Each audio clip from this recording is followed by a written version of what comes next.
how old you are. What I mean is, how old are your cells? Aging begins in your cells, which is why I'm excited to add one-a-day age factor cell defense supplement to my wellness plan. It has antioxidants that help support cell health. Was because like Louis said, some people took her phone, and the girl said some shit. That's what I'm hearing, like from some people close to it. So like, and I don't know if y'all know women like that, that they know the power that they have, and if they say a few key words to the police, you're definitely getting locked up and you're going down.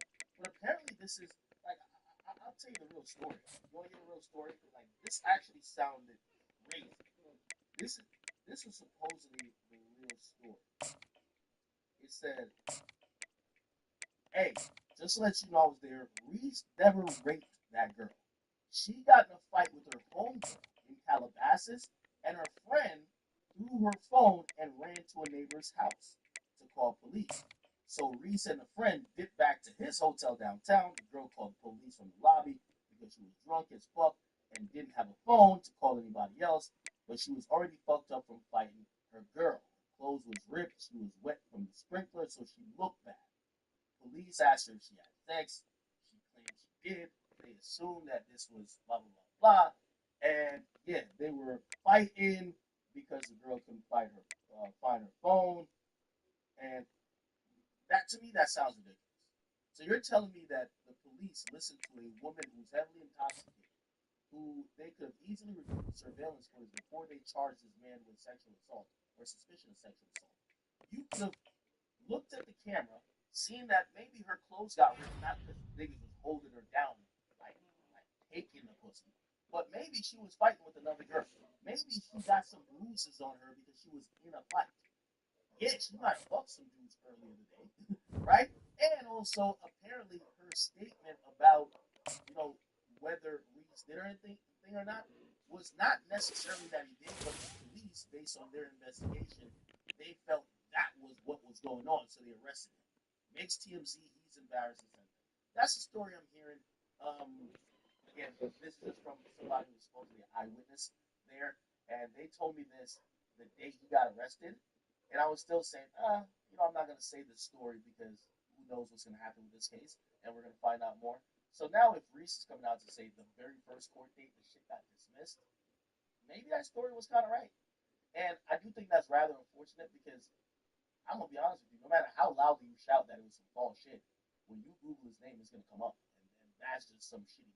That's unfortunate, right? It's such a serious allegation. Let me see. He was posting a little bit more.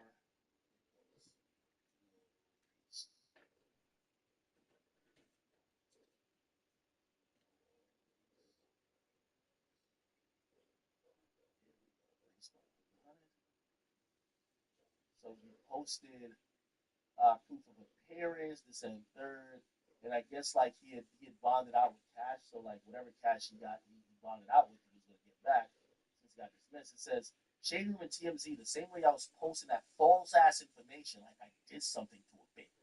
When I know it was back, post this, case dismissed, first court date. Fuck you, me. Now I don't know if it says that the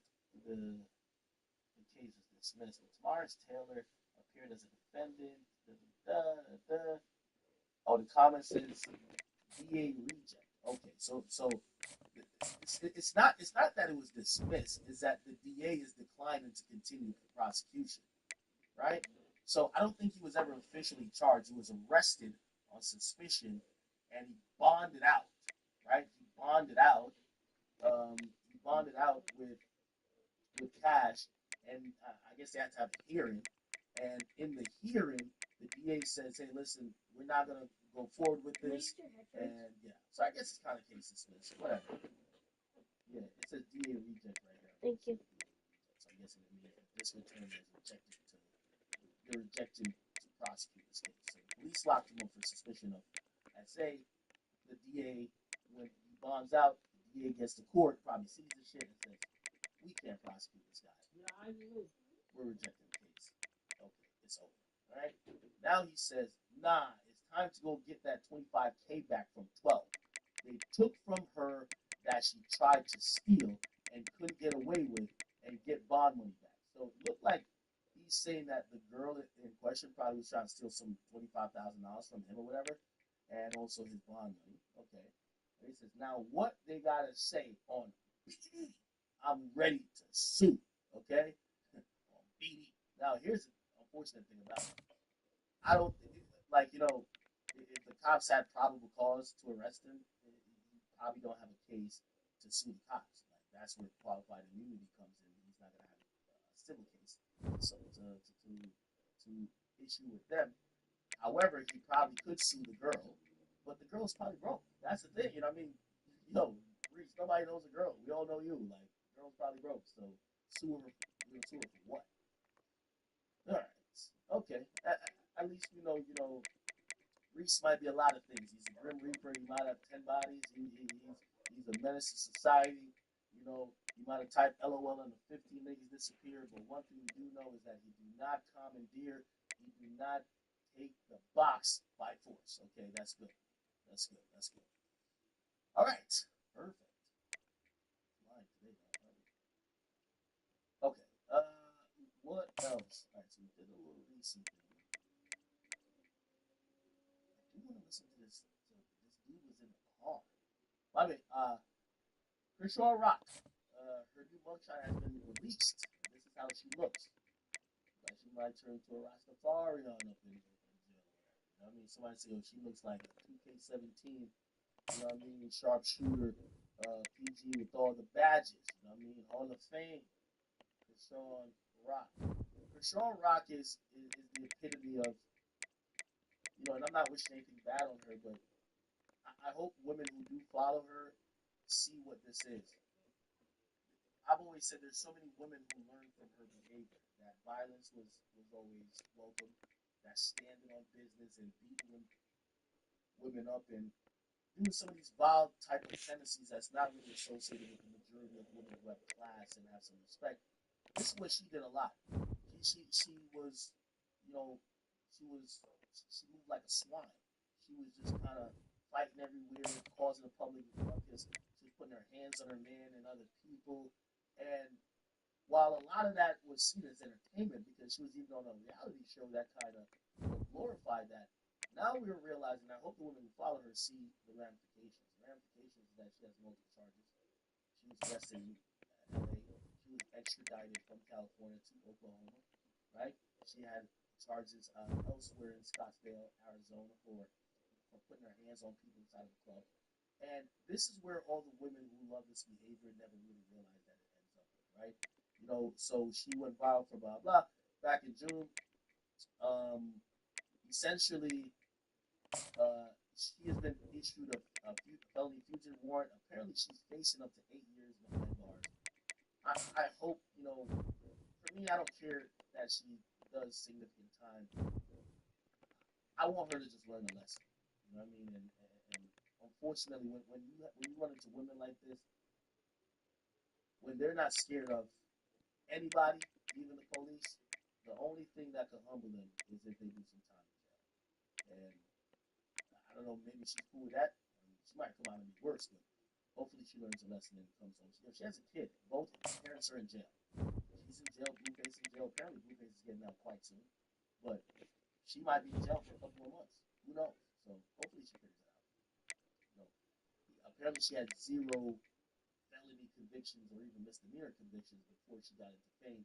And isn't it gotta be shitty when you were a decent human being this whole time before you got famous. And as soon as you get famous, you start catching all type of charges because now you're a thug. That's why, right? All right, Kershaw, get it together, girl. Let's watch a little bit of this Say Cheese interview. Say Cheese, shout out to my man Sean Connery. He's been on fire with these recently. So one of the guys, apparently, this was one of the guys that was in the car with Julio. He said he got shot 8 times in the arm and head. And I'm gonna be honest with you, this is the cleanest I've ever seen a nigga who got shot 8 times a month ago. This nigga looks. This nigga look like he has. This nigga look like he hasn't even got a razor. What's up? I ain't take serious. I was like 17. Oh. But it seemed like people thought it was impossible to really pop until they seen like the Soldier Cage. Hold on. Let's hit strong. I ain't gonna say it was a party when I got there. No, it was like Okay, good movie, family dogs, and good movies on celebrate his birthday, so everything was straight. Yeah. And did you make it to the Airbnb, the pool party, or you came later than that? Um, I ain't gonna say it was a party when I got there. No, it was like everybody was just chilling. And he had to make everybody get up, take shots and all that. Okay. So my Fulio here. So later that night, y'all go to the after party, the club. Yeah. Okay. What was that like? How was y'all acting? Julio was turning up and shit. Y'all was with the females and shit. By the way, I do have to interject and add, yo, I don't know how the younger, or I don't know how some people process trauma. Bro, it's impossible that somebody dies within feet or like a few feet of you, and you get shot so many times, and I'm doing an interview. Like, you know what I mean? Again, especially if you're somebody who's not in that life, you're not even like public figure. This guy's doing an interview about like a rapper getting murdered a couple feet from him, and him getting shot 8 times. I was even shocked by his mom doing an interview. This is kind of like we're in a new age of like media where it's no matter what the situation is, we're gonna have a full interview about it. We're having killers, the guy who killed Pop Smoke. He's detailing everything about it. Yeah, we were chilling. I wasn't really, I was just like on beat. I was just watching everything. I wasn't really too much in tune with everything that was going on as far as like having fun. I was just on beat, like just watching everything. I ain't really no club type. Like, I don't like the club. Being outside of Jacksonville, being in Tampa, is that like a place where you kind of don't have to look over your shoulders and you can, it's kind of like a vacation. Definitely, definitely. I definitely felt a lot safer at times. So we got to been up before, and it was really straight. So you can definitely. So after the party, well, after the club, y'all head back to Holiday Inn, and we seen it on the surveillance. Um, are you in the same car as Julio? Yeah, Okay, so Julio's in the passenger side. You're behind him? no, I was in the driver's seat. Okay, you were. Oh wow. Hey, by the way, I think this is the guy. Remo was trying to get him on our stream. Remember that day? Remo was trying to get this guy on our stream, and I was thinking Remo's happy. He's gonna get the driver. Like, you tell me bullets got fired into that car. There ain't no driver. I'm like, yo, the driver's last stop is heaven or hell. Like the driver's out of here. What are you talking about? This is the driver of the car, bro. Look at this car. Look at this goddamn car. Bro, this nigga fat too. Bro, every bullet is going at the driver. Look, look at this.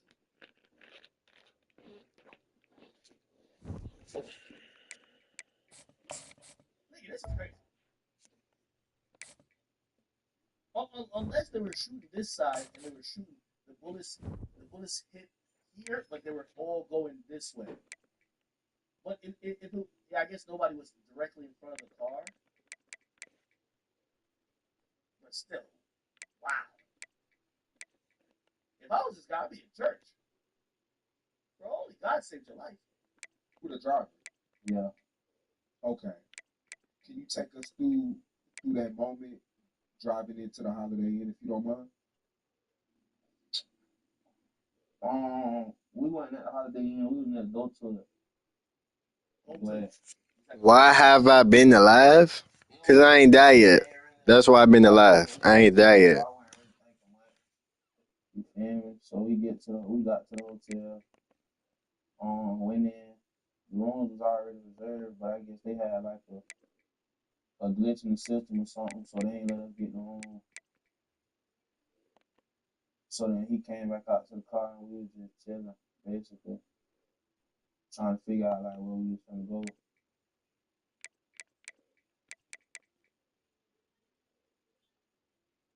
So basically, y'all were just chilling outside the Holiday Inn when the whole glitch in the system. Yeah, we was just sitting in the car on our phone and looking for another hotel. Okay. And how long was that for? You know? Wait, Basically, the hotel. Okay, you were the driver. Yeah, Okay. Can you take us through? you feel me? So we got to the hotel.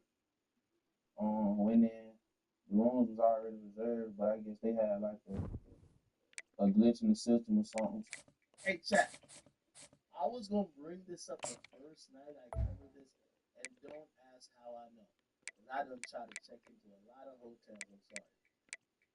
Hey, if y'all like, trust me, this is the thing. Most hotels, this is a secret about hotels.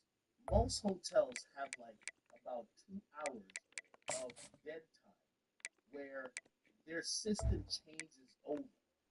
It's usually between 3 and 5. So if you go to a hotel, even if you have a reservation, you can't I'm leave. live. They can't access your system. Trust me, I know this because I've been with a team and I hit 5 hotels and they're all saying the same thing. Hey, well, we can't really do nothing right now. Like, the system is changing over between 3 and 5. Trust me, I promise you. It's not a glitch. It's not a glitch. He's interpreted as a glitch. I promise you this is the thing. Anybody that works in hospitality at hotels know what I can talk about. For the hotels I go to around 3 and 5. If you go between that time, sometimes it's earlier, it might be 2. When you go at that time, they'll tell you the system is down. It's not down. It's that the system is changing over days. And I don't know what the system has to do, but they stop all transactions. You can't book nothing. You can't check in. And they almost do like, it's like a self-audit. You feel what I'm saying? Hey, anybody that works in hospitality will know this is true. When I first watched this, and I said, oh, they were just sitting outside of a hotel. I figured it was 2 things. Anybody also, if you be having things, you know this too.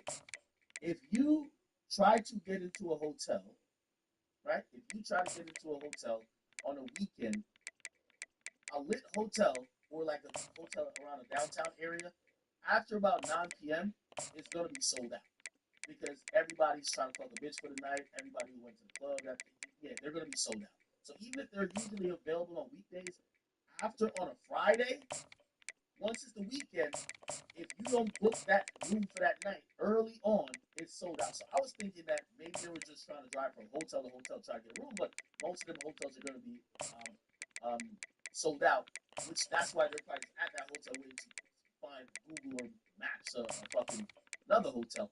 Or it was the thing he's talking about, the glitch. It's not a glitch. It's a system turning over. That's a fact. Somebody just said PMS update. Okay. I guess you work in the hotel system. Somebody said gas stations too. Okay, I don't know about that. Okay, thank you. See. All right. A lot of people seem to be. Somebody said not the Super 8. Yeah, because they're just gonna take cash, nigga. Y'all went to a motel. Yo, this is way back in the day. Nigga, I went to a motel, nigga. I guess they knew what niggas was on. Nigga, they asked me how many hours. I was like, hours? I was like, oh, you booked for the night? I was like, 4 hours. Then they were like, oh, you get it for 4 hours, you can do for 12. 4 hours, that's all I need, man. You know what I mean? That's why motels are good. 4 hours, yeah. So they ain't let us get no home.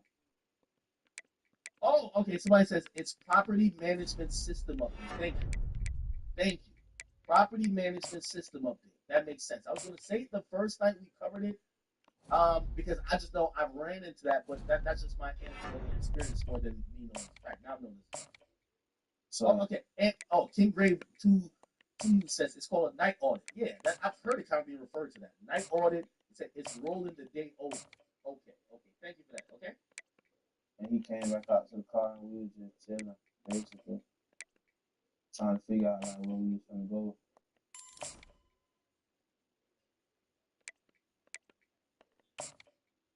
So basically, y'all were just chilling outside the Holiday Inn when the whole glitch in the system. Yeah, we was just sitting in the car on our phone and looking for another hotel. Okay. And how long was that for? You know? Probably like 6, 7 minutes. Okay. And then that's when the shots are fired. Not right at that moment, no. Okay. But later that, a few moments later, It's interesting to know when he's talking. There's moments he's like looking down, and as a viewer, it feels like that's traumatic, like replaying of that scene. Just look at his eyes. okay. And then that's when the shots are fired. Not right at that moment, no. Yeah, yeah, you can see it. Okay. But later that, Yeah, that look right there. It's just like that moment is replaying in his mind. It's vivid. Them gunshots are scared to get. God bless his soul too. I mean, survived. moments later, that's when the shots go out. Yeah, probably like 5 minutes later. Okay, so now he's basically attesting that they were just sitting ducks. So they're just sitting somewhere for 5 minutes, but they're probably thinking they're safe. When we go back to the surveillance footage, if they're under that little impasse thing at the Holiday Inn, there's mad light shining on. It's not like they're in a dark corner. They're thinking they're good. What's going through your mind at the time? As they were shooting, Yeah. shit, I just want everybody to make it home. So on the surveillance, I could see that you like sped off, Yeah, and then there was two guys ahead, um, with their weapons. Um, The reason why I also ask about these guys like doing these interviews so quickly after, I think these guys need an attorney. And I know you might be like, oh, they're victims. Well, what if they had guns in the car? What if they had fired shots back? Like, a lot of times when, like, I know they're victims, but the police want this back and forth to stop. Even though they're victims, the mere fact they survive, they're more likely to be the people that retaliate. So the police are going to keep a close eye on him and are probably going to be targeting him. So you kind of want to have like an attorney or somebody to make sure that you're saying the right things. And even like I know you want to tell the story, but other than to tell it to investigators, and even then you want to still be a little bit careful because you're in this life. You're not just a civilian victim. Well, I'm guessing he's in this life. I'm making assumptions like this or that. You don't want to get on an interview and just say things that could get you jammed up later. I'm wondering if they talk to attorneys. and how many times were you shot? I got shot in my arm 8 times. I got grazed in my head 3 times. What? Did you feel like you were gonna make it that night? They say I got shot in my arm and take a bait. This is a tough nigga. Yeah, dog. What do you do next? After the shooting, um, after I stopped the car, I just, you feel me? My first thought was to check on everybody, make sure everybody was good. Was Julio responsive right there on the scene? Nah, And then what's next? The police come, or are you staying calm? Are you angry? Like, what's your emotions like at that time? shit, like,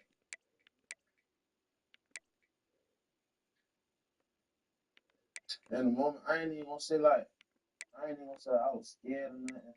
You feel me? Like, cause this, By the way, I could imagine, we've seen a jump cut here, and I know Sean is pretty good at his job.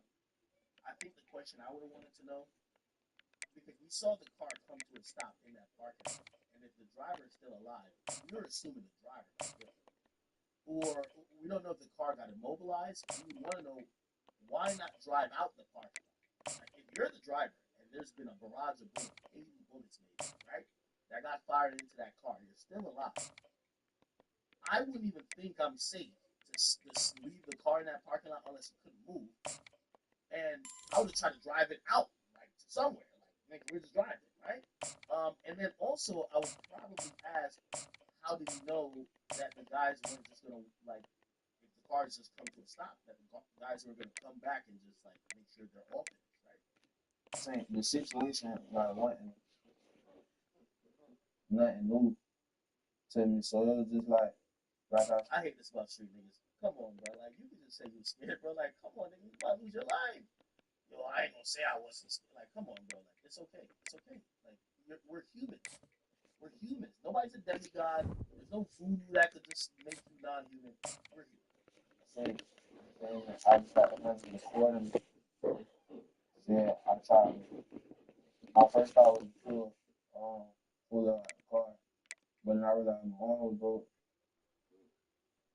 and he wasn't responding. So you feel me? In my mind, I'm just like, damn, you feel me? Make just get the fuck out of the car, make sure ain't nobody, make sure they ain't trying to come like finish. You feel me? So Right. I ran to the hotel to get help. Man, I know we spoke the other night, and I'm like, Man, this nigga done hit the bait with both hands. Like, man, this nigga got shot 8 times in the hand, and he baking like this. Yeah, it's a real nigga. you were grazed 3 times in the head, right? Yeah. What is? I've never been shot before. What? How does a graze is when a bullet like it? It's kind of like a It's kind of like a little swipe. Hell yeah. I'm gonna play the game for y'all.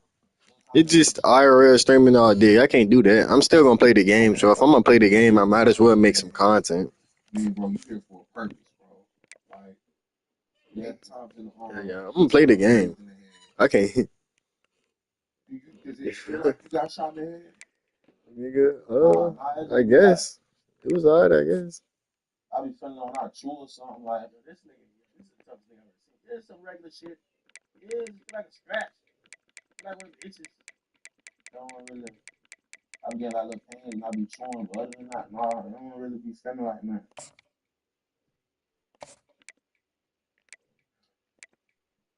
Was anybody else in the car at the time? Yeah. I be getting tired of doing this shit. I'm not gonna And they lie. were shot as well. Yeah, he got grazed in his shoulder.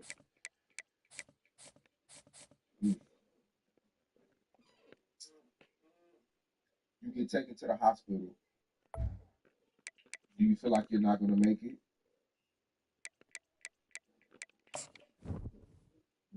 Nah, at that point, I had like kind of set situation.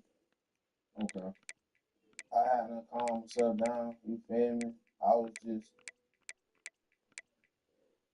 I really, honestly and truthfully, I wasn't even thinking about myself in the moment at all. I'm just in my head, like, you feel me? I'm just telling myself, like, reassuring myself, like, go all right, go good. That's all I really was telling myself. Welcome to Norman, Oklahoma, in the heart of the Sooner Nation. Memorial Stadium already. And at this time, you're not sure 100% that's who you have. You just not responding. I ain't even gonna say I wasn't sure. I was just in denial. Like, they told me on the scene, and I just, Looking to throw it on first down. So I just, when I was reassuring He's going myself, to pull it down and run. The defense gets him, but it's a first down. As days go by, Wait, did we get clips on YouTube?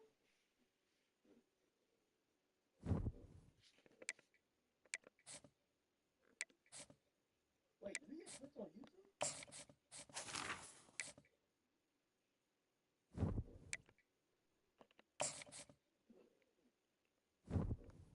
What just happened?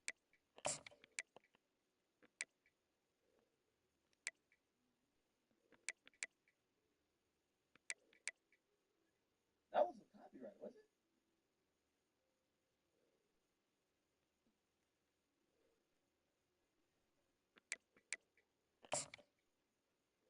I know I'm back now. I just want to make sure it's not copyright.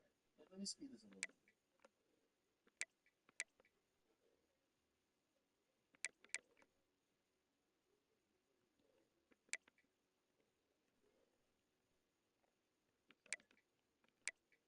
you know what's going through your mind.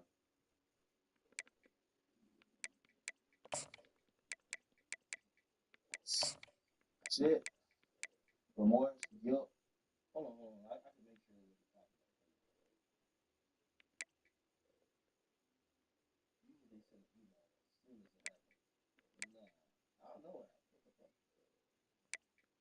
Blame, really? You put the blame on you? I mean, definitely, I was the driver. You feel me? Like I said, in my head, my main purpose was to get us home, and I didn't do that. So I definitely blame myself at first. You had a lot of people, call you and talk to you. And Yeah. Tuesday, 4 people get arrested, and then another one 3 people get arrested, and another one did that night. What was your feelings? How'd you feel when you seen these people get caught? Tell you the truth, I ain't really think nothing of it, really. I ain't really think nothing of it. I really wasn't even on social media that day. I ain't really too much care, to tell you the truth.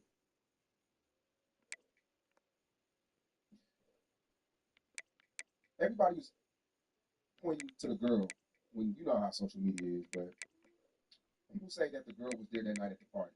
Can you confirm that? I don't even remember seeing her. Okay, you don't want to speak on it. No, I just ain't remember seeing her. I ain't see her at all. Oh, okay, my bad, I didn't hear you. So you didn't see her. No. And then you got people saying that she set y'all up, she dropped the location. You can't confirm that. No. Yeah, I'm in the blind just like y'all. Did this make you look at life differently? Definitely. It make you like take a step back. You feel me? Be more grateful for what you do got. Be more grateful for the people you got around you. You feel me? It definitely make you. It definitely give you time to think about a lot of stuff.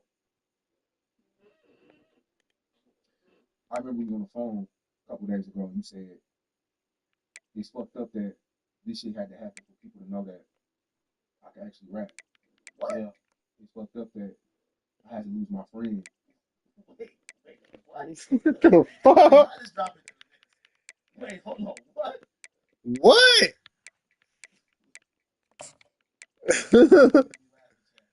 He did not say that shit. Yo, you cried that you lost your friend. Damn, it was around his birthday. Man, what are your thoughts? What's your best memories of him? I said, damn, it was fucked up that nigga had to die there. Y'all can know I can rap. Nigga, I don't know this nigga can rap. What? That is crazy. That's That's the craziest thing I ever heard. Nah. Yeah, I'm in the blind just like y'all. Did this make you look at life differently? Definitely. It make you like take a step back. You feel me? Be more grateful for what you do got. Be more grateful for the people you got around you. You feel me? It definitely make you. It definitely give you time to think about a lot of stuff.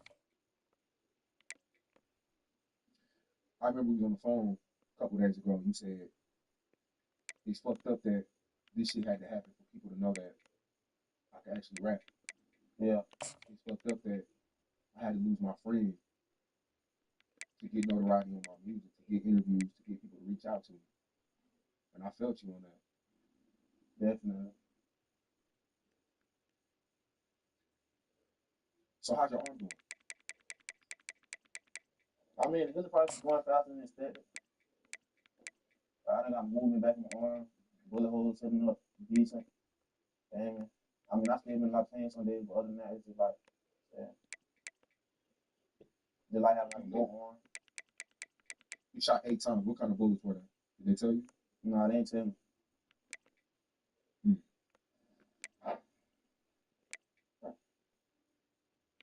But you most definitely taking the music thing serious now. I've been taking music serious. Yeah. Way before this. Wait, am I tripping or like I'm not seeing his mouth in the box? What do you have to say to all your supporters and everybody who's just been everybody that's this period though that's watching this interview? Like, what do you have to say to them about everything? I mean, to the supporters, it's just like appreciate it. Thank you. And more coming soon. And everybody else, I don't really too much pay attention to all the negative stuff. I ain't really got too much say at the end of the day. It's just like, yeah, how you feel? At the end of the day, I'm just keep doing me, really. How did this affect the city of Jacksonville?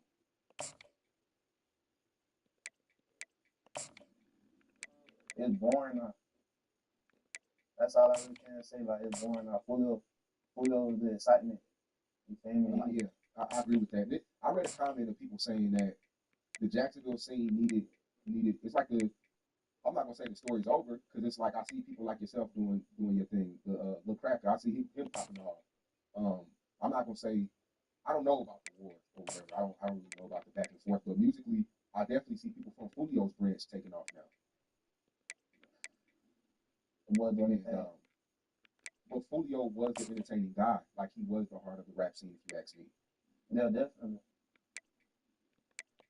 You know, and I feel like everybody pretty much knows it. Yo, this nigga friend died in the same car right next to him. And he said, what do you feel now that you lost the man who died like a couple inches from you? Man, the city boring now. This is crazy. Man, this shit is crazy. He says, I guess there's like a tasteful way to kind of do it. Like we're looking for the sadness and the mourning a little bit. Like, yo, damn, I really lost somebody who I love as a person, who I love as a brother. More than, damn, it's sad that it took that nigga dying for y'all to fuck with my music. You feel me? Yeah. But we know the real. So, what's your relationships with everybody? Because I know you're a lot younger than Julio, right? How old are you? I'm 19. So, I mean, you're a whole generation away from him. He was 7 years older than you. What's your relationship with people from the other side of town? Is it the same? Is it the same relationships, or is it a little different because you're younger? As far as like the people that, this whole Jacksonville war shit, like where do you stand at with it? Man, I'm just a rapper. And the reason why I asked that too, I'm not trying to be on no detective shit, but when I hear you rap, I hear soul, I hear like I can tell like I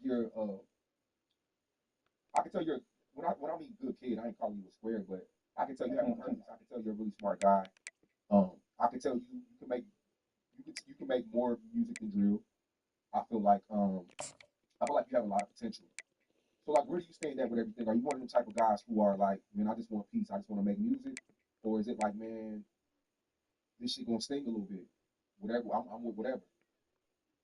I mean, it's just like, it's really just like this. Yeah, it's like, you feel me?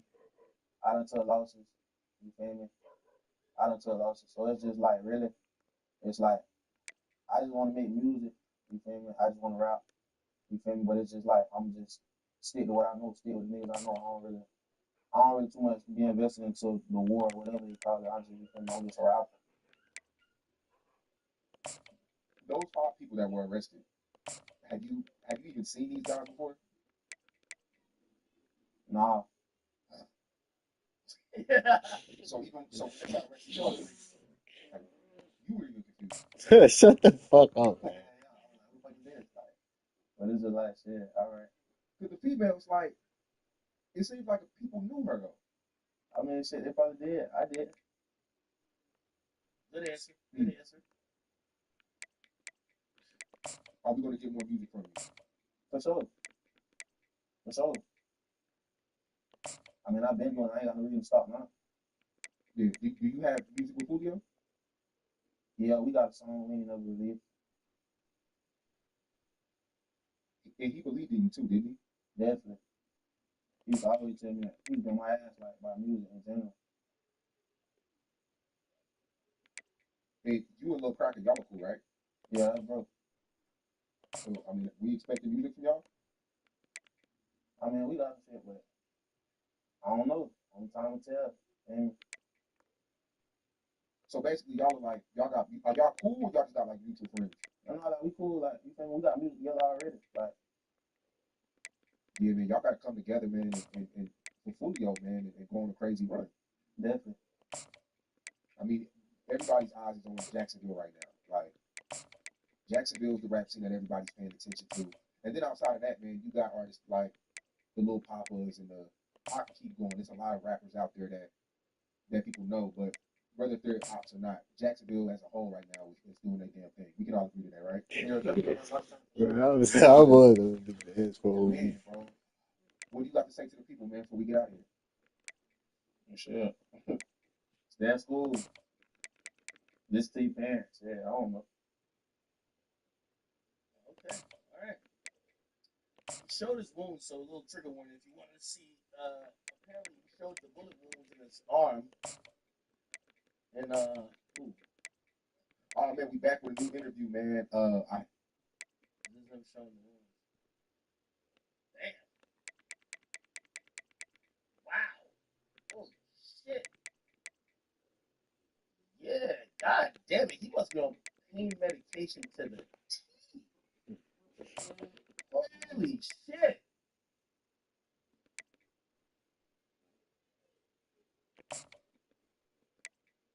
Yeah, he a little bit too cool about him getting shot. He about that life. I'm gonna just say that right now. That nigga about that life. Now I'm gonna check out his music. This is page. God damn.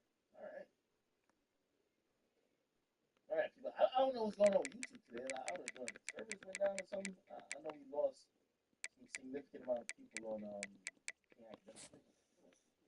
yeah. All right, let me see what else is going on. TMZ has reported that Kamala Harris team did not attempt to contact Kai Cenat. They're saying Kai's team was reached out to by a third-party organization with informal ties to the DNC convention. I actually believe that. So there are consultant groups that works with these celebrities. Like, if you think Kamala is DMing Quavo or DMing Meg Thee Stallion, no. They're working with consultants who are supposedly hip to culture and are going to put them with the people that either support them, could endorse them, or don't mind standing next to them. Okay?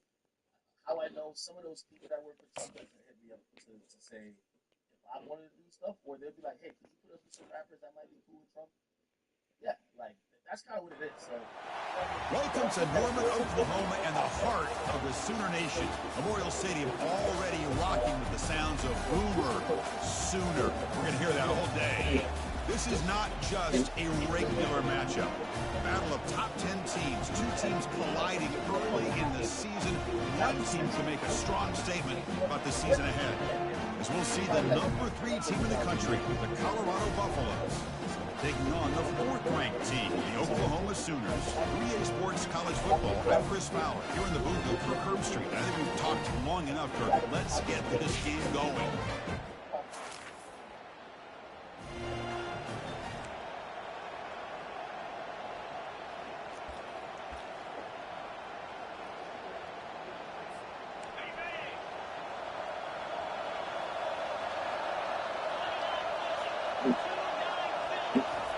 On 1st and 10, they'll look to throw it.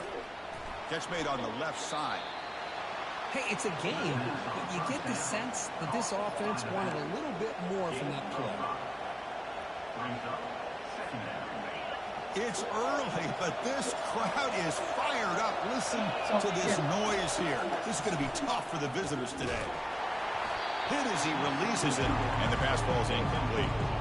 Well, it's pretty simple. The defensive line does a great job of getting after the quarterback and forcing him into that incompletion. On this opening possession, they'll face a 3rd down and 5. And he drops back in the gun. And here comes a deep shot. That deep shot is caught for a big gain. And he'll take it into the end zone. Touchdown, Colorado. Well,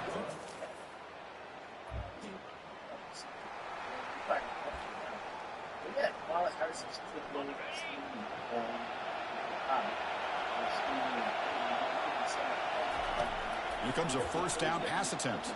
And he's going to stretch the defense, taking a deep shot here. No stopping him, takes it all the way. Touchdown, Buffaloes.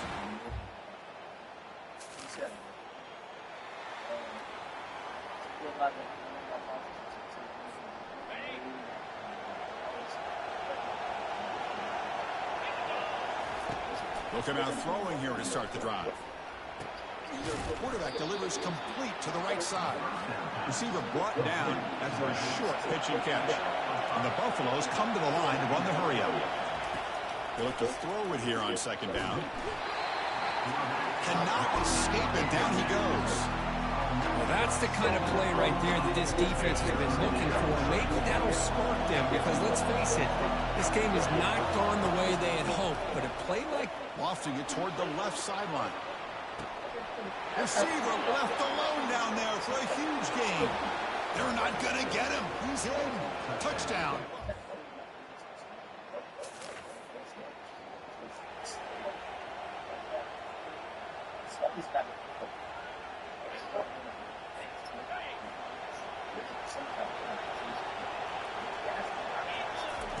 First play of the drive, they're going to throw the football. He's got an open man downfield, and it's caught. Touchdown, Colorado. It was a...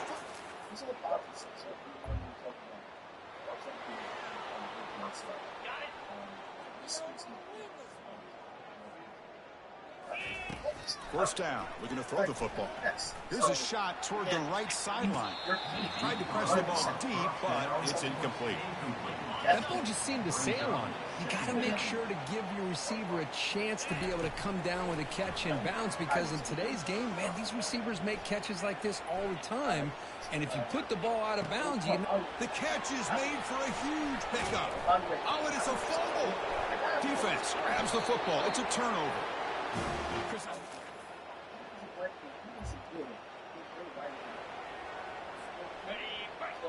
Essentially, I'm not surprised at all that he goes so hard. First play of the drive, they'll come out throwing. And looking for a big play here. Breaks clear, end zone ahead. Touchdown, Buffaloes. Still no answer for this offense.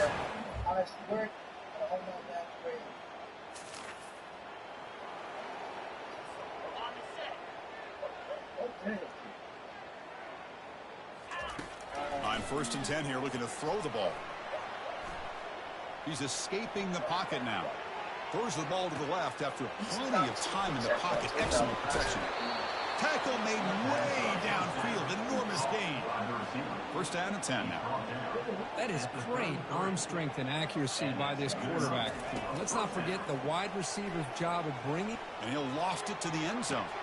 And it's caught. Touchdown, Buffs. I'll tell you how to break it. If I tell you I would have dropped it, that would be like, you're fucking it up. You're fucking it up. They'll come out throwing here to start the drive. And he's going to float this one to the right side. It's caught. They will rule that a catch, a huge gain through the air. 1st down here for this offense. Here's the snap, and he's looking to throw. Catch made on the left side. Look at him run through those tacklers. Heads out of bounds after a solid gain, more than enough to pick up a 1st down. The Buffaloes looking to take advantage of this red zone trip. Looking to throw it from the red zone. Pass ball is incomplete, but there is a flag on the play. We'll check that out.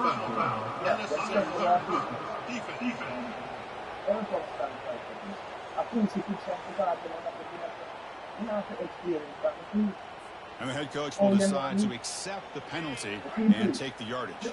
And the Buffaloes looking to finish the drive here. It's 1st and goal. And the quarterback drops back looking for an open man. Looking to scramble. He's hit as he throws it. Catch made in the... Yo, usually people get on the murder charge to try to convince people that they're like saints and innocent. On 1st and 10, looking to throw. He slings this one deep down the left side. Downfield shot was incomplete. Couldn't quite connect there. Offense getting set. 2nd down play here. There's the snap. They'll set up to throw. And he'll rifle this one deep to the right side. Deep ball is caught for a huge gain here. And he takes it all the way to the end zone.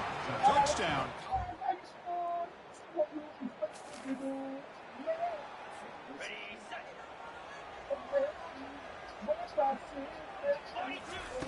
First play of the drive, looking to throw the football.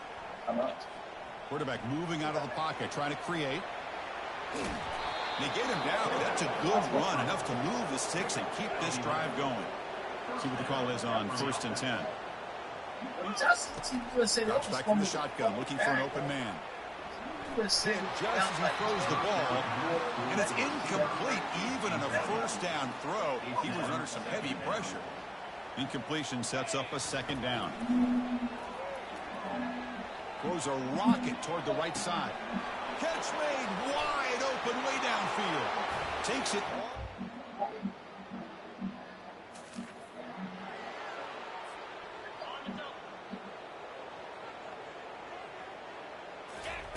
First play of the drive, they'll come out throwing.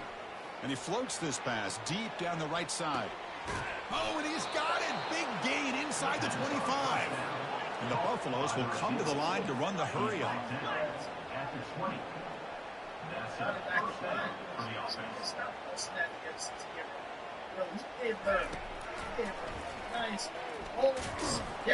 And that's a solid gain before the defense able to bring him down. These quarterbacks today in the college game are so athletic. They can beat you with their arm, obviously. But just when you think you have them figured out, they tuck the ball and go.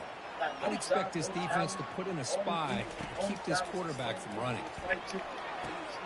Goes to his right side there for the completion. And he's run out after a big gain. The offense has been set up with a first down and goal. We'll change the pre-snap look now.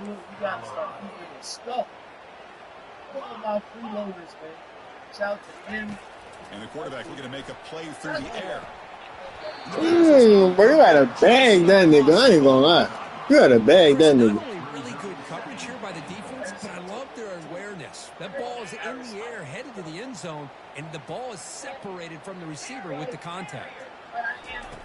Looking to pass here on second down. Escapes the sack.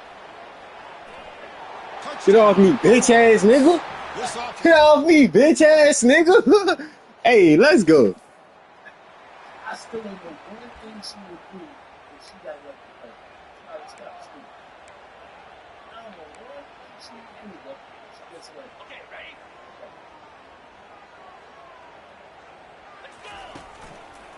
Takes the handoff and tests the left side. And the run moves the ball up to the 33. Great job by the offensive line here, opening up some holes and giving the running back room to run on first down. Plays like this can open up the playbook for the play caller, allow him to make that defense think, are they going to run? Maybe play action, maybe throw the ball downfield. Testing the defense with a throw downfield. And he's got it down there inside the 35. The offense really clicking against this battle defense. The defense is spread all over the field, creating some one-on-one matchups, and the quarterback makes them pay for it. He's going to take another shot right here. Oh, batted down by the defense. Great play to deny a touchdown. Chris, that ball gets tipped and goes straight up into the air. That's anybody's ball. The defense does a really good job down in this area, expecting the pass. The ball is in the air. Ball gets tipped. Keep in mind, the offense or the defense can get underneath that for a play. Well, that's a touchdown. For an incompletion. The Buffaloes will line up now. It's first and goal.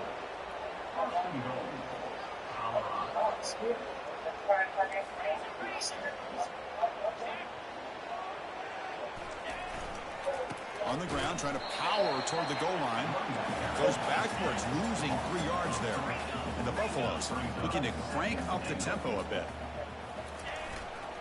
Keep it on the ground, trying to power in for the touchdown. They'll stop him behind the line for a loss of 1. What a great play by the defense here. Getting close to the goal line. Not only do they come up with a big stop, but they send them backwards in the process. They'll look to throw it on 3rd and goal. Running out of time in the pocket. And it's the senior getting home with the sack. Chris, 3rd down here, they throw the football, which I have no problem with down inside his 10-yard line. But the big thing is the quarterback has got to do a better job working through his progressions to give himself a chance. The last thing he wants to do is take a sack, and now they're facing touchdown. It's a fucking dot, nigga. This one is That's a fucking dot. Let's go, nigga.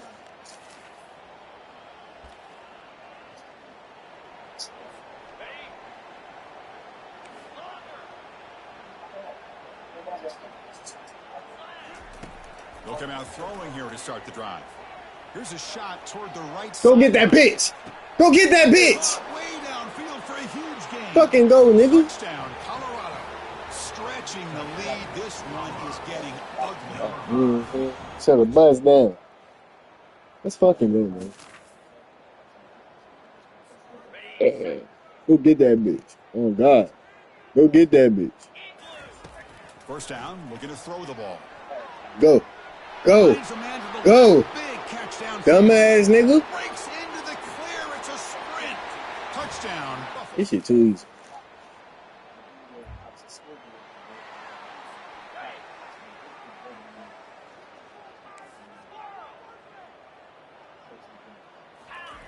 First play of the drive, looking to throw the football. Quarterback leaves the pocket on the move now. He's going to take off here. And he'll step out of bounds after a solid gain on that run.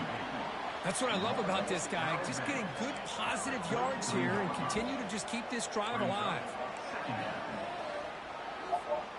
Second down play coming up.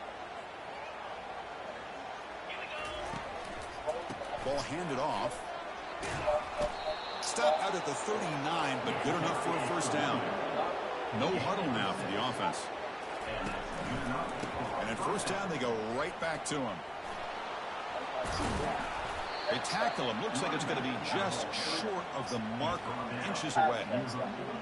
Love those positive yards on 1st and 10, and it's not quite a first down. Looks like it'll bring 2nd and inches, but sure does open up the playbook here to be able to open up, maybe take a shot downfield. I should have stepped up. The senior on this defense making a big play. A really good job by this defense. The quarterback looked to be trying to work through his progressions to find his open receiver, but before he knew it, he's on his back. He's going for a big play downfield. That deep shot is caught for a big gain. Touchdown, Buffs.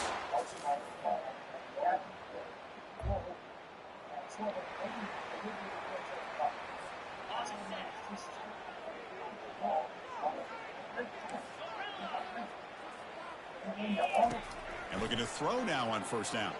Defense is coming after him. And the senior making a disruptive impact play. Chris, I got to tip my cap to this quarterback. I know he's putting up some yards today, and let's face it, they've got the lead, but he has faced some pressure. That's the 4th time that they've been able to get after him. And the catch is made for a huge pickup. Oh, and he breaks free. It's a foot race. And they stop him just short of the end zone. The offense set up with a 1st and goal now. And the Buffaloes come to the line looking to crank up the tempo.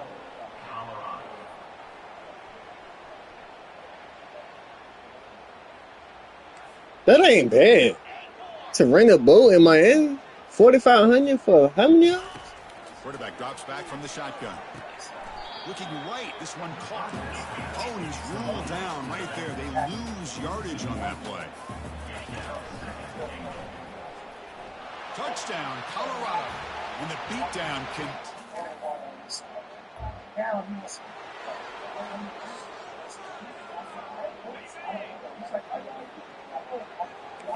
Quarterback changing the play now at the line. Looking to throw it on first down. And he's looking to make a big play downfield. He lost the receiver down there. He's got it for a big gain. Touchdown, Buffaloes. And the route. Essentially, the yacht owners from the yacht, the owners speak behind the yacht.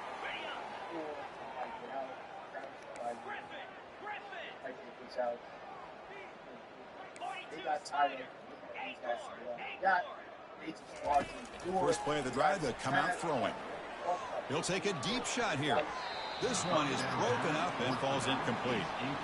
Well, Chris, the offense takes a shot downfield, and this defender does a great job of making a play on the ball. Not only that, he tips that ball up into the air. Good chance for the defense to come up with an interception there.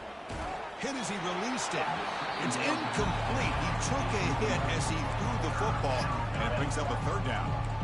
I talk to defensive coordinators all over the country, and they're quick to point out the term affecting the quarterback. They kind of almost get offended when you want to talk to them about sacks. Sometimes it's just about getting into his face, affecting his vision. It's exactly what they did right here. The stop made at the 45, but enough for a first down. Hand off to the back. They'll keep the clock moving. The gain is 5, so it's 2nd and 5 now. Just another example of this offense, Chris, doing pretty much whatever they want to do. They've been able to run the football. Offensive lines held their own in pass protection. Quarterbacks had an outstanding day. You add all that up, it's a big reason why they're up by such a wide margin. So the ball placed right at the 50. Offense looking to pick up the first down here on 3rd and short. Here's a wide-open receiver complete. An explosive play. They finally get him down with the offense very near to the red zone. The Buffaloes lining up here on 1st and 10. Offense looking to throw the ball. That's incomplete. They waited all game for a chance to intercept one. Instead of 2nd down. Pretty nice catch here, but a missed opportunity for an interception. Let's face it, a lot of these defenders, they've got it all. Speed, athleticism, but ends, sometimes a little questionable. They score here. Touchdown, Buffs. And this one is... There was so much anticipation, so much preparation on both sides for a matchup like this to begin the season, Kurt. That's a big W on a big stage here early. Well, you get through camp, you wonder how the season's going to get started, and they cannot be any happier. Now we'll just have to see how far they can ride this momentum as we go through the first half of the season. And that is going to wrap it up. We enjoyed this one here. From Kirk Herbstreit, I'm Chris Fowler, and this has been another presentation of EA Sports College Football.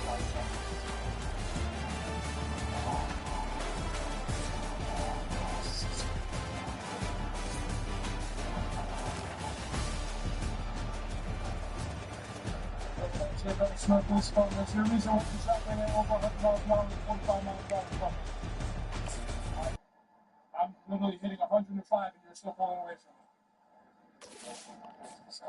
Okay. You realize that this road is 45 miles an hour. You're doing double the speed limit. And what's that family emergency? I can't hear a word you say. Where's home? Where's your driver's at? Let me get her ID.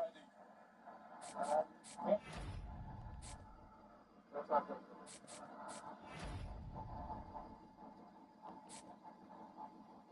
Is there anything inside the vehicle that you know about? Because I'm going to be honest with you, I can smell an odor of marijuana emanating from the vehicle.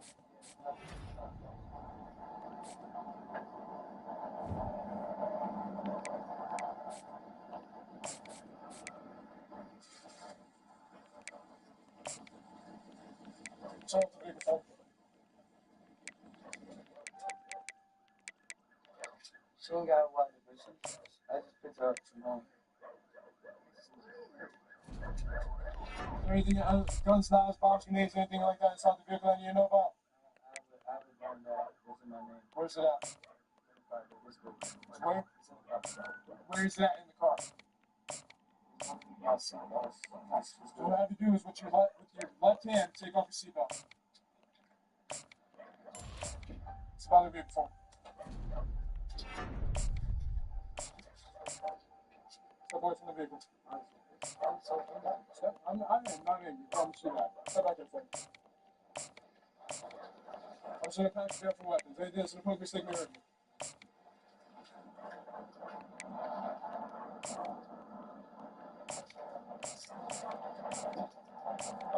Scan, step on up. Let me back in there. 0575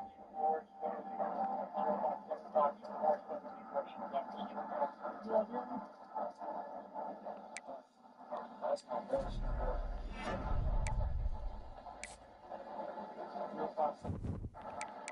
Let's see that.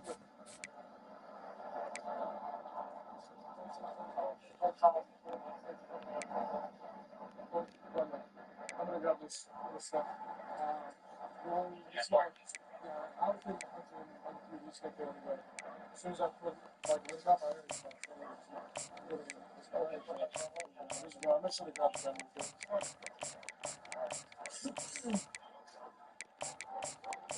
Officers immediately had probable cause to search the vehicle as they claimed the car smelled like marijuana. During the search, they located a loaded firearm. That's the thing. And they be fucking with the laws in a way where they're like, yo, they allow you to have guns, right? But they always, but they'll be like, you can't have guns, right? So they always have probable cause to search. Like for example, in Jersey, like supposedly this is what they claim.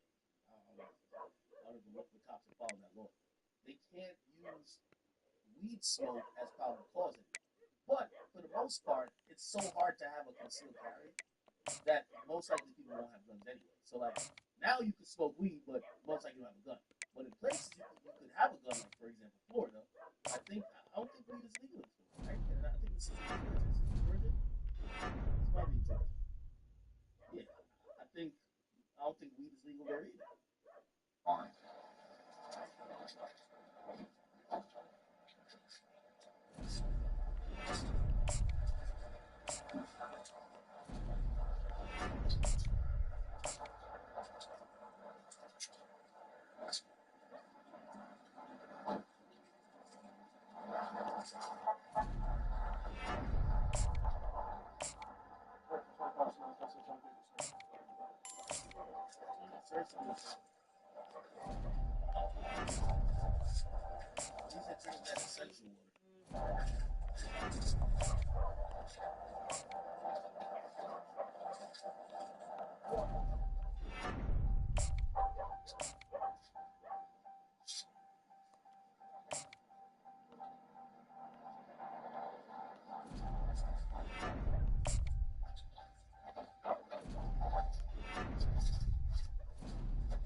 So, I have no idea where anything as far as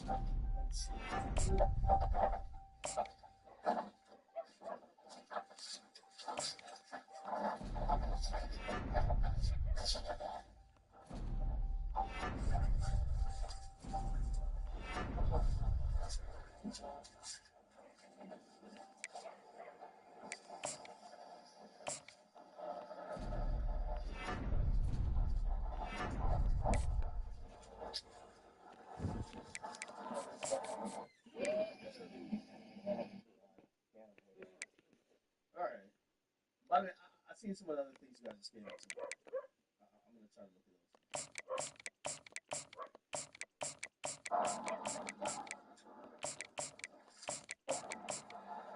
Not even talk to party anymore. You said you had a family emergency. What's this emergency that you need to be doing doubles? Who's this girl? Anybody know this girl? This ain't Iggy, is it? This is 2022, by the way. Maybe this is like an assistant. Be a little bit on Instagram. I recognize the girl. Pretty good. Pretty good. I'm not in trouble for fun. I'm trying to make you upset. Honestly, I'm not upset. It's just, here's the thing, man. Here's the thing. You're telling me that you're not. Said this is Brandy.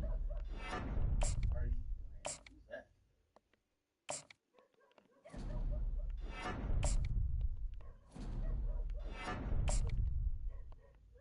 This is her. Oh, this is a new girl.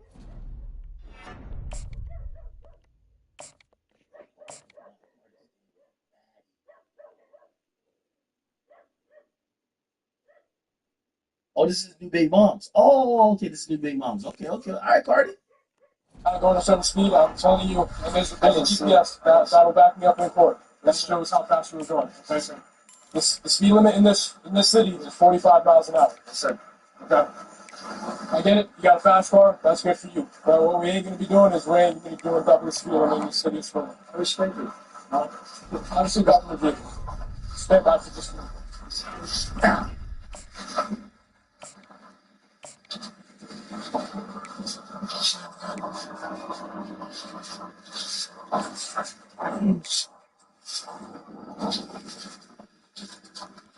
Okay, all the typing.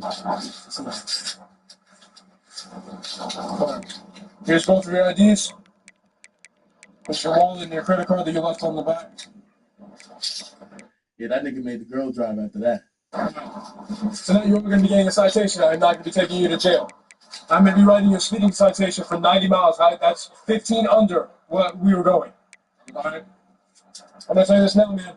If you can take this to court, fight this all you want, We do have GPS and cameras inside of the vehicle. I was literally right behind you, behind that on the light at window when I landed. So I followed you all the way here. By citing this is not going to mean an admission of guilt. It's just stating that you're either going to pay the citation or come to court. If you want to go to court, it's going to be set for July 21st, 2022 at 10 a.m. at Smyrna Municipal Court. What I'm going to do is I'm going to circle. Yeah, I ain't gonna lie. This is one of them cops straight by the book. Like, you can't even try to ask for a break. He's straight by the book. Pull in your copy, and what I need you to do is sign on the act. I'm Officer Rivera, my bachelor's force is 25. Okay. Time is precious. Vibes Cartel did do an interview with Lisa Evers. Just don't waste it.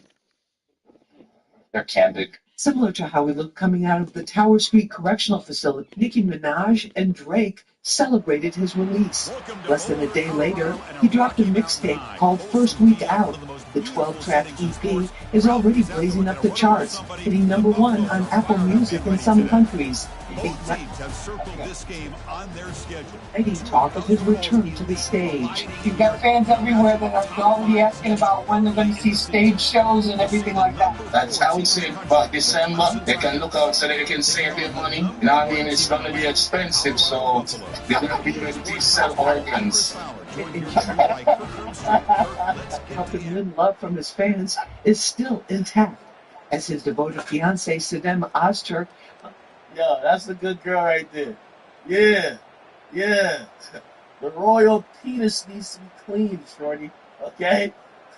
you know what that's from, right? That's from, what movie is that from? Is that coming to America or something? Mops the sweat off his forehead. He continued. Do you plan to make more social commentary now that you're out? Of course, a lot of social commentary. Remember, Vibes Cartel is that artist, you know what I mean? But what I would say to the fans, apart from, be determined, never give up, what I'd say from my heart, Lisa, is time is precious. Don't waste it. Before anything, Cartel must get his health back. It took a turn for the worse during his years behind bars, at times in debilitating conditions. About 8 years ago, he was diagnosed with the autoimmune disorder called Graves' disease, which can cause swelling and serious complications. He also suffered from heart disease, according to court testimony by his physician, Dr. Karen Phillips. In court documents, she said both could be treated better outside prison walls. Did she give you like a certain diet now that you have to watch? No, not yet. We have to do now another series of blood tests next week, Tuesday, and then we move from then. Fans have given him the nickname Teacher, and here you can see why. Sometimes we gotta... Thank you, baby. Sometimes you gotta just know that we still have to find time for family, for friends, for loved ones, and give it the same amount of energy that we would our careers. Cartel's motto for now is family and fitness. He tells me he's really enjoying getting to know the 2 grandbabies who were born while he was incarcerated. Also, there was a court hearing today on the Fulio thing. Fulio footage surveillance. There was new surveillance shown in court when one of the suspects... in the early morning hours of Sunday, June 23rd, Jacksonville rapper Charles Jones arrived at Teaser's Gentlemen's Club in Tampa for a paid performance. He's a gentleman wearing the red beanie hat. That's Tampa Police Homicide Detective Juan Ramos identifying the rapper, known as Julio Fulio, in new surveillance video from the club's parking lot. Suspects Alicia Andrews, Isaiah Chance, and Sean Gathright watched this video in court Thursday, too. All 3 face charges in Jones's death in what investigators say was an ongoing rival gang war. After leaving Teasers, the rapper went down the street to Truth 18 nightclub for an after-party, posting on social media in live time. This is the video here from his Instagram. Surveillance video from outside that club shows how 2 suspect vehicles continued to follow Jones, just as they did at Teasers, and eventually to the Home 2 suites near USF. They're approaching the victim's position on foot. Video from the hotel and a parked Tesla show 3 shooters firing several shots at the vehicle Jones was riding in, killing him. With video playing such a big role in this case, Gathright's attorney pushed back. Once again, there is no actual video or identifiable footage that shows that Mr. Gathright was physically present at Home 2 Suites. Is that correct? Correct. The state presented a picture from Gathright's cell phone taken one day after the murder, showing a bottle of Don Julio. The detective testified that, based on gang knowledge, this represents an insult to the rapper Julio Fulio. Here's Gathright's attorney. Were you able to ascertain if my client, Mr. Gathright, was the one that actually purchased Don Julio? No. So anybody could have been at that point and purchased it. Yes, of course. In Tampa, Aaron Placencia, Fox 13 News. Looks downfield and finds a receiver who worked his way Yeah, they're wide gonna find. open. They're gonna find people. They're Could definitely. not stop him. He's in. All right. Touchdown. Really, That kind of plays. Candace Owen. So, Kai did an interview with Candace Owen that supposedly was like from The Harbor Freight. We're committed. and apparently like it was from 2022, but Candace Owen just put it out. She said on October 2022, they Takes the sat ball down. and hits the left I side. don't know why you can T-shirt. Which at this point, now that I've worn a White Lives Matter T-shirt, I'm totally fine with wearing a Black Lives Matter T-shirt. You know, as well, because all lives matter. Okay, even all lives matter. The Jews, Black people. I think what's missing in the apparently said some pretty good Sound at the line Like, of scrimmage. yes, I'm at a place where I'm like, I'm not going to talk specifically to Jewish. I figured out the code to be as calm. That's what makes me Michael, because I'll run into that fire. Everyone knows God. I'll run into that fire for the people in the burning building. Who's the people in the burning building? All of society. Because blacks and rappers are the thought leaders. We're like, everyone, people, you know, if you go to college, people have different majors, but everyone majors in drink at the college. It's very few people, even if they don't particularly seek to listen to them, everyone in the college knows the song. So that becomes then the information, a part of people's curriculum and DNA of the way we think. And what I'm saying is like the idea of free thought, the White Lives Matter T-shirt. That's an idea. I'm just talking about idea. Accept the pain. Pain is like first thing that drugs that we get, you know, as black people is like sugar and then pain. And pain because of, and I know because I have a tendency. Everybody knows timestamp supposedly says in this interview that Jay-Z should be allowed to talk. That's why we're in your house right now. Because they wouldn't let us talk on Daily Wire specific message for a little bit. And that happened. It seems like a lifetime ago. You agent in Obama years. Then, you know, who needs sleep? And we take something like Moses. I always tell people Moses was all speed and he stuttered. Or Catavan, or whatever they called it. Whatever that. He did stutter, not stutter. Do your homework. I'm like Moses. Anyway, Forget about the running back. what I might do, I think I'm gonna post this video to like tomorrow. I don't play none of this dude shit. Yeah. But I do wanna kind of find interesting pieces of this. By the way, it's a 2-year-old interview. The motion by the back now forces the defense to adjust. Looking to make a play deep down. Oh my God, that's a terrible throw. An aggressive deep shot. I ain't gonna lie, these are terrible throws. Getting set. It's second down. After the incompletion on first down, looking to throw it again. Pass not complete. I don't know if people here it is. Okay. Defend against the deep ball. I was And man Yo, coverage memes, like good looks, my that. This boy. defensive back did it perfectly. Turns his head back just in time to find the ball to ensure that incompletion. It's a deep throw down the right side. Fry this nigga? Boy, you was 6'5". They weren't afraid to let it fly, but it brings up a fourth down.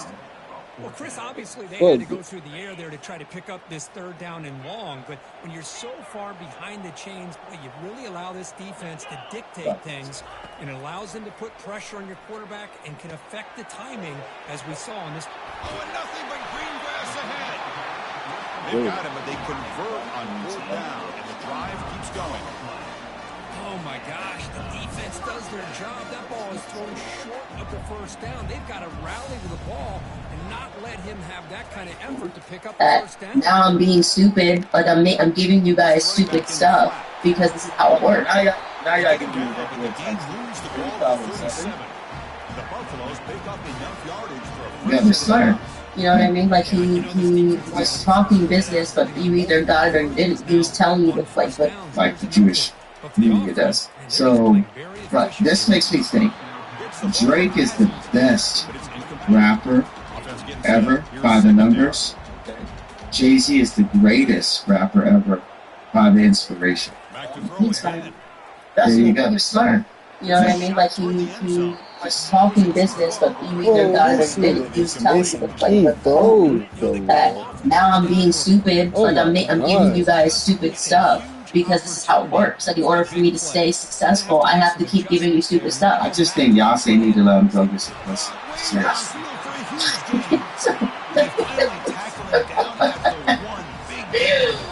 What? I think Kanye can crack. I ain't gonna lie. I think Kanye can crack. I think Kanye can crack.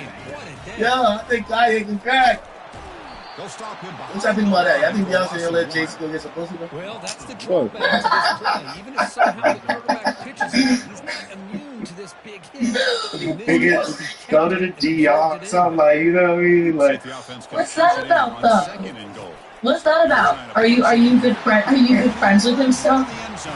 Because you know what's missing from this whole. I don't know if you're gonna run that line or not. But I'm not. This is going up on Parlor. Could be? Are you gonna run it? Yeah, that's the bigger question. I just think like, man, it's like Jay-Z is like the head. You know, we're under the fire. We're the firefighters. But in order to be a good firefighter, you got to be willing to run into that fire. And that's what makes me the number one firefighter. That's what makes me Michael, because I'll run into that fire. Everyone knows that I'll run into that fire. Now I know why this wasn't put out. So I guess Daily Wire didn't want Candace Owens to first down pass attempt. This on Daily Wire because I was expecting stuff in Daily Wire second down. There's a nice sack by this defense, something that they've been looking for. They've been on their heels most of this football game. Candace Owens putting this up on a platform called Parlor, which is owned by her, which is owned at the time by her husband, but it was belly up and they sold it. So I guess this never came out, and I guess she probably realized shit.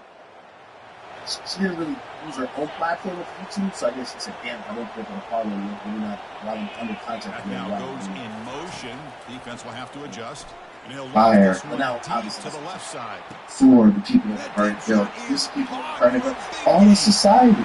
Because blacks and ballers are the thought leaders. We're like everyone, people, you know, if you go to college, people have different majors.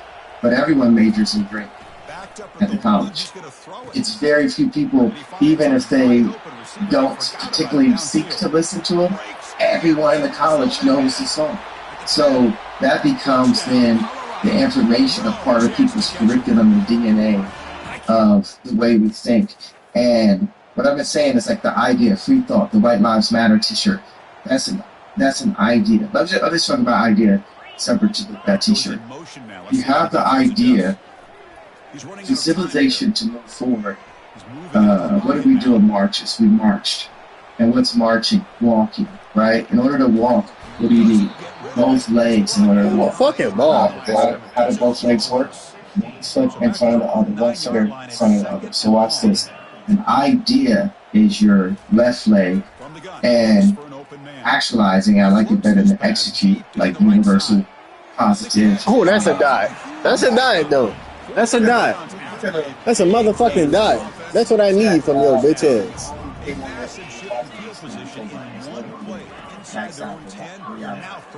So,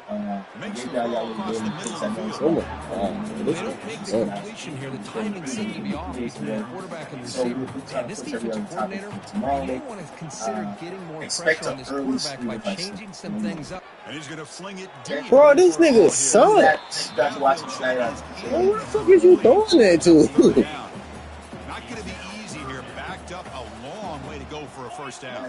Send the back in motion. Drops back, looking to throw for it on third down. Yeah, you gotta zip that bitch. You gotta put some zip on that bitch. God damn. I know it didn't pan out, but the most important thing is he didn't turn the football over and he didn't take a sack. It'll give your kicker a chance to put some points on the board if they opt for the field goal. Oh my god, this nigga is so bad, bro. Like, nigga, throw the fucking ball. Yes, we would actually maybe say, why can't They'll come out Now I'm throwing here to so start the drive. Nicole Harris, thank you for the This five. is She shot says toward the Tupac, right sideline. Tupac, Biggie, Kim, Heavy, Fucking go. etc. 25 plus bodies are located. Potentially a touchdown-saving tackle, Saucy but almost made me cry. She got me scared. Some vulture preview. Okay, I guess she's talking about stuff she hasn't talked about. Thank you, Nicole. Nights and Shoes, since I was muted. I'm sorry for that earlier. Tyson says, what up, Big Act? Been on Loyal Fans since 2013. I haven't been on Discord in a while. Let's either do it next stream or the stream after. I gotta get on Discord. I'm gonna get on Discord. It tells me. One Discord, please, discord.gg/academics. Thanks for keeping us entertained. Justin Clark, he says they open up with my the fabricated lie. I agree with you. And yes, a woman crying on Google, and it still does it for me. I'm not gonna lie. I'm like Kevin Hart. Are you done? Really? Somebody says this is her get out ahead of the Dynasty story that's going to come out with her. That might be the thing too, right? So it wouldn't surprise me if she was brought. But this nigga been streaming all day. I haven't been on in a while. Anytime I haven't been on for 3 consecutive days, I'm like really torn. Because I'm usually saying to myself, well, if you were going to take 3 days off, you could have just at least won a mini vacation. Not just still stay at the fucking house, right? So anytime I take this one to the right side. No days off for Rod. Nigga, I uploaded, nigga. On God, I still uploaded. Ain't no days off for me. Fuck wrong with these niggas. Fuck wrong with these niggas. But yes, so we're backed up in topics, pause. And we have a lot of things to get to. On 1st and 10 here, looking to throw the ball. And he'll just lob this pass into the middle of the field. Oh, he caught that! Oh my God! So impressed here, Chris, with this. Hey, no, you gotta run that back. This ball's thrown way down Oh, the field. he caught that shit. I thought it was too far. This guy somehow lays out. But that was a terrible throw. And I don't know how much. Oh my God! And the Buffaloes move into the red zone. If we push up against that time, by the back, I don't know. We might have to hit them first. But I think they kind of they made a window. Really good job here by the defense in coverage. Did a nice job here of staying in phase with the receiver. There's no chance welcome for everybody. completion at all. A lot of topics floating around, a lot of things that we're going to have to do, right? So I have a tremendous topic list from what I see. And by the way, welcome to people on YouTube, welcome to people on Facebook, welcome to my own family, and of course, a lot of people on Twitch as well. This is what I kind of have in stock for you, the topics that we're going to talk about, of course, we're going to talk about as well.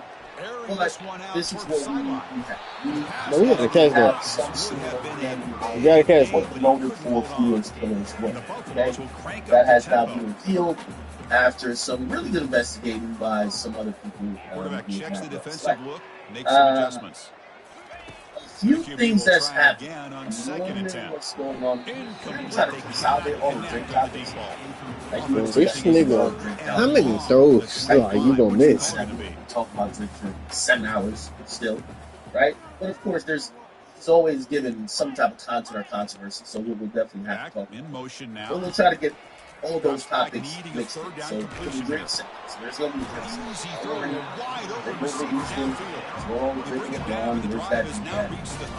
Is Drake and Lane having some type of Here they are working with the lead in the second half. Get to a 3rd down. You got to throw the football. This is it's a deep throw down the right sideline.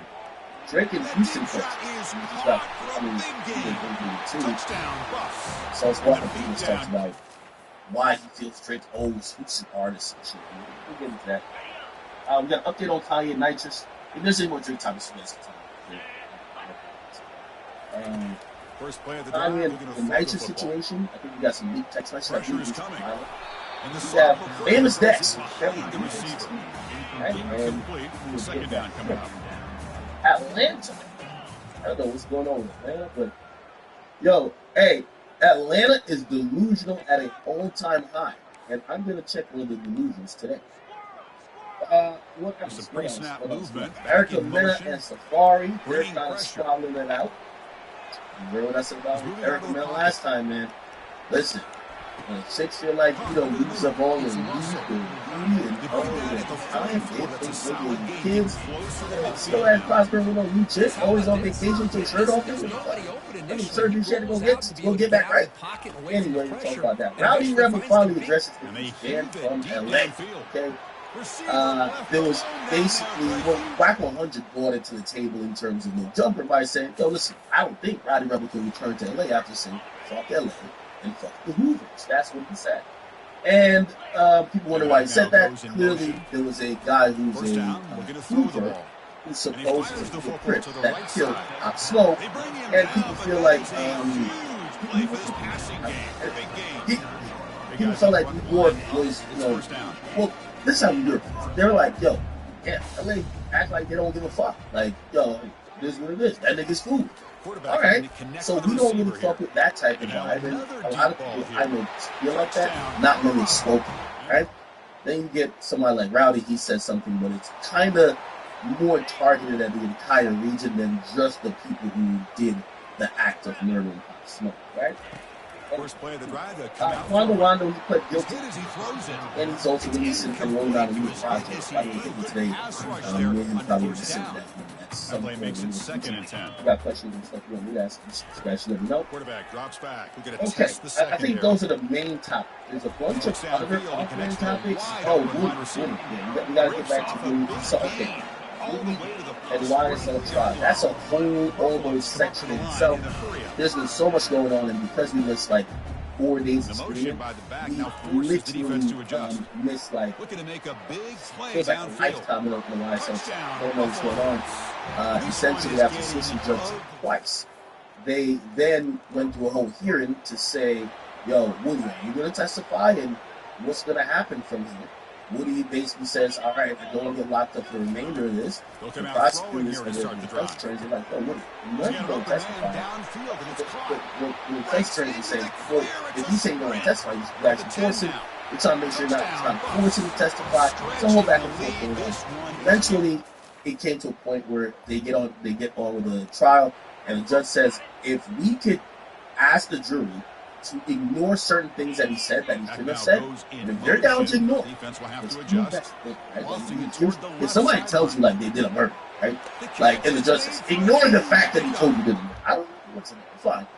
Basically, they don't want to cancel this movie case, right? Well, not movie cases. YSL case. So they basically the jury said that they couldn't do it, and essentially this case will go. So Woody's back on the state. Now, I've seen so many amateur, and I'm an amateur too. And amateur, keyboard lawyers were all given like some sort of credit to Woody. He's funny. Oh, he's spinning the detectives. I don't recall that's his line. They have about like 20 hours of him being interrogated. You know what they did to Kelsey when she took us. I don't remember that. Okay, great. You just had to ask me for factual basis. Good. We're glad you don't remember none of that. Okay? Now we're going to go play this whole interrogation footage. And we're going to play it from scratch. So, I think I saw like a report that essentially after Woody gets off the stand, they're going to just play his whole interrogation footage. And that footage is going to probably... It's the reason why they brought him up before the footage, because if the last thing the jury heard from him was that, oh no, I was just lying to the cops, I was spinning them, I was whatever, maybe they believe it, but that's not the last thing they're going to do. They're going to see a man who was sitting in an interrogation room, being interrogated for hours on end, multiple different times. So we will see how genius Woody is. But he definitely had the time of his life. I don't get into the topic completely yet, but he's influencers, commercials, like this thing is doing a lot. It's about me. Okay, let me just open the chat here and you guys can throw in a couple more topics and we get into the first few topics and get this ball rolling. Also, here's the thing too, chat. The first night I didn't stream because I think we streamed 3 nights in a row, and then I didn't stream. The first night I didn't stream. The reason why I didn't stream, Party Next Door hits me. He said, yo, Ack, I'm in town. I don't know if it's still on my story, but Party Next Door hits me. He's like, Ack, I'm in town. Yo, we should turn it up and celebrate. Come on. Come link up, watch the show. And he's like, after the show, I want to chop it up with you. You know what I mean? Yo, first of all, I had no idea Party was chatting. There's so many artists, executives, and other people. Like, he's like, yo, Ack, you know I'm always tapped into the studio. You know what I mean? And he said the dopest shit. He said, yo, Ack, when you're speaking about all of this industry shit, you're always like 90%. And, you know, I know you might be like, well, you didn't say 100. There's nobody else y'all gonna watch that's gonna give you 50%. The only person I would ever say is Joe Budden, but Joe Budden, like, he does it a clever way of not really, like, because that's not his thing. You know what I mean? My thing, I try to give the information. Yeah, and he's like, and he says to me, he said, yo, Ack, I just want to make sure, you know and understand certain things that when you're speaking from now on, at least about certain things, you're gonna be 98%. And I was like, oh, my name's Party. What's up? Anyway, we linked up, took a shit ton of shots. Drake called in while we were chilling there. I was talking shit to Drake and him. You know what I mean? Sometimes it be making me feel like an odd, like, but I'm like always honest. I don't code switch around people like that. Because I was just like, I don't even tell you. He was calling me delusional because I said something. I was basically saying, nigga, you can't go to LA right now, nigga, get out of here. It's like, who can't go to LA? I'm like, anyway. Just fun banter, back and forth, three drunk people. I think Drake was in Toronto or some shit like that. Okay. There's much more with the Party concert I could divulge. Let me see. I'll give you a recap of that, right?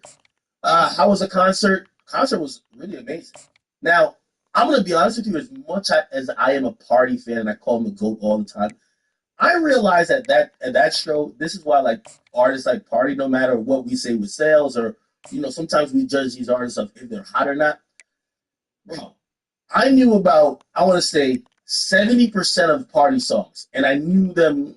I knew about 60% word for word.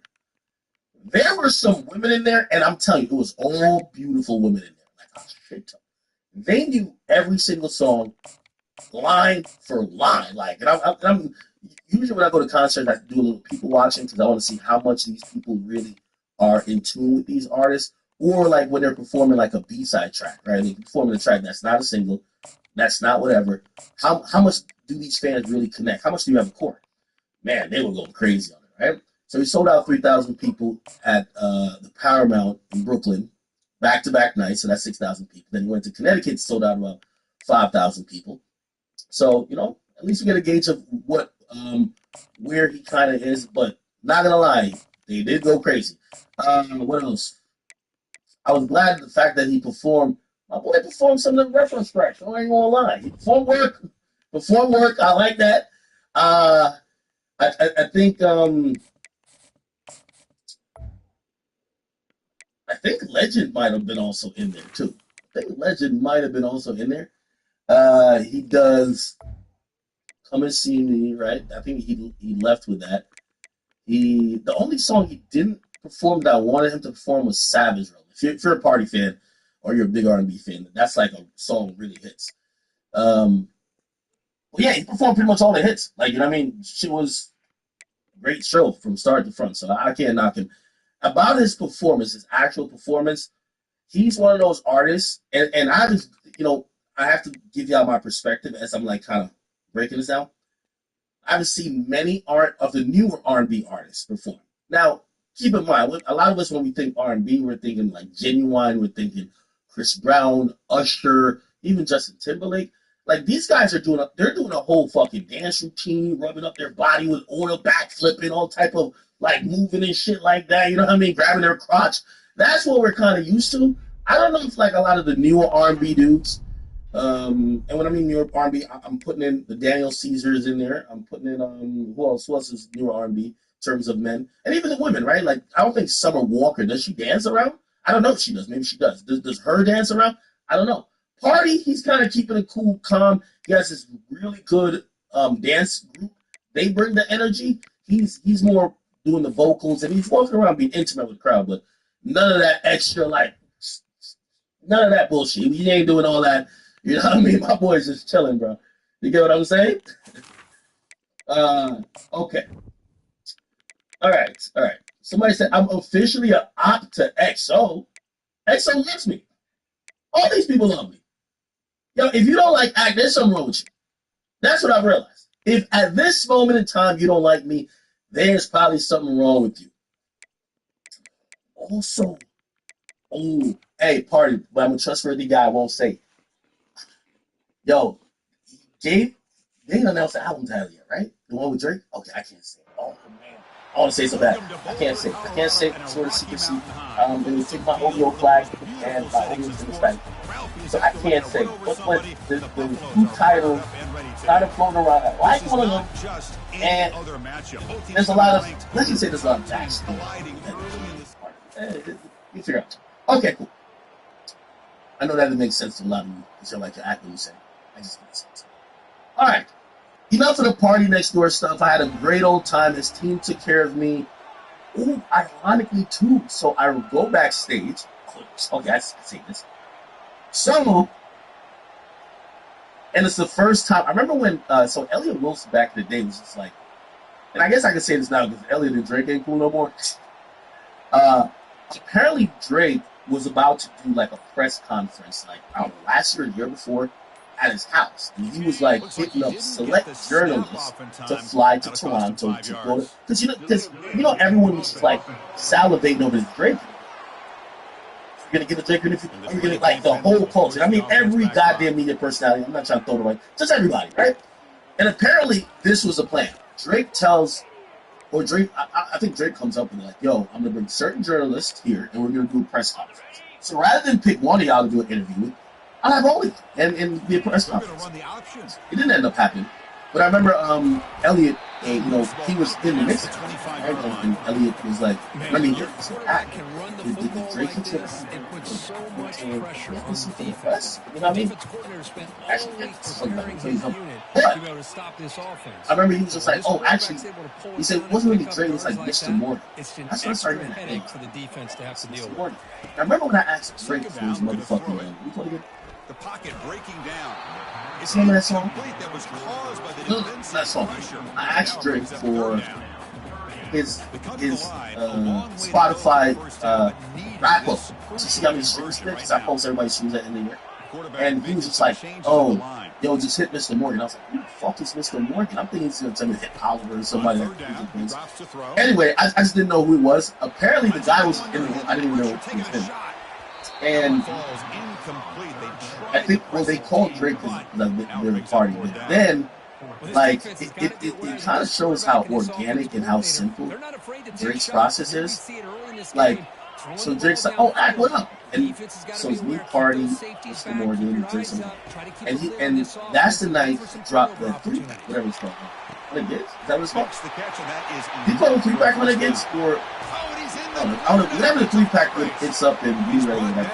And he literally just said to him, he's like, yo, he asked Mr. Morgan dude, he's like, yo, are we still going up with that thing? Like, no, I think it's like 1 a.m. And he's like, yeah, he'll probably do this. So first and 10 for the offense after a I would think this is like a big universal operation, seeing the fact that their artists, they gave $100 million to fucking leak some songs, but it looked like they just all damn people. Just a little tidbit. There's the snap. Looking to throw the ball. We're not gonna have a Drake Blaze Fest. But it's incomplete. We're not gonna have a Drake Blaze Fest to start off, so we'll probably push the rest of Drake topics into the middle. But anything else with Party? I want to stick with Party. Want to avoid a third and long. There's so much great info I got, but like none of them are from my kids. Like these are looking to throw yet again. And they hit him just as he releases the ball. It's incomplete. Like he corrected so many fouls in that. All about affecting the quarterback and getting pressure on him. Right. This time they got to him and forced that incompletion. Y'all leave this out. I just can't say that right because they're going to put it all down. The pass rush Anytime. closing in. All right. Escapes the pocket, but cannot make All it. right, let's get started with. Oh no, I said that. The last person there, and that's why I said that story. So it's me, Party, Mr. Morgan, Drake calls it, and then this guy, his name is like CJ Cook. And I remember he's like, yo, I man this Party, and he's helping around with me the whole night. And he's like, I man is Sweetie as well. And I'm like, oh man, Sweetie. But he does man is Sweetie. So come to find out when, and we are gonna get into the Sweetie and YG shit. I'm wondering what the fuck is this. And for me, I like to, anytime I meet somebody, I want to give them all the slander I can give them. That when they see me online and he was fake as hell, he was like, man, he was like dick sucking us with in person. Now he's talking shit. No, I'm gonna, even if it's playing devil's advocate, I'm gonna tell you to your face at least, and then hopefully, let me see. Anyway, okay. Let's start with. Just underway, and this home crowd is fired up and ready to make a difference today. So it's Brown. Goes backwards. So apparently, Chad, you finally now have the defensive and run fits on guy who did the food. Running out of time in the pocket. Trying to use his legs to make the first down. Couldn't get there. And now it's a fourth down call. Oh, also another topic. Lil Baby. And I'm going to put parentheses. P, you owe me a check. P, you're my guy. You know I love you. You owe me a check. Everything I said Lil Bebe should do, he did. He didn't do nothing. Remember that was hating, but I gave him some really good advice? Brother, stop swearing like a motherfucker. Speak English. The nigga got a whole Architect Digest video where he showed off his house, coming across like a regular human, talking about family, giving you a little bit more substance other than buying designer that he writes about all the time. Bruh. So he did that, I told him. Do a bunch of features. Apparently got a new formats features coming. He has a feature with what's the guy that?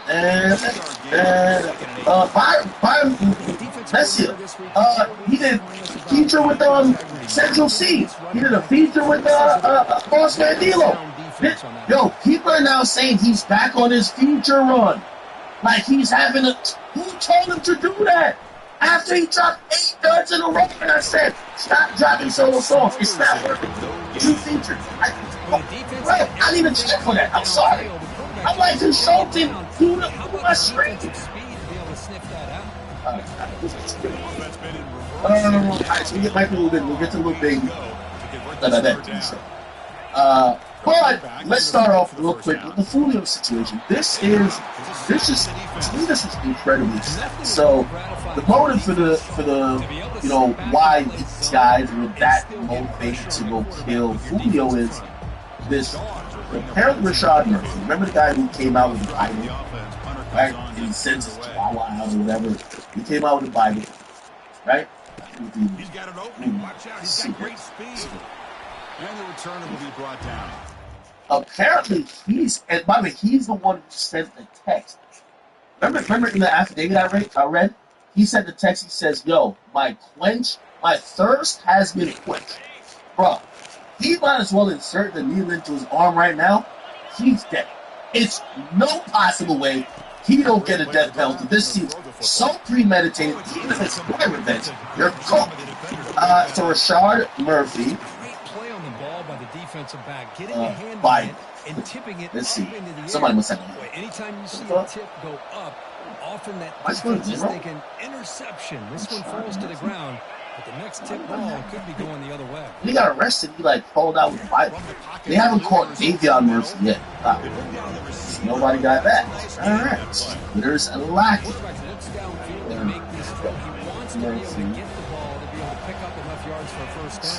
By the way, also, here's the thing, too. Chat. Oh, yeah, it's right here. Chat. Also, here's the thing. Oh, I also do have to know the Young Miami. So, this is the video, right? He comes out. He has his dog in his hand and the Bible in the next. Look, You got to keep the Bible right now. It's you know, you ain't gonna walk through the valleys of shadows. I shall not. Yeah. They caught this nigga reading his Bible with his dog in the hand. Like, come on, bro. Where's the transfer you had? Where's the running clip? Now it's second down here. Davion has not been announced to be arrested yet. So he gave him the dog, and then he's still holding on to the Bible. You gotta give him credit. He's still holding on to the Bible, y'all. He's still clutching the Bible. Shit, he's clutching the Bible harder than he's clutching the gun. Damn! He said he can't breathe like underwater. He can't breathe. Julio couldn't breathe neither.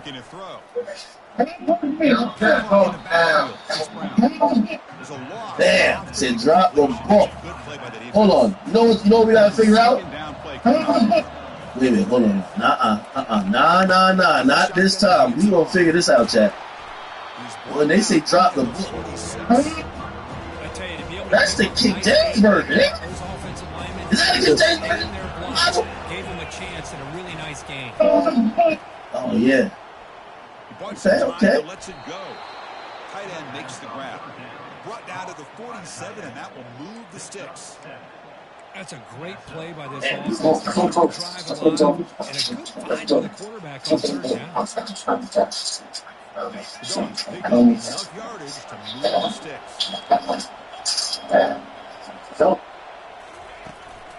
Gonna run it. It's Brown. Tackled behind the so this was homie. And yeah, apparently he may have had a weapon in the house before he got arrested. He was like putting it to his head while on FaceTime with the girl. So he was legitimately thinking about contemplating killing himself because the police are closing. And obviously at the last of this attempt, he realizes they need to kill yourself because all that talking about your thirst is quenched for killing Fulvio. You might kill yourself and meet Fulvio at the pearly gates, and that nigga squared up with you like, what's up now, nigga? Like, imagine Fulvio squared up with that nigga. He killed himself. Fulvio squared up with him like, what's up? So he says, I'm going to go to trial, grabs the Bible, he calls it out like he's in boot camp, and this is it. Now, here's a question. You drove 3 hours, followed that nigga for 4 hours. So you drove 3 hours, Airbnb, followed him for 4 hours. By the way, here's the ironic part about it too. And we're going to get to both. This guy was the smartest. He was the smartest guy, but they were all dumb. So even if you got a 60 IQ when the rest of your friends got 20, then that's what you're still a dummy, right? So let me tell you what he did that was smart. He probably looked up a little crime video or probably heard about police tracking phones. He's the only one that didn't have a cell phone on. He didn't use his cell phone the day before. He was using his girl's phone. And didn't bring his cell phone to the crime. So what happened was he texted off Sean Cartwright's phone. And he texted, which is dumb, because if you're not bringing your phone, why won't you then bring it? You gotta get it? Like, you're not bringing your phone because you don't want to get caught. So they brought their phone. And allegedly, he texted off Sean Cartwright's phone, hey, my thirst is quenched. He said, I'm coming home, y'all. My thirst is quenched. I'm gonna get like that. He's got some daylight turning on the speed. And he's going to head out of bounds. I got y'all to the 50. At least give me a fucking field goal. Yeah, he says, I'm coming home. My thirst is quenched. That was him. This guy in the middle. Right? Now, why would he want to kill Fulvio that bad? We get to find out now. Apparently, they said Rashad Murphy, the suspect in Fulvio's murder case, is allegedly the older brother of Gerard Adams, who's also known as 1200 Spats. He was killed in 2018 by Fulvio's close associate, Robert Howard, a.k.a. Kenny Caps. Fulvio had released several diss tracks targeting Spats and his associates, and reportedly desecrated Spaz is great. Now, a little bit of a warning. It's a little trigger where I don't think you see anything too graphic. But this goes back to the video of allegedly this is his brother who's seen below him. His brother, like, is orange shirt. And apparently this is what Fucking go, bro. That's all me, too. his brother's life is taken. Oh, once the game over, bro, fuck yourself. For real. A cell phone video taken in August of 2018, just moments after a fight inside the stadium led to a triple shooting on the campus of Rains High School. I closed myself up in the house. So that's the brother. Another short game for this offense on the ground. And Since this deal. Now, here's our this is the entire mom. first half and really So making them Rashad want Murphy's to mom. bench. And if that doesn't change, And we're now getting to realize the motive is watching your mom cry over your brother's death. You gotta stick.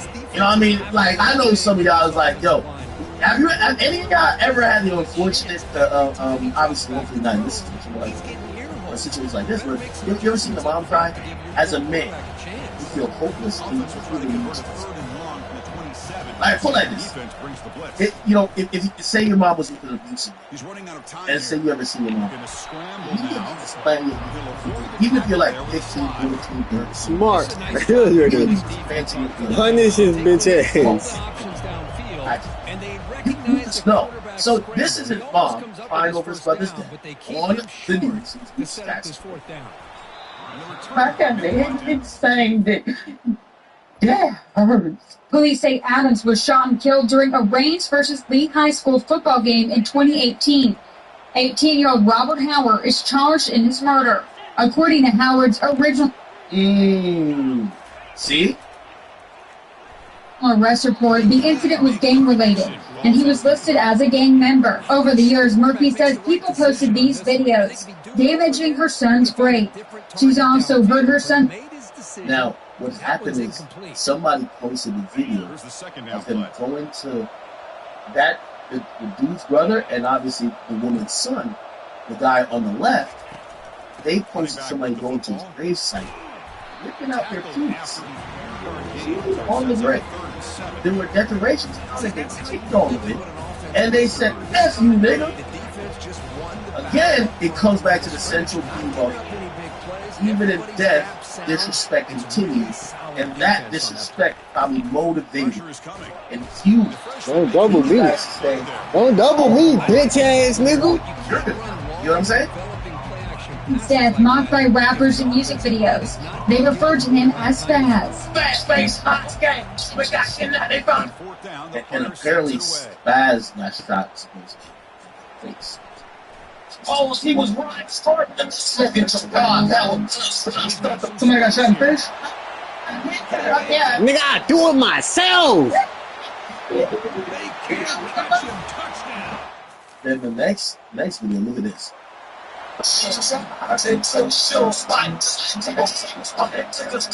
This video, posted on social media, shows what appears to be a man spitting Pre-snap motion from the receiver. and urinating. Looking out throwing here to start the drive. Bringing pressure. And the sack is made. And kicking decorations. A lot of times we get caught up, Chris, in the one-on-one. Off of Gerard Adams' grave. The video never shows a man, only his shoes. I just feel like that's a stab in the heart. This time the defense And wins stuff like that. Jamila Murphy says seeing the video was devastating. She says her son's grave is typically decorated with flowers and balloons. Now it's empty. I did. You know, Bro, this I had a defense breakdown. crazy. I had to put myself together. I was crying all day yesterday since I seen it. You feel like just doing this is some sort of retaliation. Yeah. So, From the shotgun, here's an inside give. very unfortunate, but the cycle of disrespect pretty much keeps I think this defense keeps thinking death about them sentence for throwing the football, the and by person who doing did the that, they're opening disrespect, up running and lanes. also the person Positive hurt by yards there by the disrespect running also back. writes himself life sentence into penitentiary. So, Quick throw. kind of, you know, Takes it out to the 44. it's That's still good for a kind of first tough down. drop for the prosecutor. Execution on And I'm actually gonna predict that this guy's going to take a plea.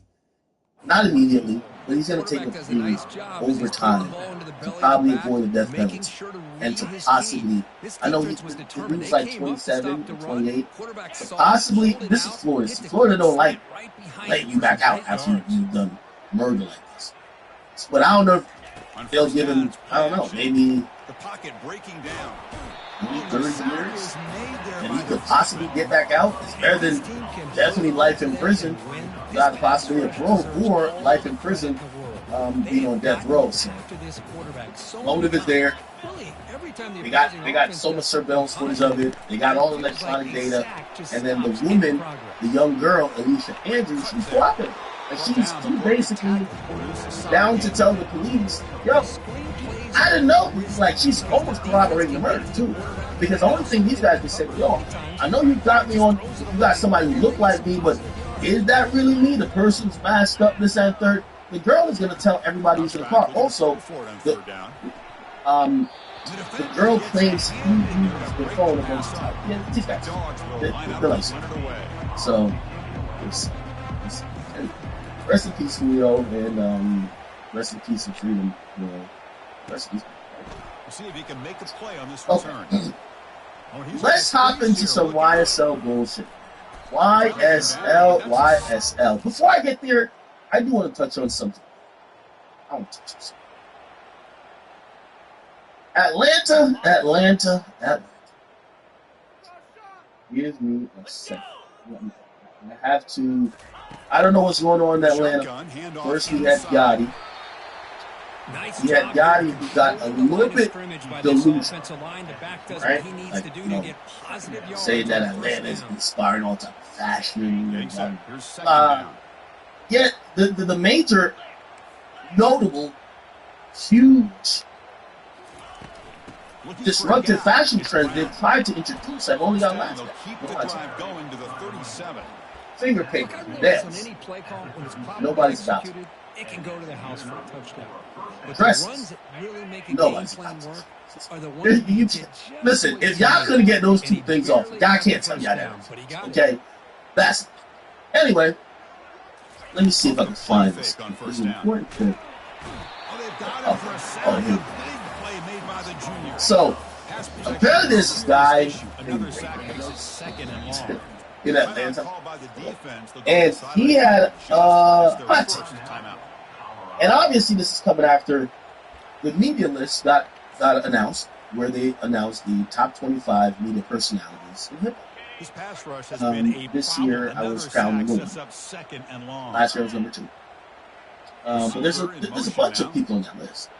Notoriously, I don't see many Atlanta figures on that list. I could be wrong just off of memory.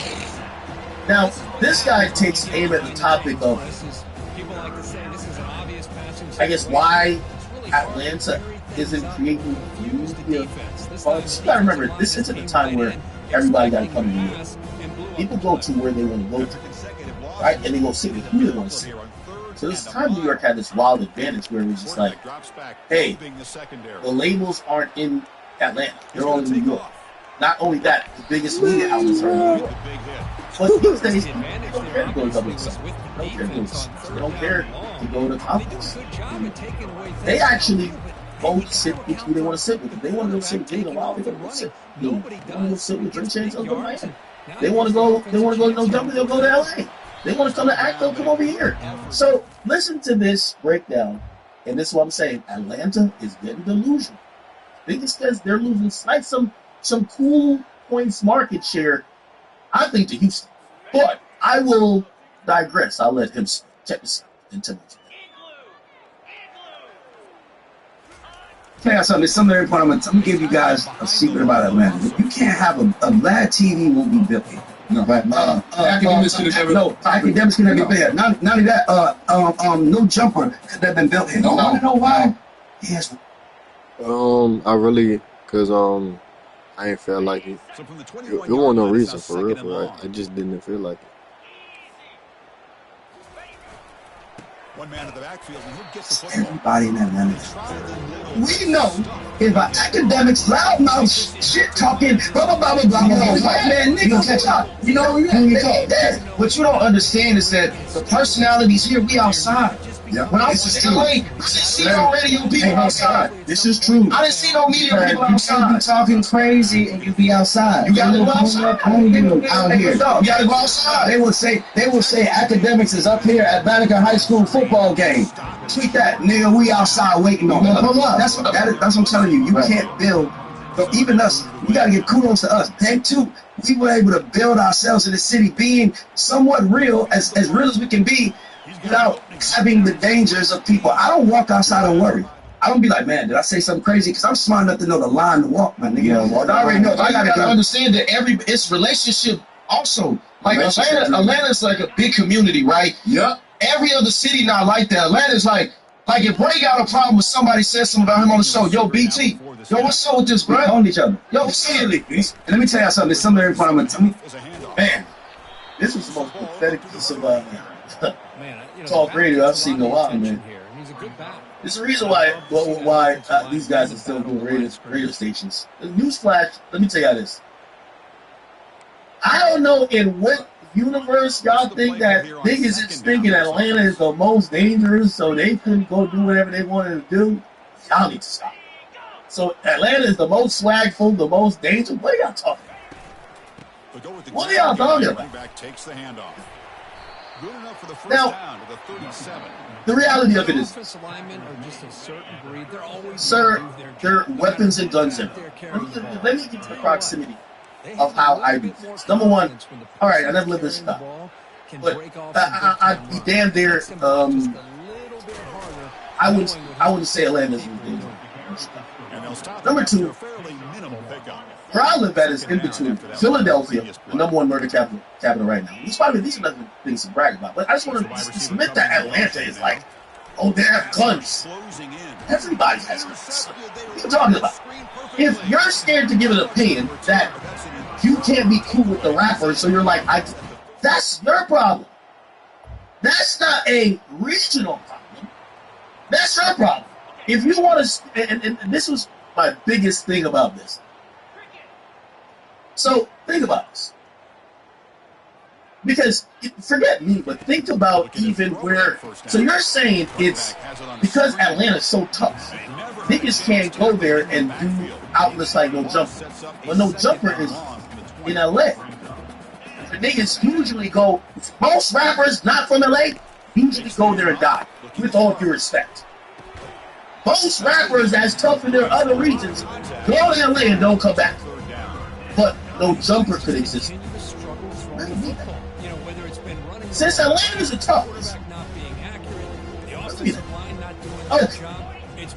you have people doing media in Chicago. You're telling me that Chicago ain't on nothing, but Atlanta's so tough? Really? You have the East Coast. You have Philadelphia. You have Brooklyn. You have New City. You tell me Atlanta's tougher than everybody? Stop it. Here's the real truth about Atlanta and Atlanta journalism. All y'all niggas haven't seen the monetization strategy of actually having your own opinion, not giving a fuck to piss people off. You don't have to be antagonistic.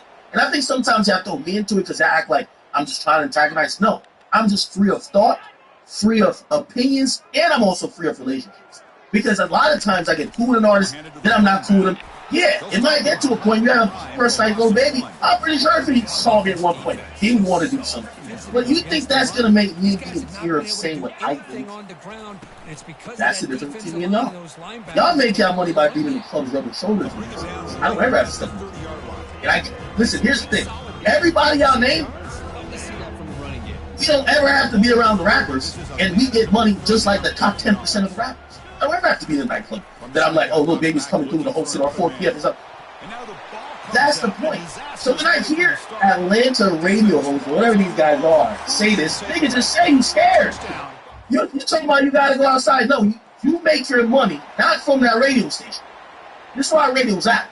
You make your money by going, get these niggas who are performing in the club that you DJing in, doing events with them. The rest of the media don't work like that. That's some old school shit. No Jumper survives without any interviews from the big rappers. So why would they need to kiss the big rapper's ass? They're just gonna say what it is. Me, I always tell people, I make more money talking about you than to you. So would I kiss your ass? Same thing with Vlad. He made irrelevant niggas the stars. That's the problem. Atlanta is too concerned, Atlanta media personnel, too concerned with being cool with the rappers and being cool with this industry shit. You don't have to be this in these guys. But if you can't, like, people tune into people with an actual opinion. Not the people who can be like, oh nah man, nah, Future my guy, man, Future my guy, man. Y'all just saw, I just saw Future in the club, man, he was down with things. He just said something that does not happen to me. He says, if he says something out of pocket, which we have to clarify, we're talking about disrespect.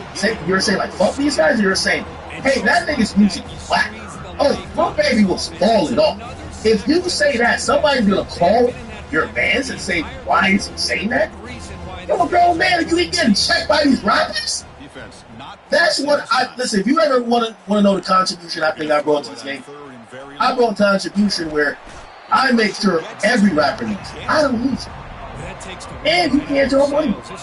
I do what listen, I don't care about the relationship. I don't think you're that cool.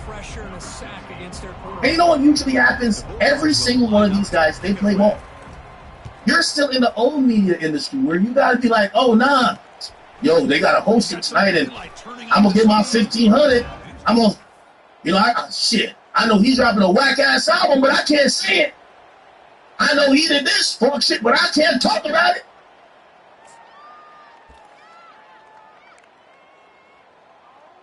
Atlanta. And I'll say to Mr. Ray Daniels himself, for not believing none of y'all with the this is the toughest place that media couldn't exist. When you have YSL Boogie, who is snitching on the most popular artist from Atlanta, looking around freely, who hold interviews, fucking all bitches. All the bitches. Signing autograph, kissing babies. Is y'all so tough? You think that it got how would I not be able to come to Atlanta and exist when a nigga who snitched on one of y'all biggest rappers and supposedly real niggas, y'all won't even Atlanta do better. Do better.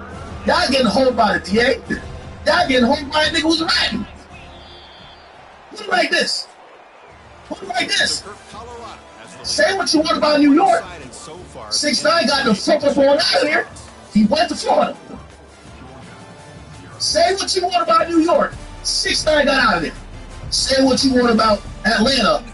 YSL Woody is still driving around, chilling fucking bitches, eating at all the spots, doing whatever he want, and even some people have now reversed what they said about it. Didn't we just cover a story that said he not a snitch no more?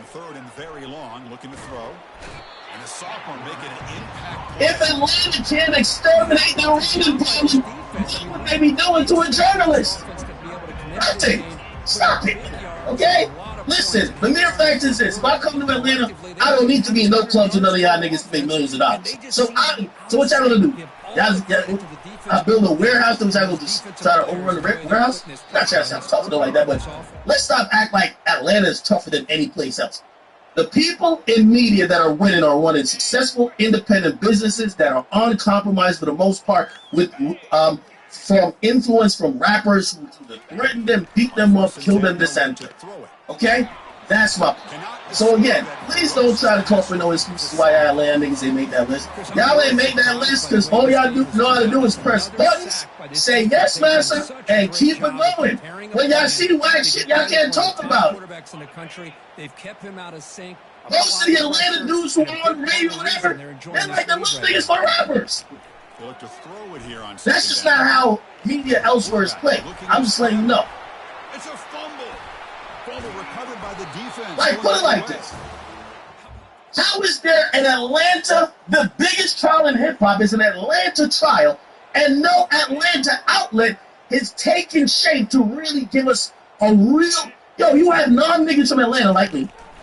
Like, No Jumper, Vlad, everybody else have New York outlets covering Atlanta trial. We don't know none of these places. We don't know the difference between Zone 5, 6, 8, 9, 10. We don't know 6 shit. We don't know none of this. We get, nigga, we don't even know how, nigga, the only time we see Blink happen is on the goddamn motherfucking Google Maps. But we're telling y'all story because y'all don't want to sleep on it. Why not? You don't have to be disrespectful. Y'all can't even cover your own goddamn place. That's how media works now, buddy. So a tricky situation here. Third and very long. How the biggest story from Atlanta, the biggest trial, ain't being covered by not one Atlanta base. One thing I gotta give Sean Carter credit for, that boy took over Texas. That boy took over Texas. Hey, before you ask me what's tapped in with Texas, Sean gonna be on that shit. That's Sean Reed. That's a fact. Did he have to sometimes interview somebody or maybe said something somebody did not like? Of course. Comes with the game. But Sean not worried about going to the club with these guys. That's old media. That's all I'll say. Okay. But anyway, back to the guy who Atlanta, the toughest city in the world because they got guns. Atlanta, they got guns. Remember that. They got guns. Atlanta, their biggest star, guess who it is? Why it's so fucking weird, my nigga? Like, think about this shit. Gunner selling out the stadium over there, nothing happens. Be walking around doing 20v1s and nothing. What is 20 niggas gonna pull up on Woody? They have 20 bitches pulling up on him. Why is Atlanta so tough? When is 20 niggas gonna pull up on him to actually show how tough Atlanta is? I just wanna know. To do he would be a lockdown corner. I knew it. Circuit in Atlanta. Wide receiver. I don't call it e-riding. I call it networking with artists because that's how y'all get paid. That's immediate click on. The majority of the other outlets, that's not how we do. So I'm sorry. If somebody flopped, if Future drops a wax song, if so-and-so did some stupid shit, we're not going to be scared of King Slime. We're just going to call it what it is. I'm very sorry that y'all live in a city that y'all feel like if y'all did y'all job to y'all fullest potential, someone's going to go kill you. Sorry. And if you think that about Atlanta, y'all better stay out of Atlanta and the rest of these areas. Because I really think them areas give it up. Truth be told. Anyway, I like this. All right. YSL. On 1st and 10 here, looking to throw the ball. I gotta give the guy who runs this. He has been doing a good job. I gotta be honest. Where is he at? Thugger Daly. I want to bring up. I do want to talk to you a bit. I see. I've been reading.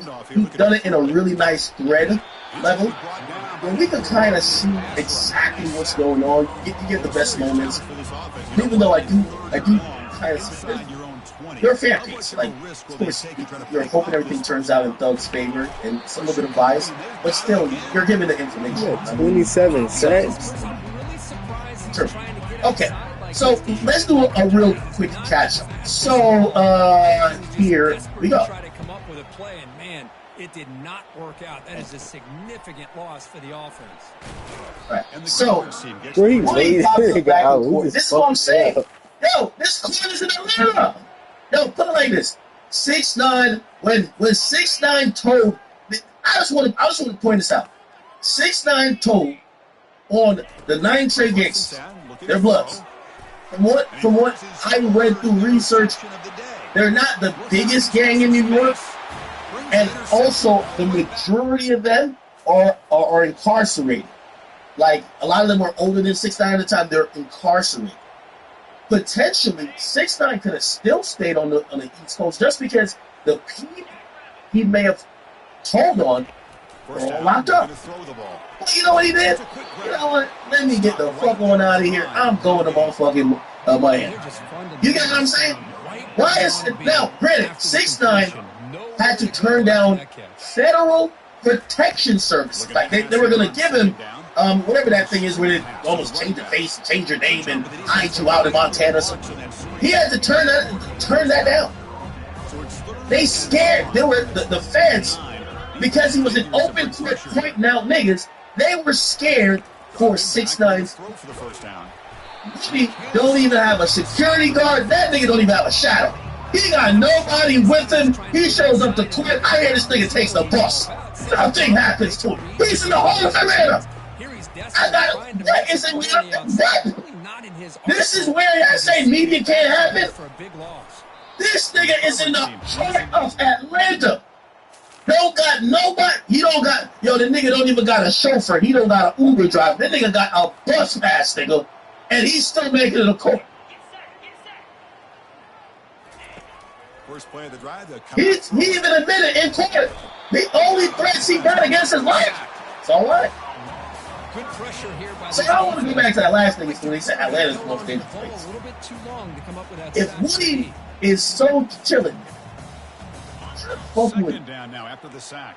Business with millions of dollars in resources in jeopardy.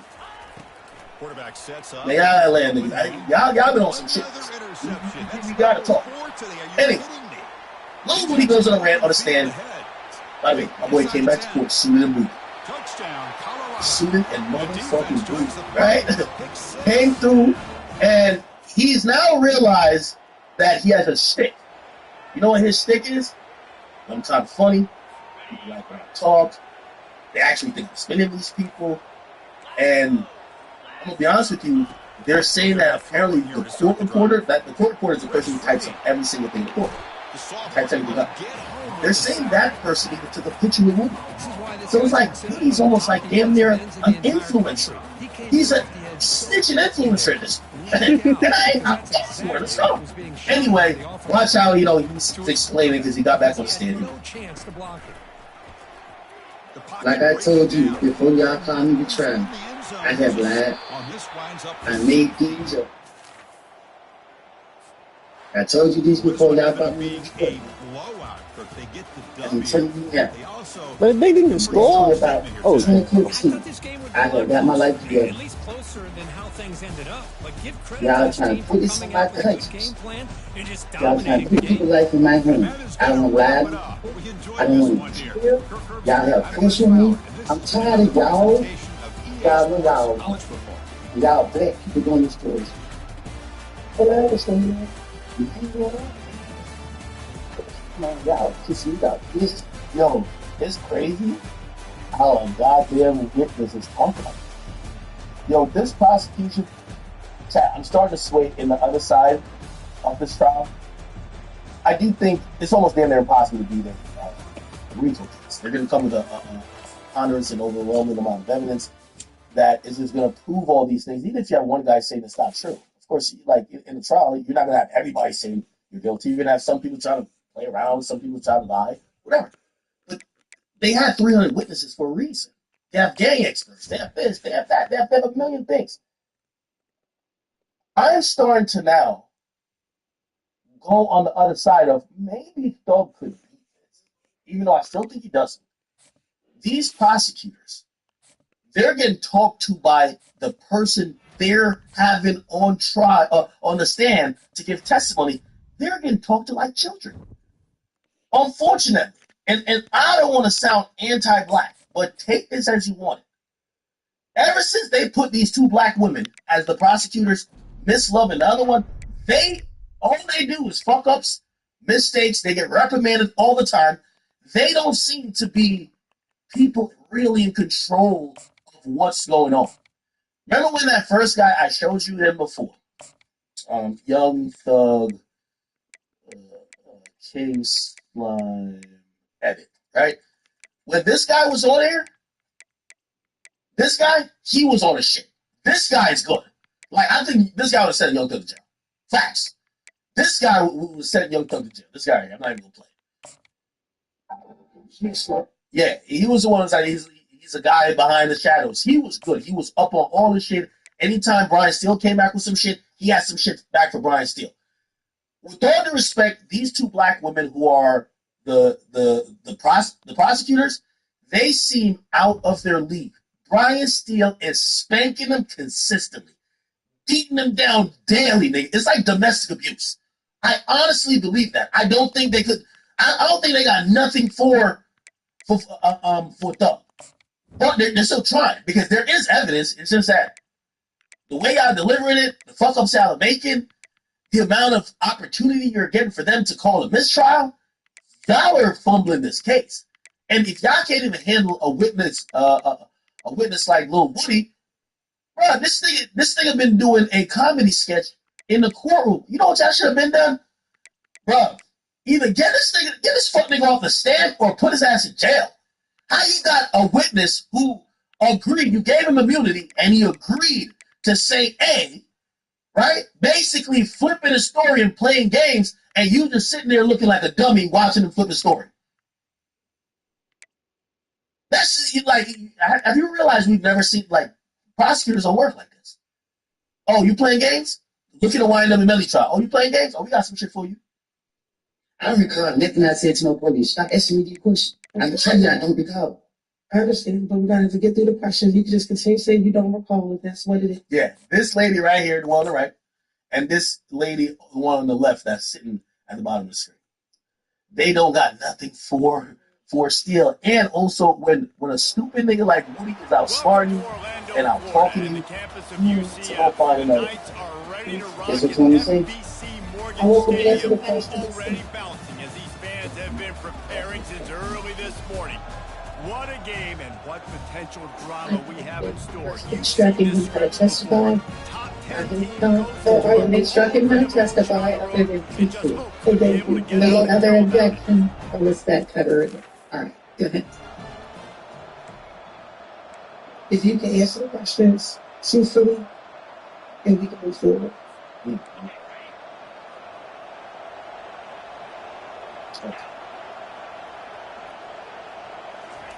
Quarterback touch pass on the jet sweep.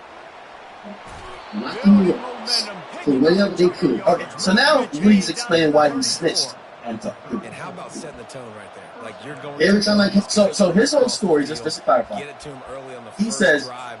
Let him know this play. I know I said certain things, and what did he say? Let me be very clear. He said that he had some knowledge of the transfer of the vehicle that allegedly was used to kill Donovan. Right? He also knew about beef. He also knew certain things that were intricate in proving that Young Thug basically was a shot caller and probably ordered this crime. And that, YSL essentially is a criminal organization because you have Young Thug at the top to order someone's murder. That is pretty much quintessential to put Young Thug in jail. He said that in interrogation. He signed an immunity. Okay? It's a with use immunity, which means if he does say something, which, by the way, the last judge, this has been all like, man, this is like so crazy. The last judge forgot to tell him, or, when he was asking for a lawyer one time, the judge stopped him and said, hey, you already got an immunity, you're going to need a lawyer, whatever you say, you can't get prosecuted on. That's not true. If he said that he killed little K, if he says this, he could get he could definitely get he could absolutely get charged. Not necessarily using that, but he could get charged for that crime, right? Like sometimes when people think about immunity, their testimony cannot be used against. Their testimony, for him, his testimony can't. But if they have other evidence that leads them to believe the crime without using testimony, they can still charge him. So, his lawyer needs to clarify that to him, or had to before, because he was down to say wild shit. I think one time he just admitted that he killed Donovan Thomas, which probably the prosecutors and police don't think it's true, but they think he's saying anything. So he's like, nigga, I killed the guy. Oh, the guy I think I killed. And again, you're not supposed to do that. You know what I mean? Like a lawyer your lawyer's not going to want you to get locked up. He's going to tell you how to finesse it. Obviously, the lawyer's told him enough now. You realize he knows how to finesse it. But watch him explain to the jury why he think it's this was the police kept locking me up for whatever they could. Every time I can't go, the police was on me. And they keep bringing up Thug name. So what I did was, to get them off me, I said, Thug did this, Thug did that, Thug did, because I knew they were gonna, I knew he didn't do it. And in my mind, I knew that the police would never go listen to me. So It was easy for me to try to take the blame off from him and get them off of me. And that's what I was doing from all these years. I don't remember what I done told them in the past. But my whole motive was Doug did it because I knew he didn't need it. They kind of like, and they keep talking about Doug. So I guess when you tell me, yeah, which one you tell me? Yeah, he keeps first. This what I'm and it's like, yeah, if I go by his thing and they say, they probably start me now. Hey, man, give me something about Doug. I'm about to make some up out again. What the fuck? Oh, man. Now, the reason why I'm also saying the prosecutor's incompetent, they're having him say this 50 times. So he's drilling into the jury's head, hey, I lied. The prosecutor don't believe him. The prosecutor believes he's now just trying to cover up by saying it. But here's the thing. If you know he's going to say he lied, why not ask him questions in a different way where you just can't drill that? Because everything is about what the jury, and the jury hears for 3 weeks straight. Well, I told you I was lying. That's a lie. Even if, obviously, if he's admitted he lied before, you can find out. You're fucking the jury. You're fucking with their perception of this case. That's why I think this prosecutor is just fucking, incompetent. In 15, you went to speak to police. When they called you, did they ask you about Thug, or did they ask you about the murder of Donovan Thomas? I don't know. I don't. Did you go down to the police department on your own to tell them that you did not kill Donovan Thomas? You gotta catch that. Yeah, I know. Did you go to the police department on yourself to tell them on the morning of January 2015 that you did not kill Donovan Thomas?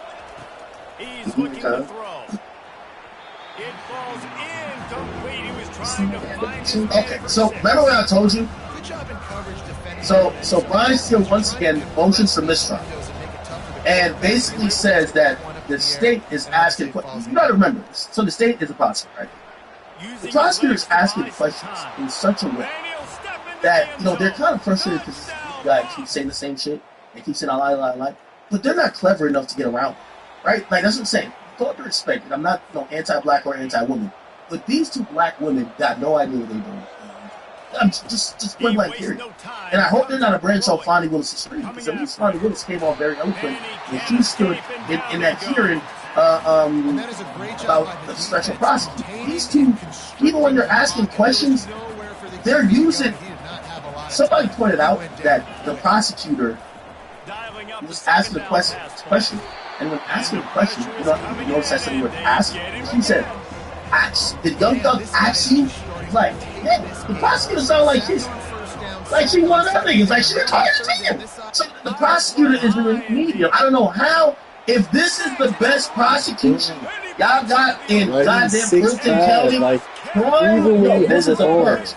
He snagged it before it got over. They'll spank her ass in court. Pause. Hold that. She got no clue what's going on. So anyway, Brian Steele, who's a top attorney, essentially, that woman asked the question to Woody, but basically added information that Woody had no idea. And basically, since that's in front of a jury, Brian Steele said, well, when you do that, you're testifying. You're supposed to bring up either evidence to show that that's the case, or an expert to have them say it, or bring up the police themselves. You can't just throw some shit into it. So you're an arbiter, or you're a lawyer on behalf of the state. You're not supposed to be testifying. And the judge actually agrees. The way I wrote down in my notes is that prosecutor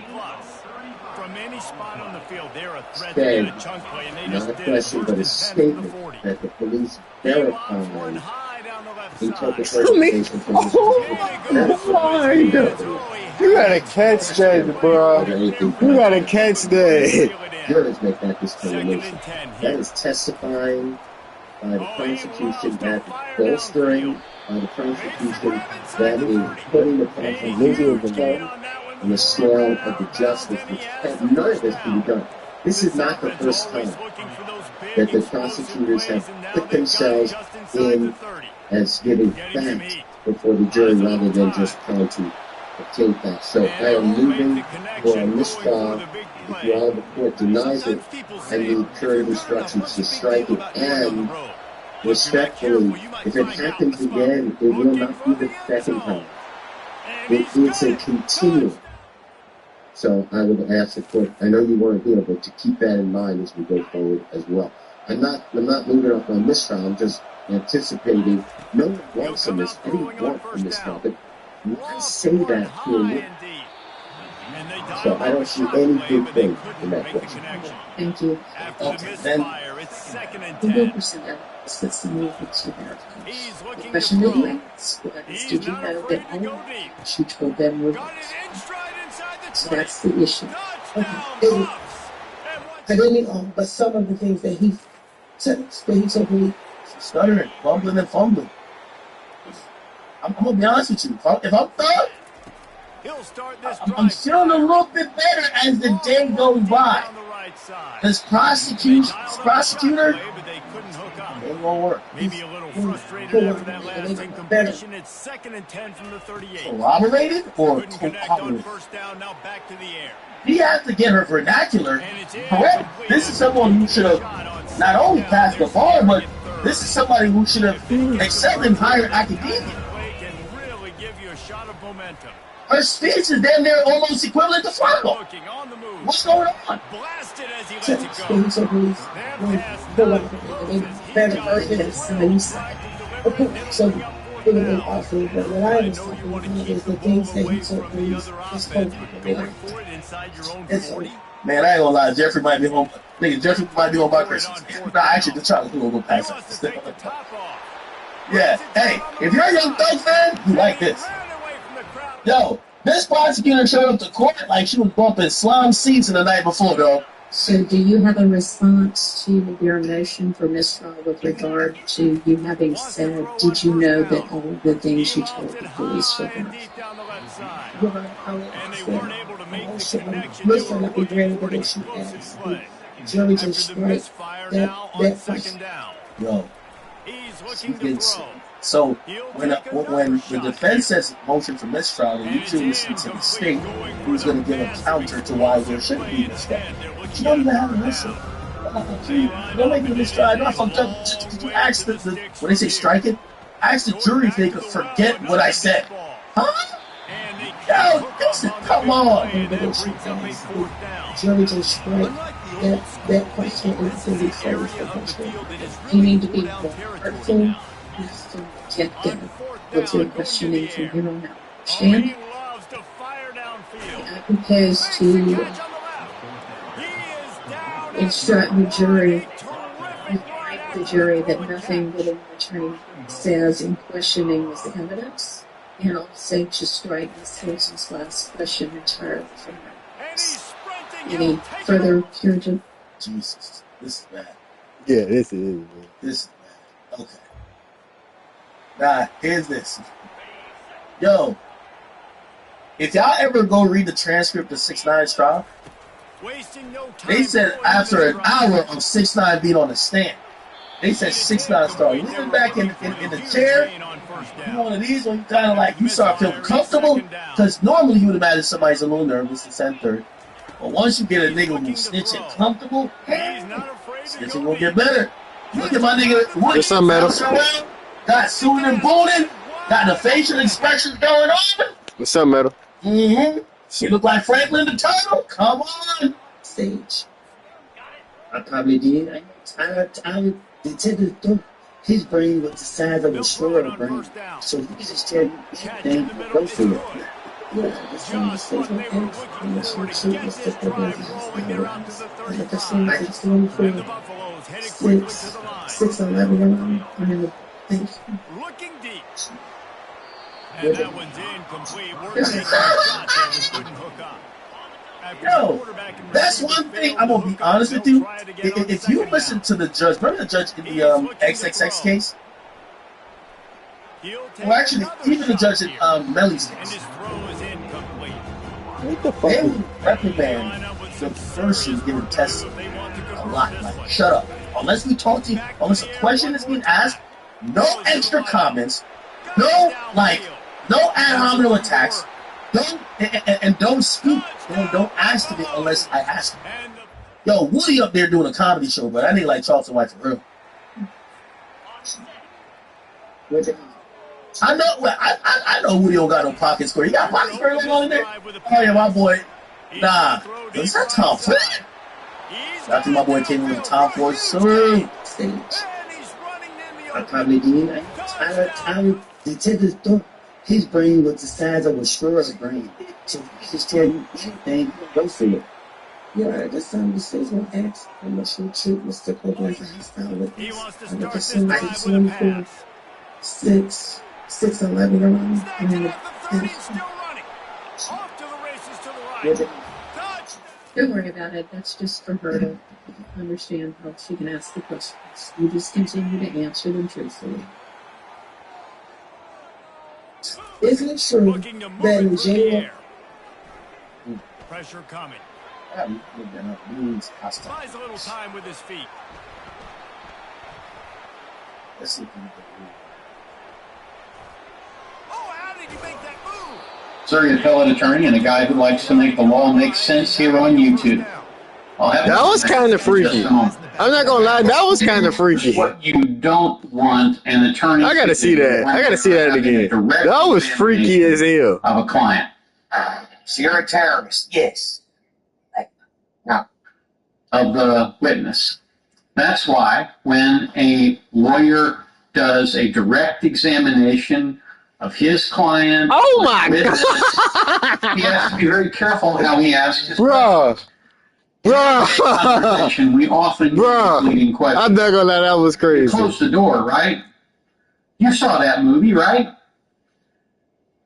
When you ask a question in that way, it essentially supplies the answer. So that all someone has to do is say, yeah, I did.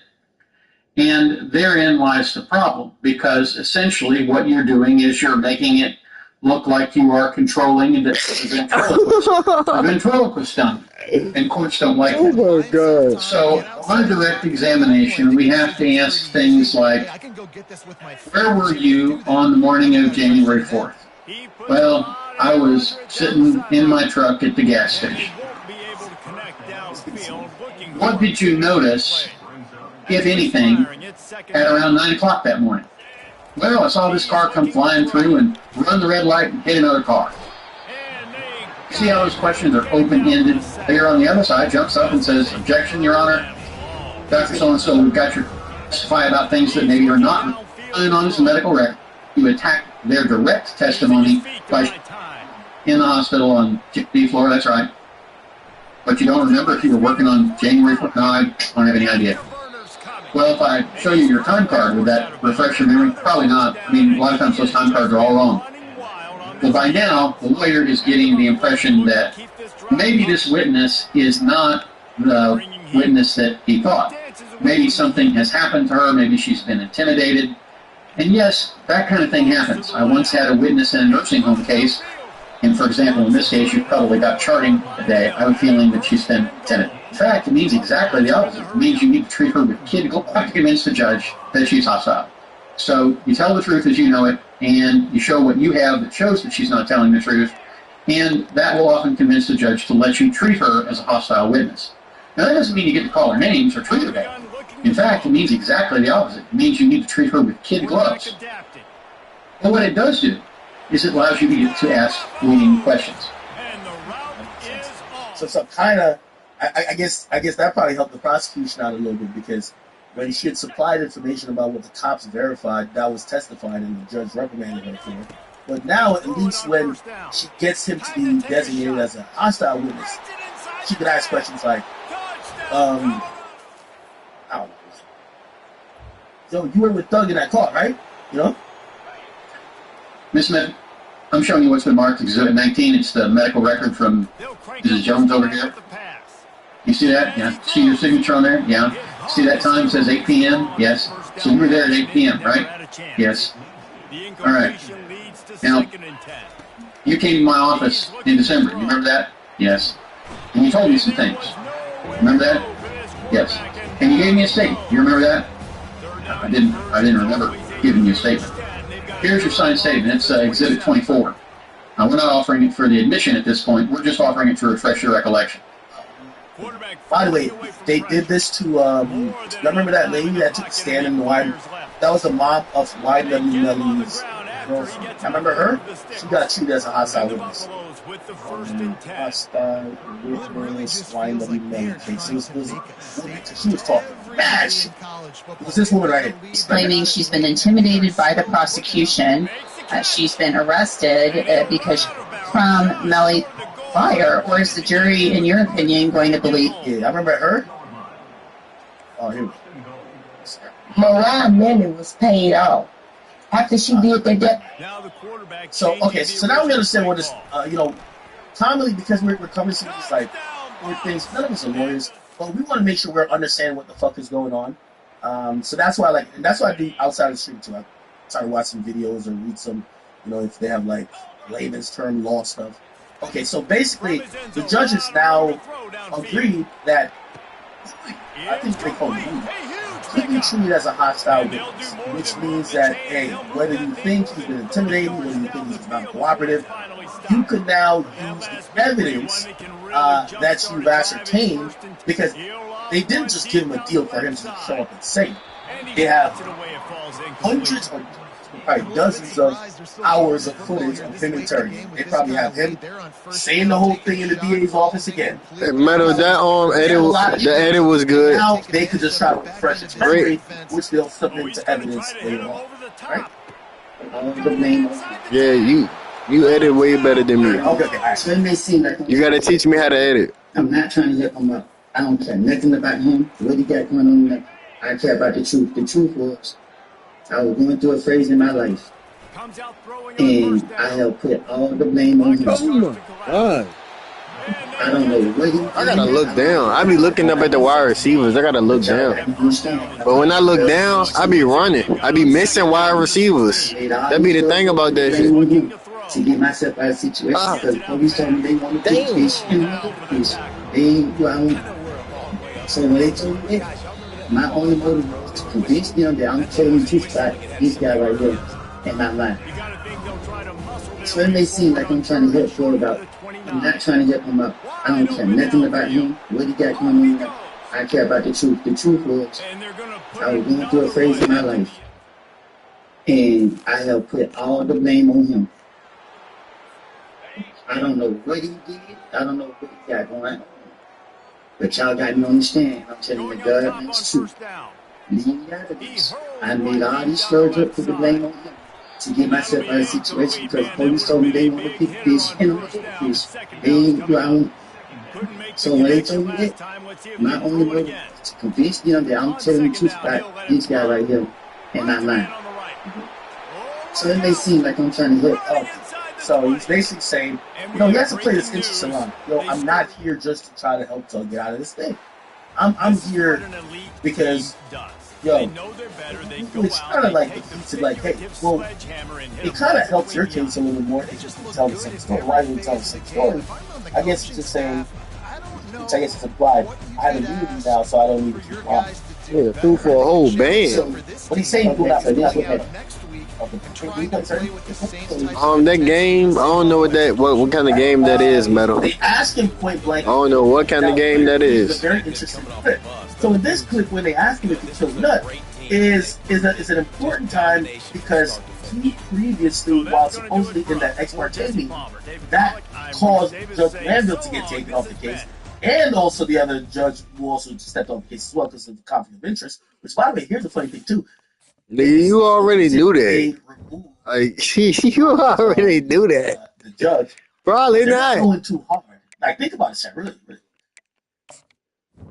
The defense went hard. Y'all niggas be trolling. This shit just expired too, like. If you remember, nigga definitely just had that bitch. That should have been investment anyway. I don't even play online. Essentially, Judge Glanville has now become a witness. But it wasn't only him that became a witness, if the appellate court agreed with that. Was on the Fortnite free. Right? The prosecutors were there too. Now, let me ask you this question. We've seen how incompetent these prosecutors seem. Why aren't Doug's attorneys pushing extra hard to get these prosecutors off the case. Now, one guy did submit some documents saying, "Yo, we want the prosecutor off the case." But Doug's lawyer isn't. You know what? Yo, we got a special ed version of the prosecutor. Nah, bro, I'm We don't black. want to get them off the case. Black people don't play games like that. Prosecutors. We just play 2K, Madden, No, keep them on the case. Call of Duty. You know what I'm saying? Think about it. Anyway, let me watch. So they're asking not, but pause it. They're asking Woody to kill Nuts. So in this ex parte meeting, right? Apparently Woody had claimed he had killed him, and that he was the one responsible. Let's see if he's going to say that. Now, keep in mind, his new lawyer, I think he had Melvin before. They've kind of talked to him and said, "Hey, listen, brother, this is how your immunity is. You can't just go on the stand and admit that you killed everyone or you're the criminal. Because if there is potential ways for you to be charged." Hell no, every black not good at Call of Duty. I know some that's ass. Oh my God. I did it because that is not true. That is like, yo, the biggest murder y'all trying to get this guy for, I did. But he gets asked a question directly to him.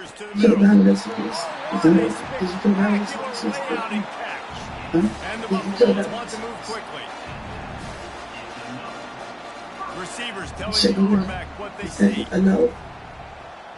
Okay. Exactly. She went down there to protect the door back in January 11, 2015. On first down. The sure hands, it's Pitts. They make the stop right there. Good pickup. It's still short of the first down. Offense gets set for second down. But is that when she went down there to tell the protect the door that you did not kill Donovan Thomas? He's looking to throw. Fires to the middle. He's got an open man. When you went down there, did you go down there to tell the detective board where you were the entire day and that you did not kill Donovan Thomas? Can I answer that? They'll start this drive with a pass. Yeah, you one of the worst teammates if you got a mic. I hate teammates that play music. Do you need the time? I hate teammates that play music. Like, what the fuck is wrong with y'all niggas? I'm not being Let's break. We're gonna need a break in just a few minutes. Like, I play music, but I know when to turn it off. Niggas don't know when to turn it off. You can do that, and then we'll come back after you can answer that question. They make the stop, but not before he sets them up with a first and goal from the 10. Have a day. We're in the first quarter and already. Bro, why is you using a white guy as your profile pic? You is not white. You probably white, but that's not what you look like. Stop. Why is you stealing somebody else's picture? I kid you not. I swear. ATL. Let's look at this. Well, who picture? Stop stealing people's pictures, bro. Look at this. Oh my God. So, that's not your picture, nigga. Remember, Judge Lamb. You perpetrate. You perpetrate. He got taken off. He had to recuse himself. Like, stop doing that. That's weird, bro. Ex parte meeting that he had with the ex parte meeting that he had with Woody and the prosecutors there. They were basically telling what the ramifications were if he didn't comply and testify, and how they could hold him in contempt. Right now, Judge Glanville's off the case. Now, when Judge Glanville gets off the case, you're going to notice, and let's go back to here. Let me point out a few things. I don't know. I'm not so sure. They're trying to get to it. All kinds of room to throw that one in there. I'm too nasty. I'm not gonna lie. This is the judge. This woman here is the court reporter. Okay, so there's a big court.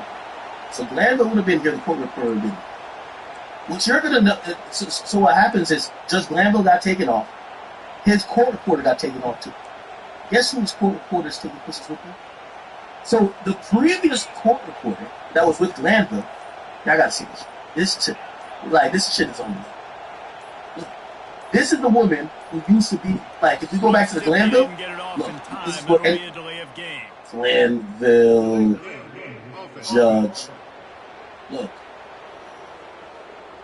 That is a completely avoidable penalty. The quarterback just went into lost track of this lady right here, Shreddy right here, that was his court reporter, is now taking pictures with Woody. Bro! Damn! What's going on there? Yo, it's like all the court officials are fucking all the criminals. That shit's just crazy.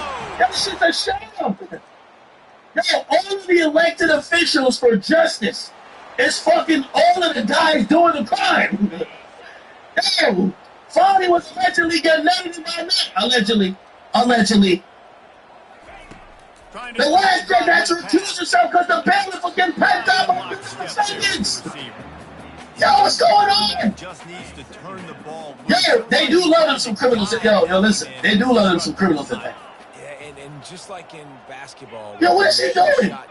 You start trying Let's see the video. You really miss. You know, quarterbacks gotta quickly be able to recognize all kinds of running room. You giving the nigga stats? Oh, hell no. Inside the 10. And the defense couldn't corral him, and he took it away.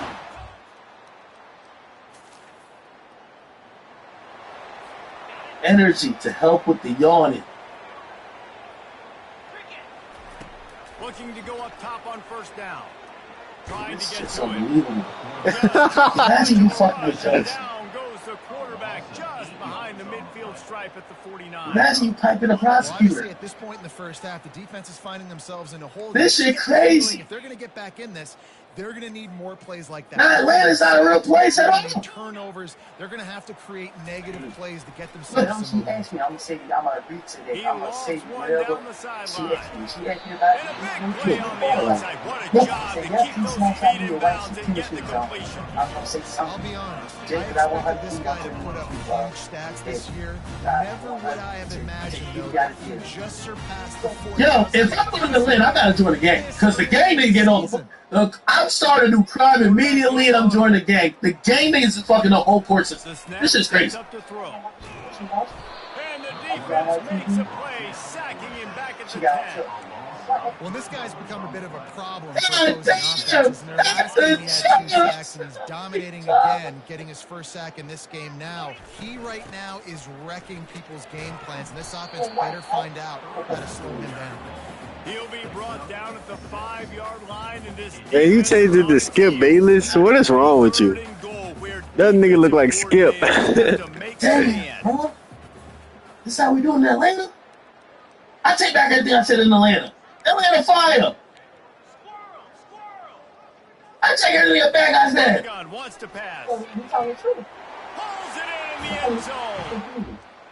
Oh, nah. Love and fair side. Look at Glanville over here hating. He hating. Oh, yeah. By the way, the pitch was taken after this, so she get that nigga snacks. Yo, here's new basket, my boy. Who granddad is that? Nice little condom, nice little honey pack. Who granddad is that? You know what I mean? Like, yo, I'm gonna meet you at the hotel. Like, yo, it's lit. The end of the first half, they're looking for more, but give the defense. Get that nigga a gift bag. Floating away. She in a BBL? Man, listen, you better fuck that flat ass chick if she in control of the. No, you know the court reporter is the person who type your words, right?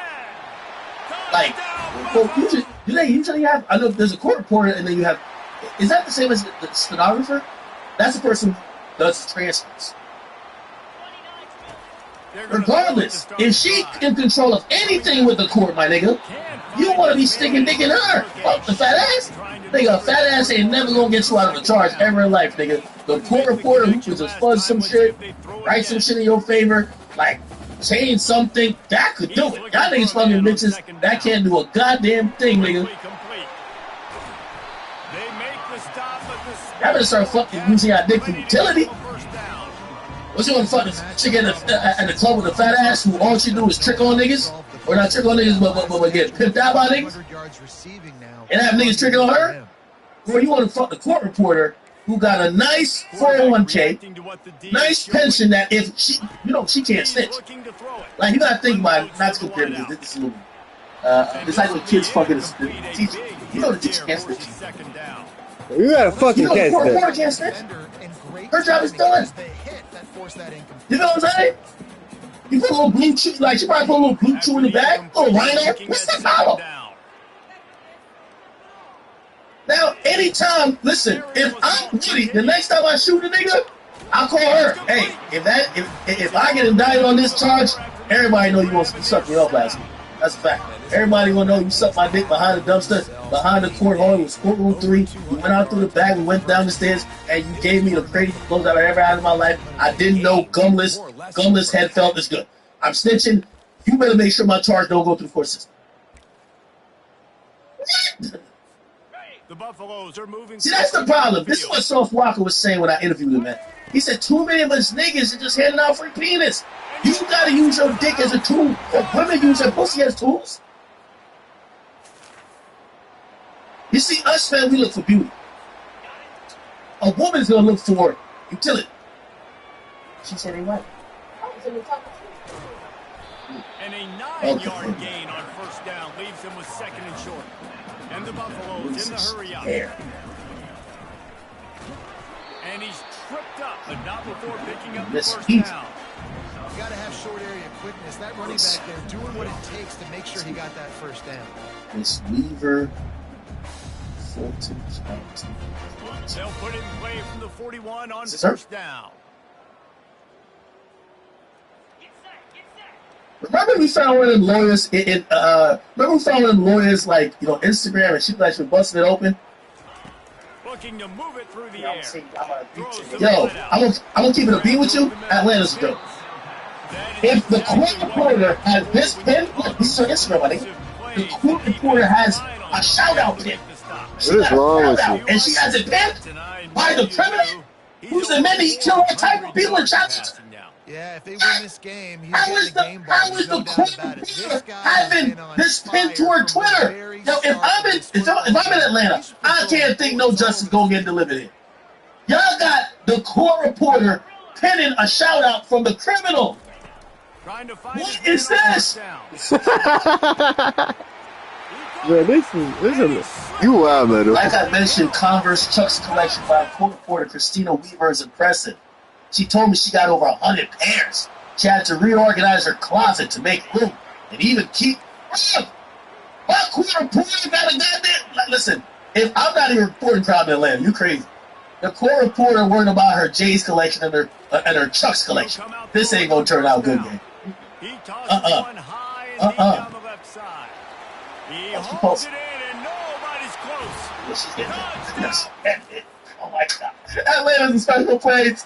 Yo, you know when you look at certain white women and you're like, oh hell no, they definitely hate niggas. Like they would never let a nigga fuck them. They're dating some older white guy. Like, you know, they probably have a little interracism in them. You know, just a smidge. You know, they just sprinkle one of them. They call it Salt Bay type of sprinkle little racism. Hell nah, she's getting packed the fuck out, nigga. Holy. You never seen me acting like a thug, cause I'm not a thug. You never seen me acting like a thug. You lying. That's a lie. She rocking red Converse to the no. I am a streamer. Red Converse to the YSL channel. Innocent. She said, check out my flowing luxurious hair. I ain't gonna lie, man. Instagram and social media, even though I'm doing a serious job, chicks still worried about thirst trapping. Look at my hair. Day 32. This is not a serious place. She's scared about her fucking hair. No, this is a joke. This is a joke. I guess. Bro, did you just text me on Facebook? Like, come on, bro. How am I gonna read it? Oh yeah, she definitely fucking black niggas. She got very. You double texting me? Like, come on, bro. That's gay. That's gay. Come on, man. Yo, do all white women in Atlanta fuck niggas? That's probably lit. Like, ain't like the highest nigga population out there. No, this is crazy. Let me just look at the pictures. She probably got a gram. Imagine she got a gram or something like that. She got an OnlyFans. This is an innocent picture. This shit is innocent. I was 16 years old. I was like 15, 16. If this look like a gangster to you, fuck. I don't know what to say. That's not even a gang sign. I got my middle finger up. I got my middle finger down. How's that a gang sign? What are you talking about? Y'all niggas be saying anything. Shit, it's not no gang sign. I have my middle finger down. He wastes no time and comes out throwing. He rifles one deep to the Why would you lie? But she's so okay, now back to this prosecutor. Why would you lie? But she's so that's how I was raised. I was raised up to lie to the police. I was taught to lie to the police. But if you're trying not to go to jail, why would you lie to the police? Just tell them the truth. You trying to treat me? That's no question. I'm not with this. That's the second sack of the ball game. That dude is getting after the quarterback offense. What's my adjustment? Why would you lie? But she's so much. Now, I ain't gonna lie. By the way, shout out to Thugger. Thugger's, I could tell he started to feel better about the child. His drip has been increased day by day. Drip is going up. You know, this jacket is hard. What's up, jacket? This shit hard. This shit is hard as a motherfucker right here. From his end zone, he'll have to I like this jacket. Fires to the wide out. Yeah, he looking fresh. You don't look too tired. You know the other day was fucking stupid. For the first down. And the Buffaloes want to pick up the tempo. What jacket is it? Defense, they just Is haven't been Valentino? able to find an answer for this guy Nah, this throughout thing the dripped course out. of the game. Obviously, he's got 2 touchdowns, picks up the first down there. They've tried Okay, all right. And the quarterback is knocked down back at the 13. Now, this shit is some hilarious shit. Listen to this. Listen to this. Listen to this. This guy. This guy did a comedy show. Yo, chat. This is how you know the internet. You know us internet folks, and this is why I always be telling the street dudes, man, y'all stop having civilians do what y'all should do. Y'all claim y'all killed snitches. Go kill them niggas. Other than that, we support snitches. That's what we're civilians, okay? They usually street niggas, because they're too bitch to go actually do what they claim they do to snitches. They want civilians to blackball the snitches, right? And obviously sometimes because we see, even as civilians, we want to identify. I got a powerful family. I got a powerful family.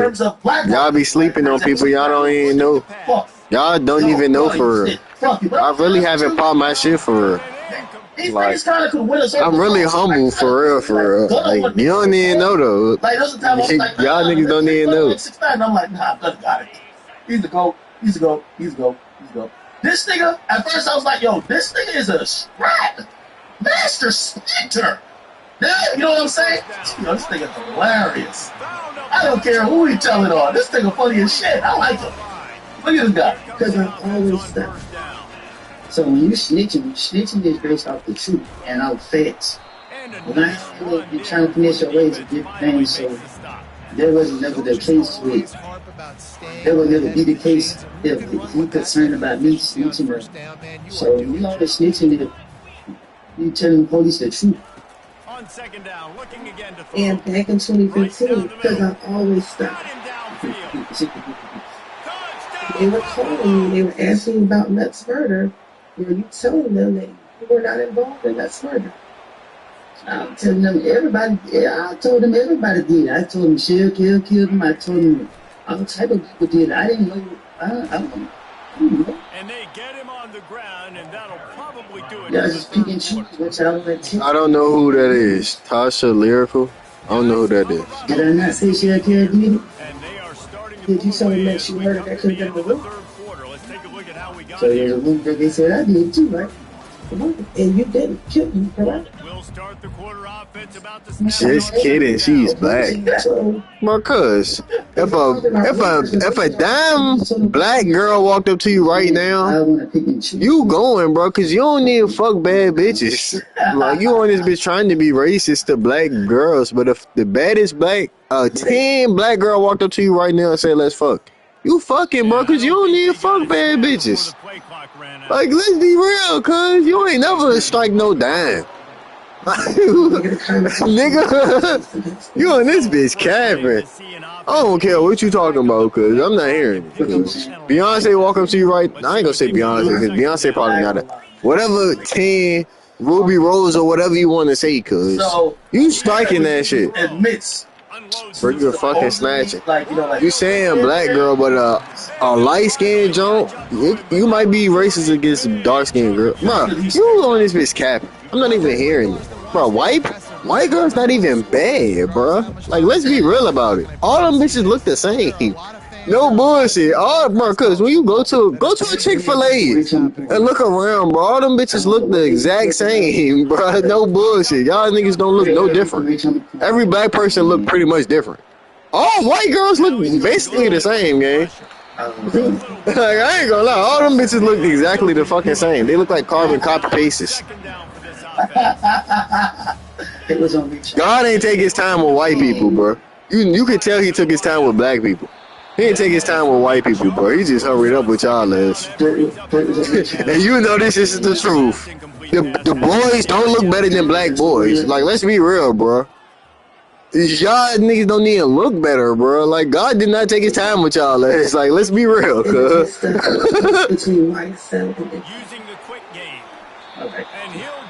That nigga can't even go outside in the sun. Look there, I don't know who that is, bro. I don't know who that is, bro. Y'all niggas can't even go outside in the sun, bro. No bullshit. You can't even stay in the sun too long, man. God dead ass hurried up with y'all ass. So they let me stop that. I didn't like the way he looked at me. How the fuck you get fried standing in the sun? He seen how the people I had with me. He got his stuff back, said appreciate it, and he left. So when I told him this page was, I don't know what I told him, but I remember giving him stuff back, and I didn't like you put on some sunscreen. In the same. For sure, putting on sunscreen. What happened? Well, your skin is tarnished. Well, your skin is tarnished, nigga. For real. A dime. That's how I know you gonna strike a dime. That's how I know you gonna strike a dime, gang. Your skin gotta be tarnished. Yo, the irony of saying I had to protect Brett. Damn, I threw that shit right to him. Brett, I guess he's threatening it. Like, yo, how you have to protect Brett? Like, how that work? But anyway, please. Everything they do with threat. You know what I mean? I was trying to protect threat from the get-go. You know what I mean? Threat. And they had some more stuff going. Like, just right at the gambling house and we got shot up by Kevin. You know, you said nothing. I said, can you use against me? Threat shot up Richie and Corn Daddy Barbershop in Bankhead. Oh, shit. What the fuck? That is not real. That's really, I got it. Yo, this is someone. Yo, you sure anything I say can't be? Hey, I shot that shit up. Hey, bro, that message was too long. I couldn't read it all. Yo, what the fuck? What is going on? That was a dime. That's a dime. That was a fucking dime. I ain't gonna lie. That was a fucking dime. Yo, is this serious? No, Jerome Baker, you see this? Yeah, you see this? You just scrolling down my friends and this. I know, yeah, Facebook. Like, nah, bro, I don't fuck with nobody like some white folks. How many people have y'all seen me fuck with on this stream? Damn, bro, this nigga is good. I don't fuck with niggas like some white folks. For real. I mean, I was trying to protect it from the I don't fuck with niggas like some white folks. They had some more stuff going. Right at the gambling house and we got shot up by Kevin. Oh. You know, you said that boy. Can you use against me? That's it. Me and Threat shot up Rich on the Corn Daddy Barbershop in Bankhead. I don't know what happened with Threat and Rich on the Corn, but I'm gonna ride with my brother. And they was beefing. And yeah, we fought and did that. Well, this nigga different. And as a result, we shooting and shit. And what's up with yours? When you and Sean came at the Cascade State line, the two of you shake hands and said that the beef was over when y'all met at the Cascade State line. I put a gun at you. At the Cascade State? At the Cascade State. What? Who'd you pull out? Sheriff Hill. And once you pulled the gun out of shell count, what happened? I guess. You put It's him. not a I don't know. I guess. You putting me on. How he a pimp? How you know he a pimp? What make you think he a pimp? No, this nigga is not real. Bro, I'm gonna be on the skill chat. You gotta like again. This was street nigga. Unless like Thug is your family, this snitching is highly entertaining. Like this is some entertainment cooperation. At the Cascade Skating Rink. How do you know this? How do you know any of this? Cascade Skating Rink. I don't know this. Okay. Like, you putting me on. How do you know this? And once you pulled the gun out of shell count, what happened? I had somebody with me that I didn't want to get caught up in my shenanigans. Who was with you? I can't recall. Well, if somebody you just said. I can't remember who it was with me. Okay. So how do you know you didn't want them caught in your shenanigans? Because I don't feel put nobody else in my. I just wasn't gonna do that. Okay. So after you pulled the gun out on him, did you shake hands with him to say that the beef was over between the two of you? No. I pulled the gun out and let him know I could have got you right now. And you didn't shoot him? No, I didn't.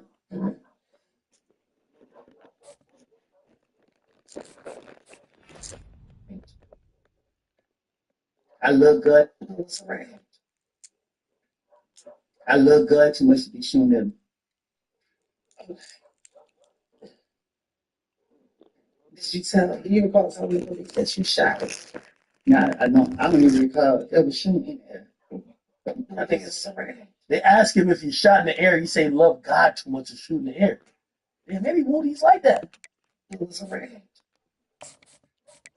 I love God too much to be shooting them. Did you tell? Do you recall telling the police that you shot him? No, I don't. I don't even recall ever shooting in there. Everything I say could be used in what courtroom?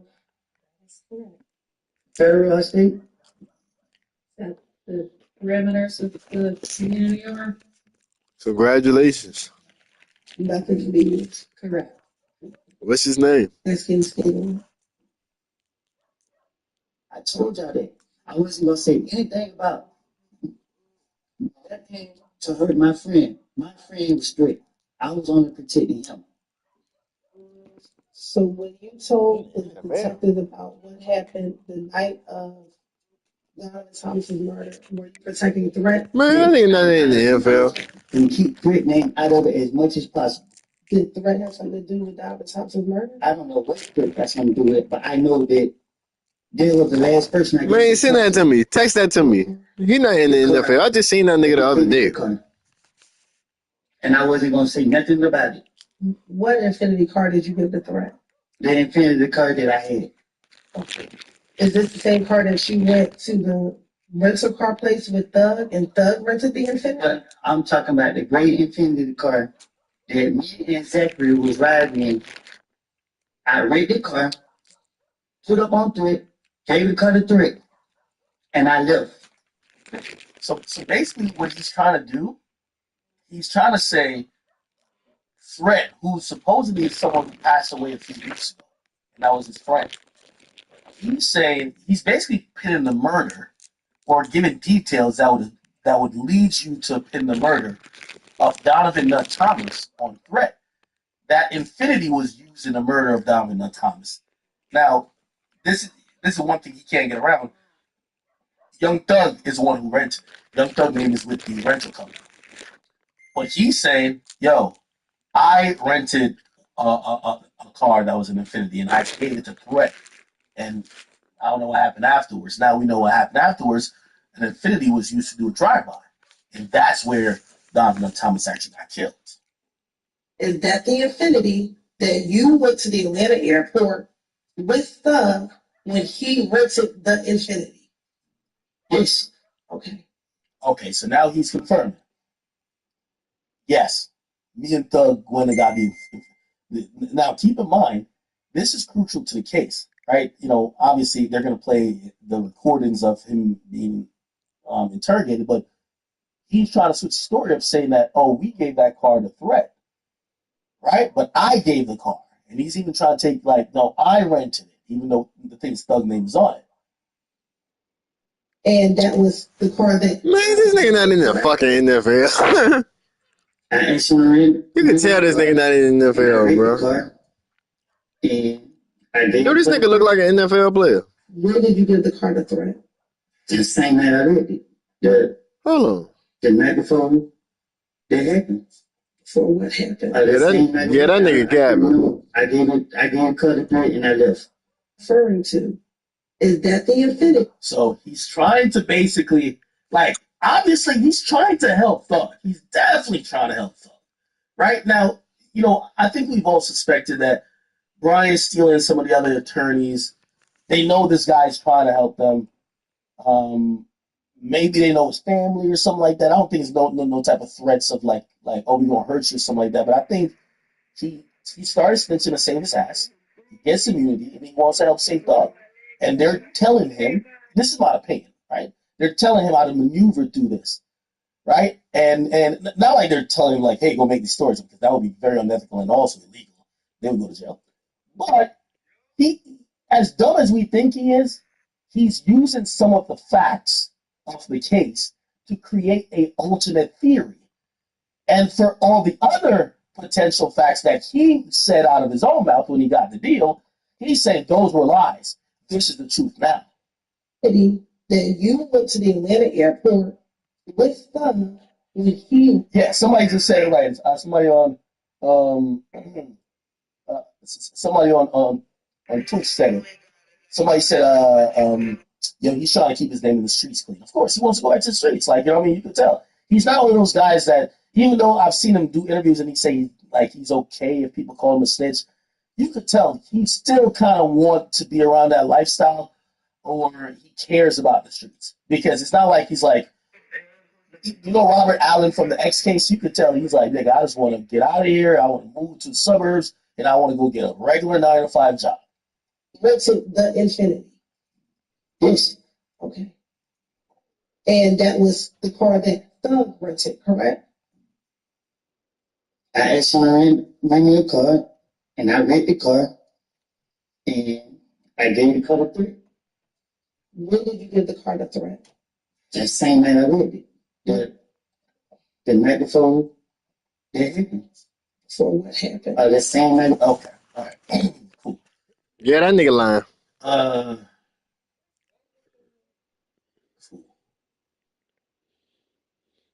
Correct. All right. So that was that day of trial. And I know, chat, again, we missed a bunch of days, so we got to get caught up. Let me see if I can get caught up. What? This was a 12. Yo, look how this nigga is staring down at the goddamn prosecutor. Look at this nigga. Now that you could step out with him, please. Look at this nigga. I don't care. Why you Just say it. This is Miss Love. The other black lady is Miss Hilton. Certainly. Okay, all right, cool. Let's see if... Okay, so that's 109. Let's go to... I think we got to go to 110. And by the way, Thugger Daily, I see you posted... Shout out, I gave you... Hey, if you have Discord, you could definitely join my Discord. Get added. Somebody will help you out in there. I would definitely like to talk to you. Okay, cool. And then this is when he's wearing this jacket. I think that was yesterday. So let's get into... Chat. We'll be done with this in a little bit. And I think I might have to cancel my... I'm going to cancel my real estate thing because we just got too much to cover, chat. We just got too much to cover. And I know I respect you guys enough that most of y'all get your information either third party or directly from me. And I owe y'all to give y'all the full stream today. Okay, let's figure this out. Okay, cool. All right, bet. So let's quickly go through this. All right. The state asking, okay, now he's trying to explain that YSL is not a game. YSL is not a game. So you can't, y'all keep trying to attach it to things that going on. If YSL was a game and you saying that I was Billy Blood and the G was still a game, how the hell, excuse my language, how would all this be YSL if we all supposed to be this and that and that. It don't make sense. If you're a gang, you only gonna be one thing. Doesn't YSL have both blood and Crip gang members? YSL is a record label. Were you ever signed to YSL as a record label? Y'all keep looking me up. Were you ever signed to YSL as a record label? No. When you got out of jail and you were doing your rap videos, were you signed to YSL? I was signed to somebody else. Okay, so you've never been on YSL record label, correct? Okay. So when we're talking about you was Billy Blood, but now I'm a thug and now I'm YSL. Billy Blood is not a record label, correct? But when you're speaking on gang, is Billy Blood a record label?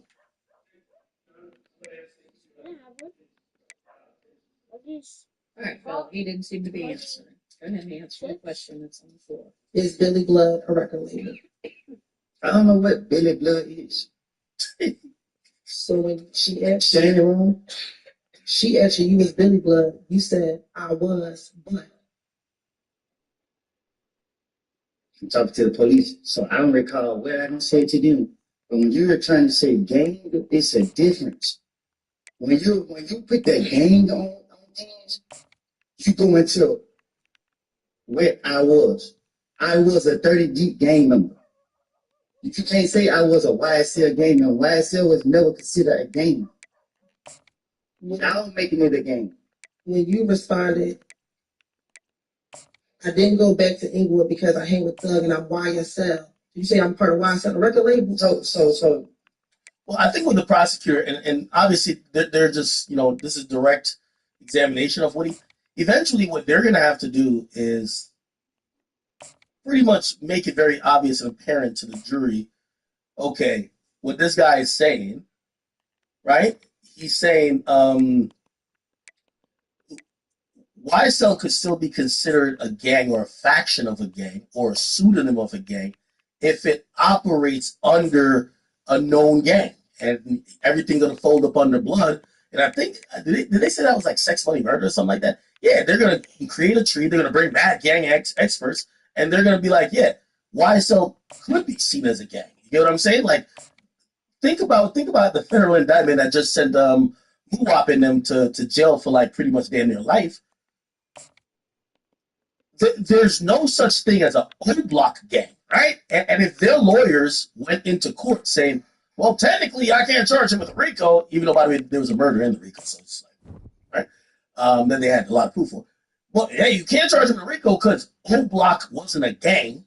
You get what I mean? It under how they classify a gang legally, and especially even if it falls up under other gangs, including Black Disciples, yes, it would be considered a gang. So this whole thing that YSL can't be a gang because it's not, whatever, that's he's saying that, but the prosecutor's job is to make sure the jury gets to understand that, yes, it's still a gang. Listen,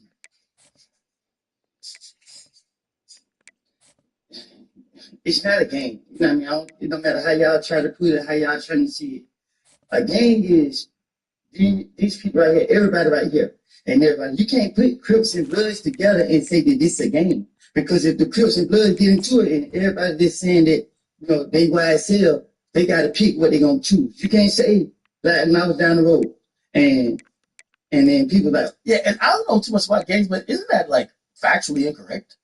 Aren't there certain gangs where, like, for example, like I'm thinking about New York, there's certain gangs where they have Crips and Blood members a part of it, right? Isn't like the Wolves or whatever? Isn't that what it's like? They kind of have Crips and Bloods. Am I lying? I don't know, but like the whole gang thing is a little bit convoluted because like it's very simple when it's just Crips and Bloods and they're supposed to be enemies allegedly, but then you get to realize you have these Crip sets and these Crip sets, and then these Crip sets have these alliances with this Blood set, and then some members of that Crip set and that Blood set then branch off, and they're kind of, they're still Blood and that guy's still Crip, but they're now claiming this other thing. That's kind of like how it kind of evolves, right? Somebody says, oh, that's the chosen the woes, right? So it's like, there's no official like registry of a gang. It's just that at least how the law looks at it, it's like, nigga, if y'all a bunch of people who identify by the same symbols, certain type of languages, or representing symbols and do criminal activity. I get it. Get out of that. There's no point in it's like, oh no, you're registered as a Crip, so you can't be a gang of blood. There's you. Somebody said those are cliques. Yeah, cliques are gangs. I'll look at the official legal definition that the courts and the law usually determine gangs. What I said is, hang with thug and I'm by yourself. You say I'm part of line something record label, so listen. Quarterback now on the run, still looking. He'll pull it down and run. Here we go. And he won't. Let's do it. How does the law define a gang? And it's very simple. The Department of Justice define a gang. So this is federal. It's even easier. That's why a federal racketeer case don't go. As a group of 2 million people, you adopt an identity. YSL would be an identity. It doesn't matter if you could be multiple gangs. But that's what right? To create an atmosphere of fear or intimidation. That's it. Like, you see how simple that definition is? Now, I think in certain places, they'll use this definition, the criminal street gang, right? Well, actually, no, this is just the definition of a gang. But a criminal street gang is defined as an ongoing association of 5 or more persons that has one of the primary purposes of the commission of a criminal offense described in the previous sentence. Its members have engaged in continuing series of offenses within the past 5 years, and such activities affect interstate commerce or foreign commerce. Just a bit of a misfire there as they can't make and that's what your concern is. Really important for a now, if you have seen the trying to make me say somebody shot you did it, shoot it. But if this way gonna take, if they keep saying that, can't let people shoot you while you got your child downtown, you keep asking me something. I don't know who shot at you. If I knew you shot at me, I'm gonna come. All by himself down the middle.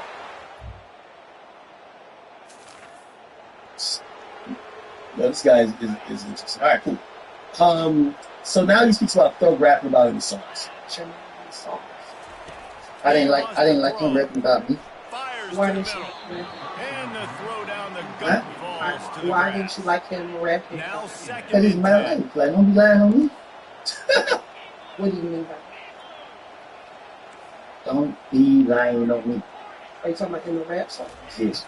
What did you think was wrong? When you were telling me you He's going I to let recall. one fly down the middle. you recall what the verse was or when he said in the rap song? No, I don't recall. This nigga's a character. It's the song I didn't like. Is that the specific verse? This is halftime. So Woody's name was mentioned. I guess Young Thug says, "Pull up and pop at your knob."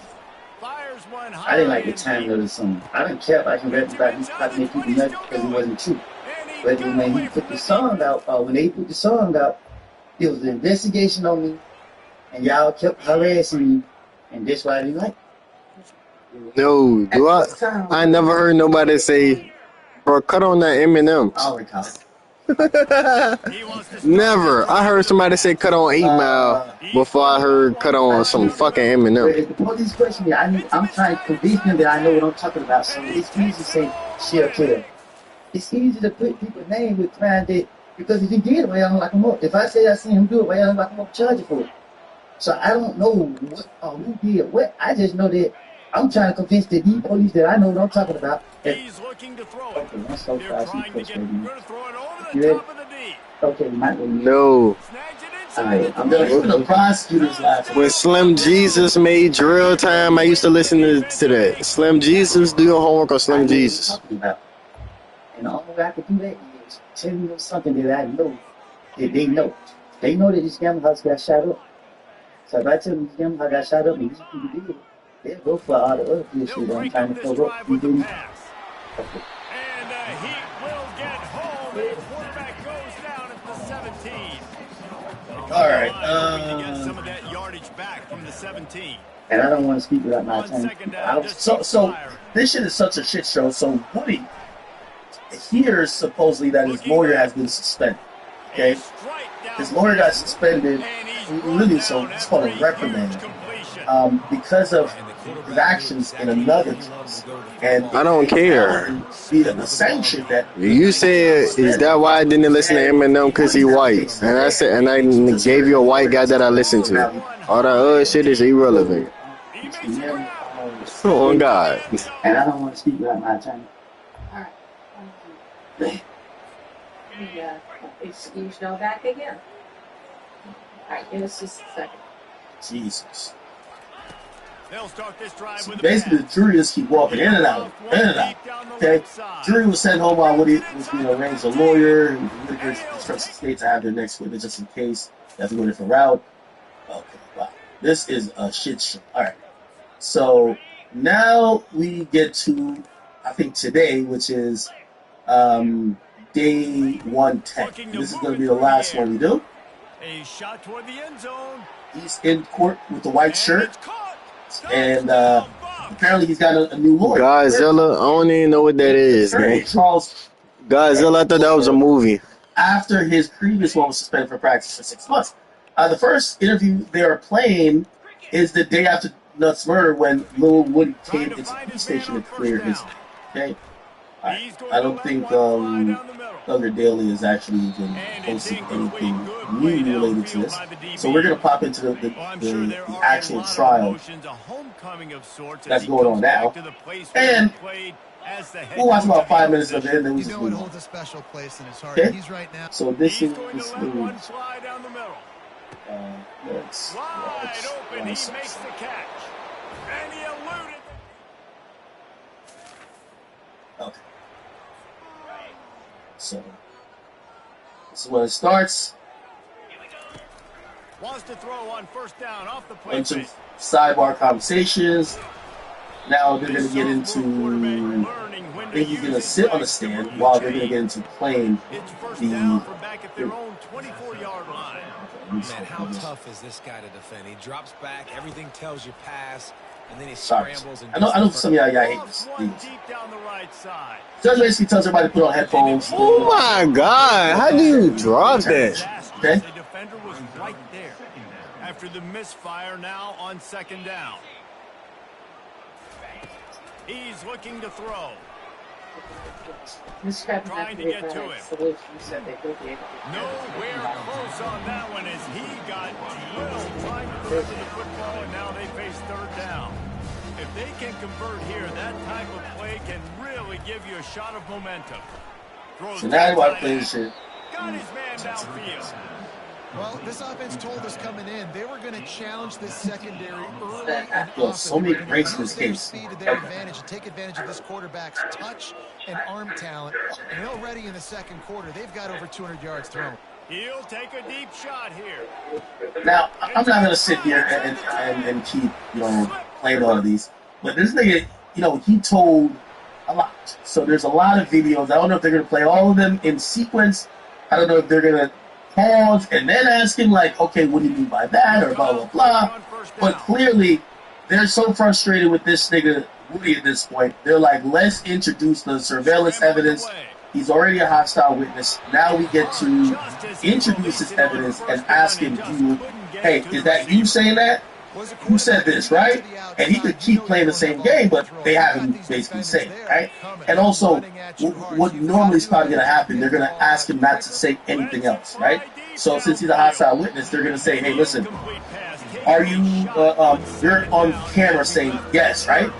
And even though, he was saying, I was lying to the prosecutors, I will say anything to get out of that room. I was going to the detectives, I would say anything to get out of that room. The judge should shut him up, or the prosecutor say, just answer the question. Okay, so you said this, right?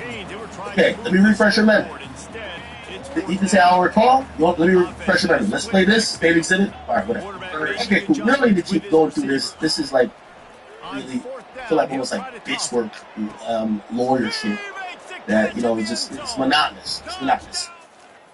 I'll keep going through the highlights in the sense of, when Thugger Daily or any of these other pages put up the highlights of what's going on with the case, I'll get back to it. But for now, let's. Okay. All right. Anything else with the YSL win situation that we could play? I think we just exhausted. He holds it in, and nobody exhausted. And he just kept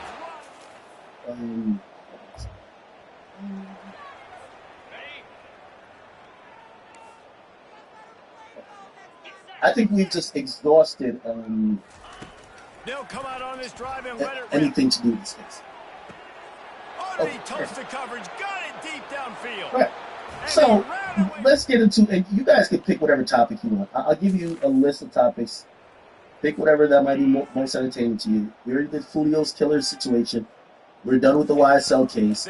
We could go to the little baby situation. We could go, and we'll probably go into Michael Rubin. I could also touch on Young Miami. Not go on top of Young Miami. We're doing YSL Woody. You get that off there. I'm deleting them off my top list. Actually, let's go into this kind of, I think it's a quick one.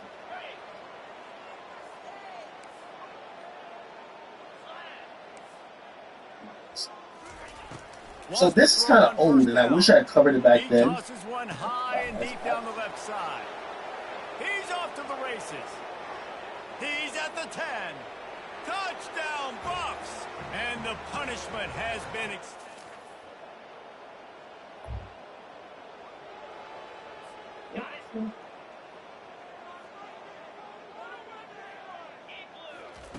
They'll throw it on first down. Fires to the wideout. The freshman just okay, so Cardi B was on Spaces recently, and somebody was trolling him. And they basically said, Cardi B, how could you be blah, blah, blah, blah, didn't you use to drug and rob men, right? Now, if you guys don't know the story, back in the day, Cardi B admitted, right? It's about 5 years ago, she admitted that when she was in the strip club, she said there's a lot of nasty shit going on there, and she said, yeah, she would give a nigga a pill, you know what I mean, get him knocked out, go through his wallet, take his money, actually outplay her own words. On third and long, you'll have to turn it loose. This is what she said about 6 years. And he was hit just as he was releasing the pass, and it falls to the ground incomplete. And the Buffaloes moving quickly to the line. On fourth down, they'll throw for it. Coming after it. And he's on the ball, and now it's worse. The ball's loose. And the offense falls on the ball.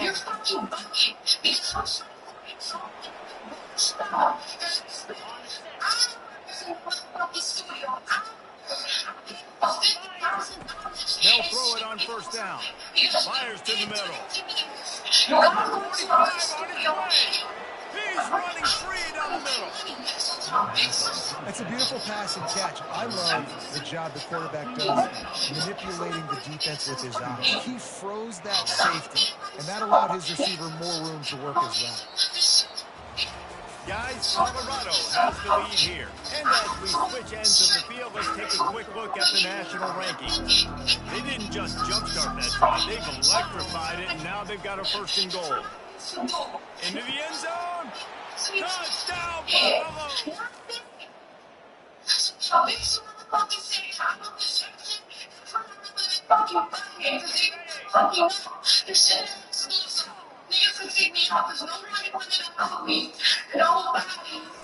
Comes out throwing the first down. And the defense gets to the quarterback. Nice sack by the defense. Great job getting to him, getting him on the ground. That's the fourth sack of the day. This defense have had some bright moments. They've also given up some big plays. Keep rushing the quarterback. Going for a ball. And this is blocked. Incomplete as he had a huge game in his fingers. Okay. So now supposedly, supposedly one of, and I hate even saying it like this, one of the men that allegedly were robbed by this is like one of the guys who was robbed and drugged Cardi B came out. And this is not funny at all. And it's actually pretty sad that when it comes to men being taken advantage of, nobody gets fun. The guy wrote a whole story about it. Since I was in New York about 5 years ago training, my trainer suggested to go to the strip club. I never turned it down. This time, I decided, I'm missing guys. Look at the picture of Cardi B. yards passing as a game defensively, David. Cocking back to Quaylen? Wait, what was drug men with cocking back to Kill is crazy. Not go windmill Tom. Really has the ability to spread it around. And now oh man, this is not a joke. This is not a joke. Somebody says, yo, hey, a girl did try drugging me one time. That's a fact. That's right. This is not a joke. And it's just unfortunate that when it comes to us, man, like, people really don't give two fucks about this. By the way, I'm going to get to Cardi B's side because she claims it was all cap. But she did speak on it recently. Again, that's why I'd seen him back up again. Anyway, so this guy, he writes a story. Yo, the tongue out is crazy. Hold on, the tongue out is crazy, though. No, the tongue out is crazy. This is not fun. This is not fun. Okay. So nobody will turn down, but this side of the side goes. So you go to strip. Alright, this nigga sound like some New York. Anytime when a nigga says, he's from New York. New York niggas start every show like, yo, and what else they say? Anyway, so boom, go to the strip club, and I met Cardi, feeling, and I convinced her to come back to the room to have a drink. Now, see, I think this is that. Totally, you would pay her fuck, or you pay her something. I'm not convinced the stripper to come have a drink at your room when she can stay at the club and make money and still have a drink with you. So I've been drinking already, so I had to piss. I slid to the bathroom and came back and finished off my drink. Last thing I remember, she was twerking on me, music blasting, that was it. Next morning, I saw a used condom on the floor, and I noticed all the cash I had, which was about $850, my Louis Vuitton belts, and my iPod. This was a mythical. My iPod Touch. This ain't funny. iPod Touch? My boy probably thought he was a man back then. See, I tried calling her several times, but as soon as I realized she gave me a Google voice number, I know she did it, but I couldn't prove it, so I never went to file charges. Mainly because I didn't want my fiance at the time to know what just happened. So I took my L. Can't lie, it was certainly traumatizing as a man.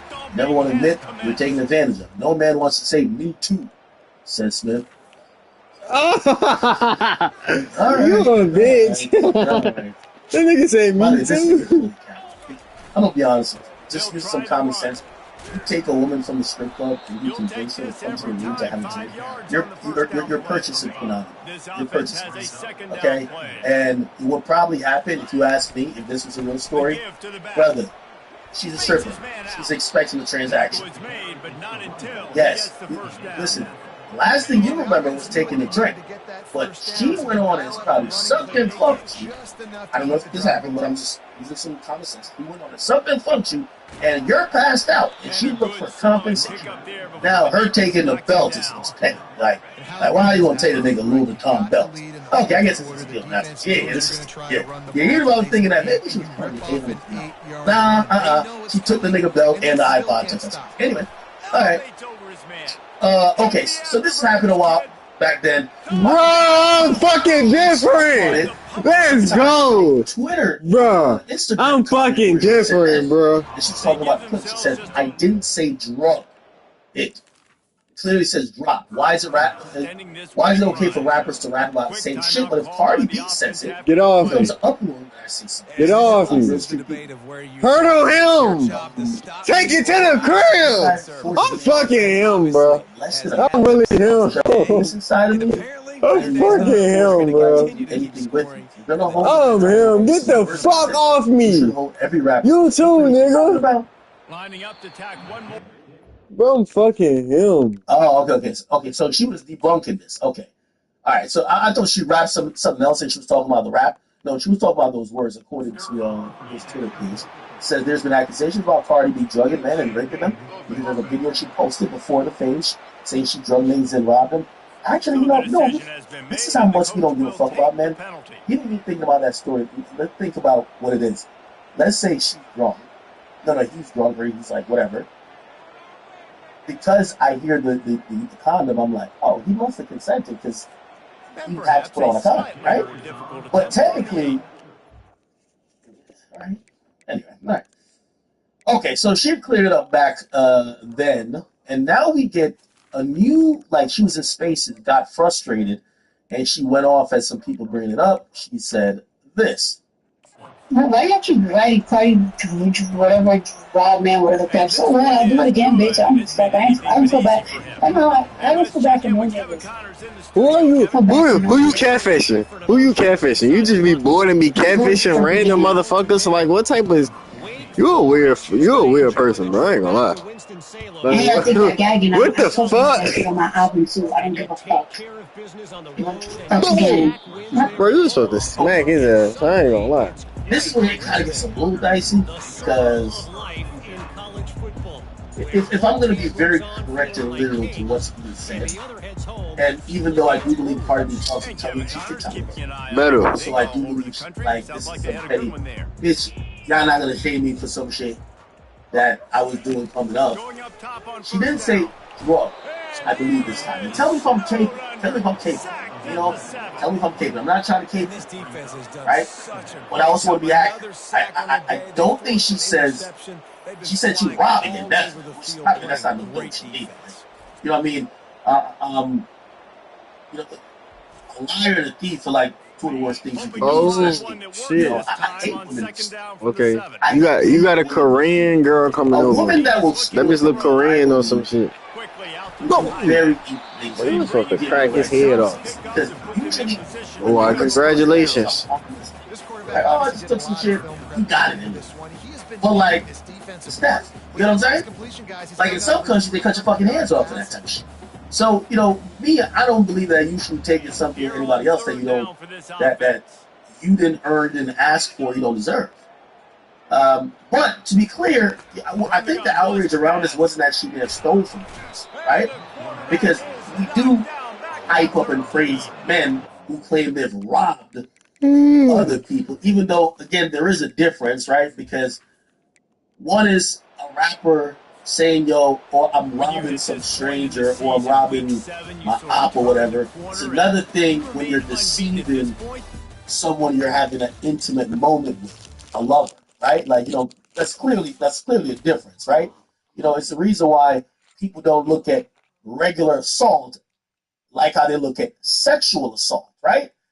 Like, clearly it's a different thing. So when things happen within the context of intimacy and within the context of two parties being together in an intimate moment, it's exponentially worse. So I'm not, you know, even though she did make a point that, oh, rappers rap about robbing people. Well, you're robbing somebody who probably just had sex with you or who's having a sexual moment with you. Like, that's kind of scummy, right? But to be clear, I don't know if she says, I don't know. Bro, cuz I don't judge people. I don't give a damn. Congratulations, you getting some pussy tomorrow. Why you keep writing? Why did you have to? Why did you text that to me? Why did you have to share that with me? She said, why y'all keep writing Cardi B Fuck, nigga. Black people is so condescending. My fault. I'm sorry. Which this might be a little bit of, you know, it's just my fault, bro. Black people condescending. My fault, bro. I'm sorry. This might be. I'm so sorry. This might be a little bit of like cognitive dissonance on her part, where like trying to come to peace with either what she did in the past or what she's admitted to doing, is that she's now corrected it, where she's like, yeah, I did rob niggas, but I never drugged them, right? Because I think we look at drugging any human being. Like, if you drug someone, you put them in a state where they could possibly be killed, they could be taken advantage of sexually. So I guess she's like, yeah, I robbed them, but I didn't drug them, right? Clearly, the either or ain't good, but I think if we had to pick one, we would be like, yo, the drugging is crazy. Like, you know what I mean? Shit. Like, when we hear that, we just think of Cosby or some shit like that, right? Anyway, again, I was trying to be factual to what she said, but it looks like somebody was in the comments or tweeting, because it's his faces, and she addressed it. She doesn't necessarily admit to the drugging, even though it felt like it was on the tip of her tongue. But she does say robbing. So she's basically saying, I didn't rob niggas, and I'll do it again. Now, one thing I'll say, and I think this is really out of frustration, when she's like, I don't give a fuck about no nigga. Like, I'm pretty sure that's out of frustration, honestly. No matter what she's going through with Offset, you do care about niggas. You care about him. And also, you have a son, Wayne. That's her son. You care about women. Like, you wouldn't want, and that's why I said this probably got to be a heat of the moment thing. I'm not excusing her behavior, excusing what she's saying. But you would feel a way if somebody said that they robbed and drugged or either or your son in the future. So, when you have this nonchalant, I don't give a fuck about niggas attitude, which is kind of almost like a feminist agenda these days, just remember you're the mother of a son. And remember, your husband is a guy who, most of these, and this is true too, Cardi knows this, most of these women who come out with these, like, rumors that they're fucking Offset, it's because they're trying to take advantage of him too. So again, anyway. Why y'all keep writing Cardi, whatever, Rob Man, whatever crap? So what? I'll do it again, bitch. I don't fuck. I don't feel bad. I don't feel bad for no niggas. I feel bad for no niggas. I'll do it the fuck again. And I think I'm gagging. I talk about that shit on my album too. I don't give a fuck. Do it the fuck again. I want to hear how her album sounds. It sounds like it's going to be personal. But for the record, I think Cardi B should always denounce those actions. I think Cardi B is the queen of... You remember, this was right before OnlyFans, right? Remember when Cardi B popped off? I remember going to... This is when I also signed a deal. I signed a joint venture for the Academy Records, just I have. And every time I would go to the studio, I was having meetings with artists in studio, which that's like the best place to have a meeting with an artist, right? Because you can be like, yo, just play me some music, or they could be like, yo, I'm going to do something real quick. All right, cool. I would go to a bunch of studios, I'd book a bunch of time, and I would show up there, me and my team at the time. And increasingly, when I walked in, or when I was walking out, because you had time slots, there were always strippers who are headed into the studio, especially early morning. A lot of these girls would come straight from the strip club and go into the studio. Why? They were watching what Cardi B did. They saw a woman, and most of these girls, no matter how much they love hoeing, they don't want to just be in the strip club. They all want to be Cardi B. They want to be successful. They want to get out of that life, right? And I would watch so many of these women come in, and they didn't know how to rap. But they would come in and try to do something because they were hoping to be Cardi B. Now, why do I say that? What about him? I say that because Cardi B, much removed from that life, what about him? is still the inspiration for women in said life. So when you co-sign behavior that you don't have to do now, that you won't be in those positions, there are women who are there who are saying, that's how Cardi B getting it by the mud. That's, Cardi's saying she's doing it again, so why would I do it now? That's my problem. And I think she should understand. Get it social. One thing, and that not only female rappers, male rappers as well, is about that. You was on the phone with him? Where you're a weird person. A lot of times the support you get is because people see you, see them in you, right? So when you think about, like, there's a bunch of people who see themselves in Sexy Red. Then there's a bunch of other people who they just like the character of Sexy Red. But there's a bunch of women who are like, that's me. Shit, bitch, I could have been famous because shit, I get down like that. Right? A lot of women, when it comes to we've never seen a stripper, which, by the way, was just really a denigrating position within the music game. A disrespected one. We've never seen a stripper come up like she came up. And own it so much. Not saying that other women didn't dance. She owned it. There's videos of, I won't play here, a party like literally on the phone. There's videos of her clearly being a stripper for years. So I only say that to say, not only do she have kids and a husband, even though she filed for divorce, I think she should be very cautious of even trying to double down on these words, because I personally don't believe. I believe she's saying that out of frustration rather than intent. You gotta help me find some predators in Richmond. DM all my friends on the little girl account. I'm trying to find predators. You find me some predators, I'm gonna meet up with them. It do get a little spooky out here. Find me some predators. For both ways, because I think I said this to you guys too.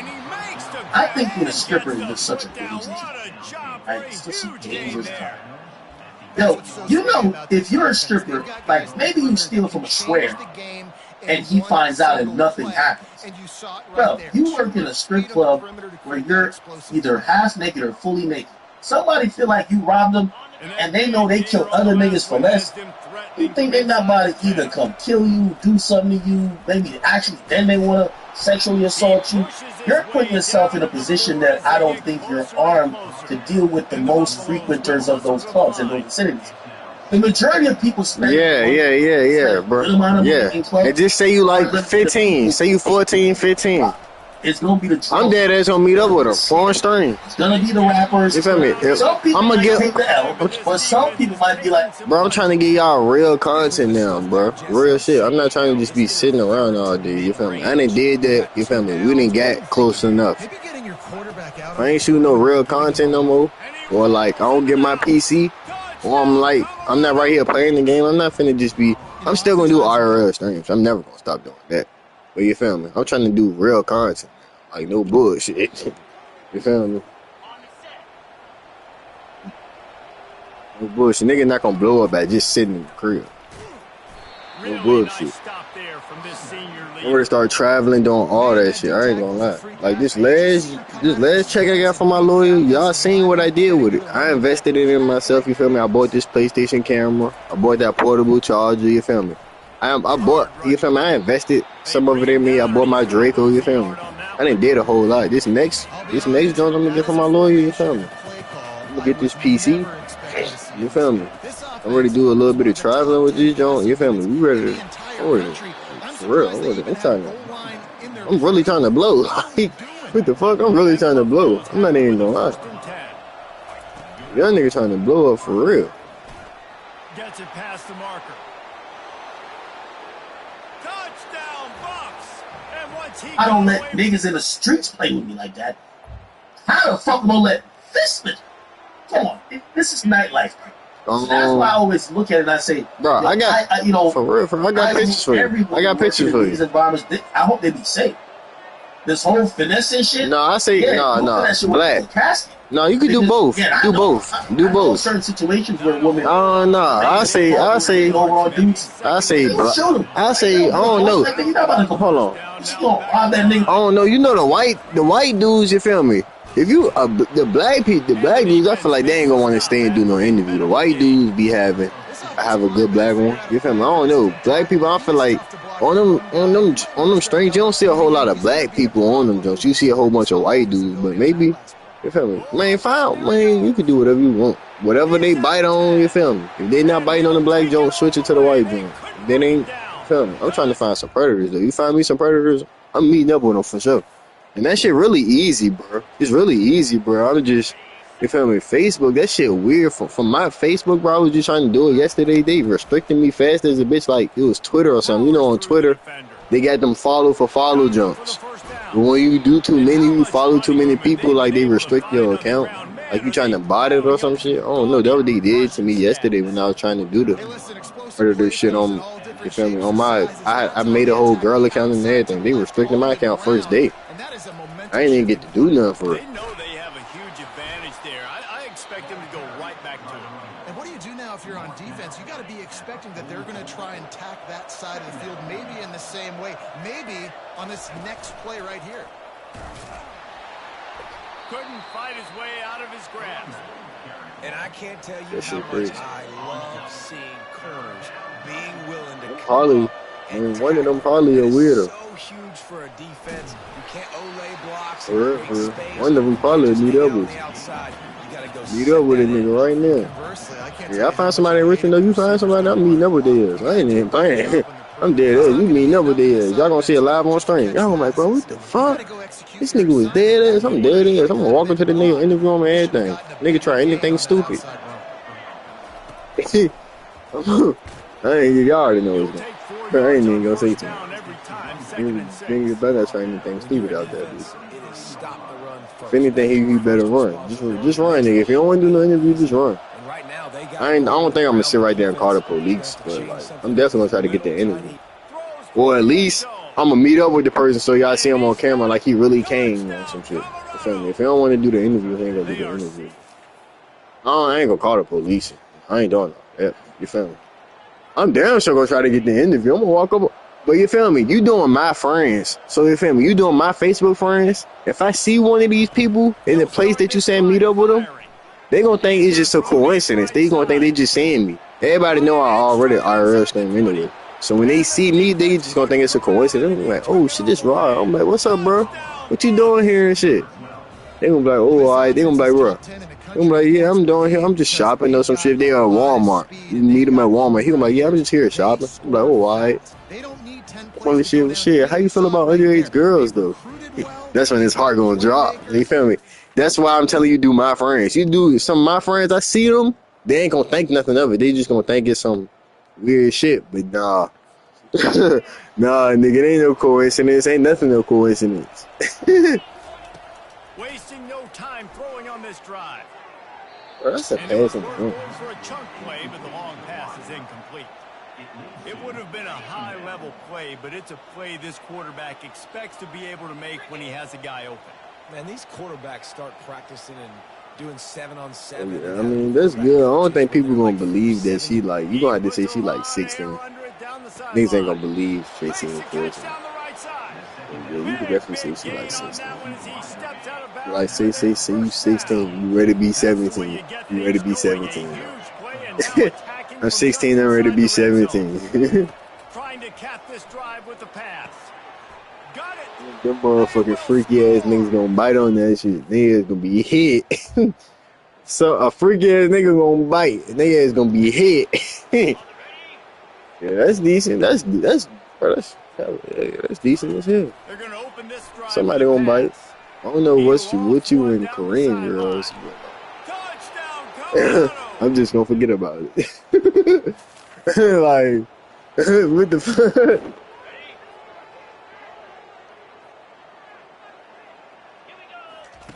He wants to start this drive with a pass. That would make people think you fake. You keep using Korean girls. Just use a regular black girl. I got a regular black girl. You can use my little sister. I seen you a picture of my little sister. You can just use my little sister. That's what I told. I told her I was gonna do it anyway. And he's got it inside the 20. The stop is made, but this offense is threatening. First and goal from But that might not be a good picture. I feel like this is going to be one of those I don't think that's a situations where good you ask picture. friends, where were you when this guy went over? I mean, it's good, but people might think it's fake. I think this is fake. I don't think a girl like this would meet over me. What a Them joy to niggas treat too it has ugly been for to that. watch this guy go this year. Them niggas too ugly for With that. that Use this pass right picture. there, over 300 yards. too That's a ugly. good day at the office. Being able to execute, doing a good job seeing what's coming, anticipating, taking some shots today, but his hold really strong, put up some good numbers.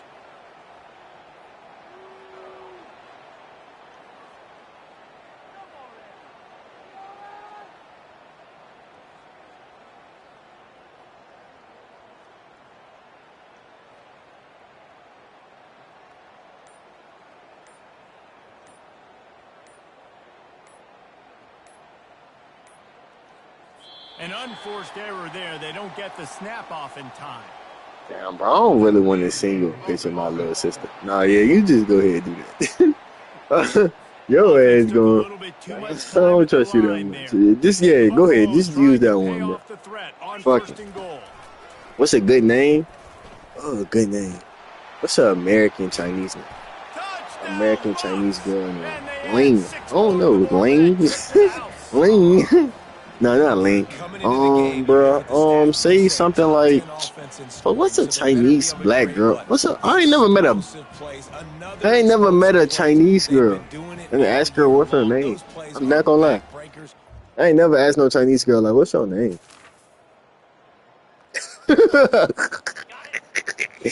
I don't even know. That's why it's hard to do a Chinese person, bro. A nigga go, that's hard to make a nigga believe that he just bagged a Chinese girl and she wanted to meet. Niggas, that's rare. That's a rare occasion. I ain't never talked to a Chinese girl in my life except if I'm at a Chinese restaurant. And they don't be bad. Ava, yeah, that's good. That's great. That's a great name, actually. And they won't make the connection, looking to make a big play there. Yeah, that's a great name, Ava. Couldn't make the play on first down. They'll try it again. 2nd and 10 from the 27. After the incompletion, they go back up Something like Faith. Faith. Bro, Faith was a good name, bro. Faith was a good name. You was using that, bitch. You know Faith a good name. Faith. Nah, Faith. Faith, bro. You can't go wrong with Faith, bro. Niggas thinking about church and shit. Faith. You just have faith in faith. Cuz, listen to me. You just have faith in faith. You just have faith in faith, if you know what I mean. Like, that shit was hitting me hard when you was using that joint. Nigga really thought that joint was a real person till I caught on. He's going for a big play downfield. It's complete. A huge pickup. The expressway is wide open.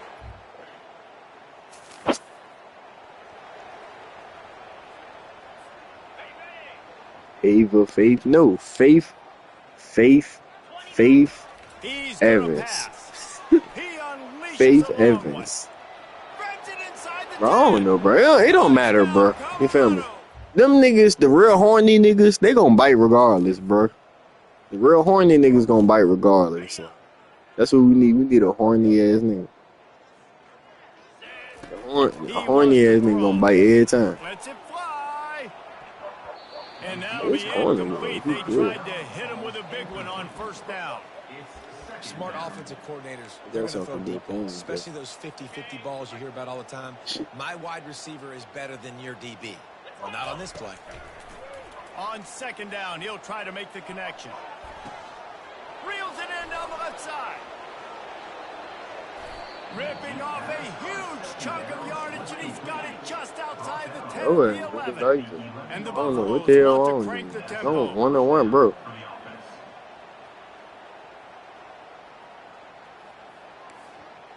What year? What you mean what year? Run their route based on a side adjustment. What year you was born? What you mean? I don't know. Wait, what you mean what year? I said make yourself like 16. 16, you ready to be 17. Just say that to their ass. You don't look that much. That girl don't look that young. That girl actually look grown. To me, she look grown. But y'all see, I don't be knowing, bro. As y'all see from the monkey streams, bro, I don't be knowing, bro. I just be asking, like, I don't be knowing for real, bro. I'm not gonna lie, I do not be knowing, bro. That you can usually have some success and got a lot of running room, and he almost ran away from everybody on that one. A huge I think that's right. I don't feel like doing the math. Well, how about the offense setting that play up? I do not feel like doing the math. Game, a couple shorter throws, It is late. just trying to suck those safeties closer to the line of scrimmage. Just know the freeze come out at night. The freeze come out at night. For sure, nigga. The freeze come out at night, nigga. This is when niggas start feeling the horniest. Getting some heat. They ready to just beat their meat anyway. That's all those niggas ready to do is anyway, man. February 14th. Ain't February 14th Valentine's Day? Unleashes to the end zone. Damn, that's a dot. That's a dot. The freeze come out at night. Freeze come out at night. They'll crank up this drive with the pass. Oh, I shit. don't think that's the way they drew it up. That bitch bounced off that nigga helmet. Hey, that was low key sweet. That's kind of real. They'll go to the air. Unloads to the wideout. Some of y'all don't want to win. Open downfield. And they are pushing. Some of y'all don't want to win. A big pickup on that one, and the tackle is finally made. Well, Reese, you and I were talking about this before the game. How is this defense going to be able to deal with all this speed? Them either, though. High and deep. Got it in stride. You got a fucking track team. Touchdown, Colorado.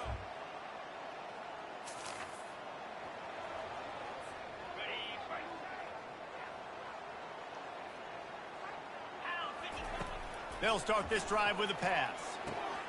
Makes his connection. Oh! Boy, that boy. I knew something about that boy looked different. I knew he looked a little athletic. He looked a little too athletic over there. He's looking to throw it. Fires to the wideout. He's got an open man. They got him free for a big gainer to the 43.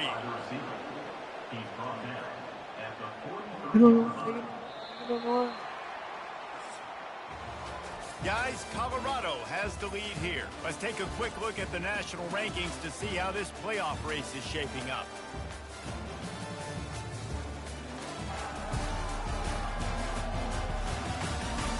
I guess if you're an optimist, the stage is set for a massive fourth quarter comeback.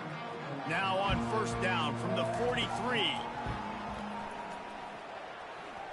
He's going to let one fly down the middle. No other words. That was just a bro, he got there right in time. I'm not gonna lie. He got that bitch right in time. And you take that shot and you stop the clock. Now, it's a long shot, but you're letting teams hang around. Yeah, and I prefer to win. Like, I want to make sure that, you know, if I'm up, I'm going to run the football. But there is definitely a school of thought in nowadays where I'm putting up stats and I'm keeping the pedal to the floor. He'll pull it down. They just gashed the defense on that one, and they got it down to the 23. And the Buffaloes headed quickly to the line. Man, that's so frustrating. And it happens so fast. He just pulls it down. It looks like pass. He pulls it down, and he's gone. Just like that, chewing up yards. So much speed, so hard to stop. Touchdown, Buffs! And the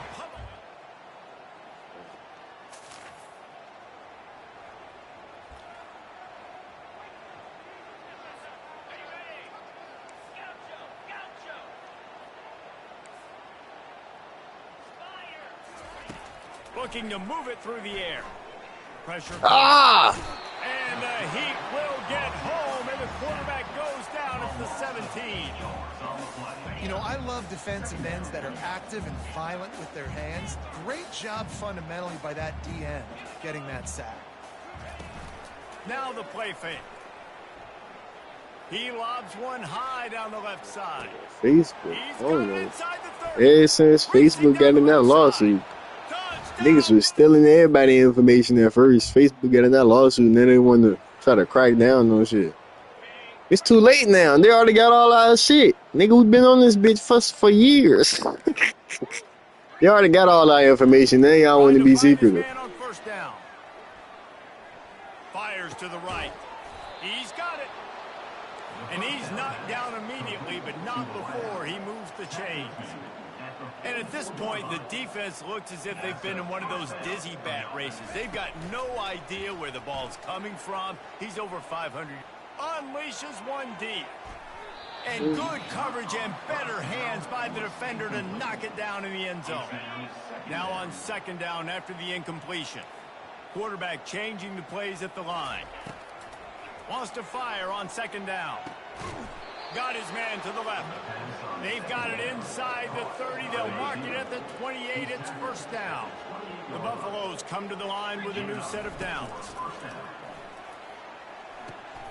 Gets it out quickly. Running with power. He's run out of bounds, but a big play on that one, and it'll be a first down. And the Buffaloes have pushed it inside the 20.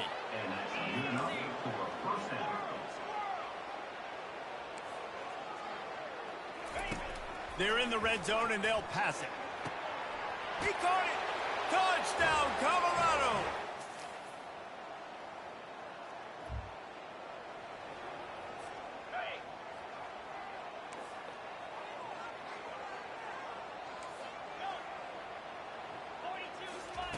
He'll come out throwing on first down. A strike downfield. That is exactly what you're looking for when you talk explosive plays. The defense finally able to make the stop. And that's a first down for the offense.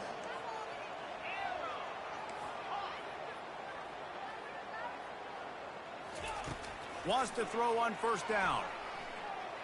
Lofts one high and deep. And he's got it inside the 10.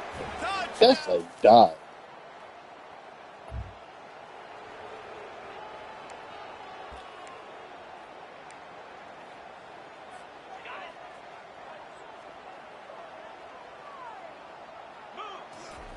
Trying to start the drive with a pass. Going deep.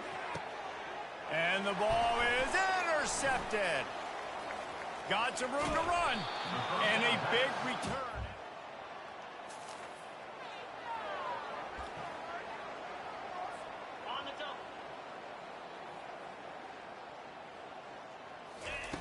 They'll come out on this drive and let it rip. Looking down the middle. Just flying through the air like a superhero to make the Money grab. time. They'll That pretty snap it cool from the match 39, time. first and 10. He's going to pass. He lets one fly deep. Hits him inside the 20, still going. And they're going to score again. Is that a good thing or a bad thing? Plenty of fireworks in this one. A lot of points. They always talk about having the chalk last, and it seemed like whoever was on offense had the last lap.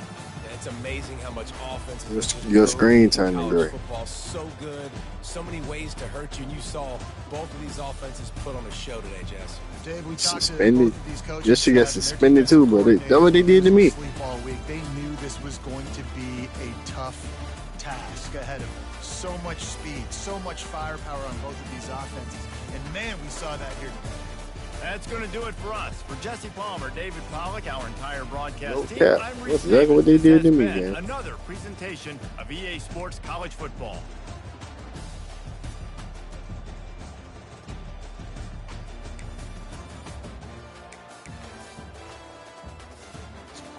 Why you in this random girl's Facebook? Bro, see, bro? Cuz. Yo, how?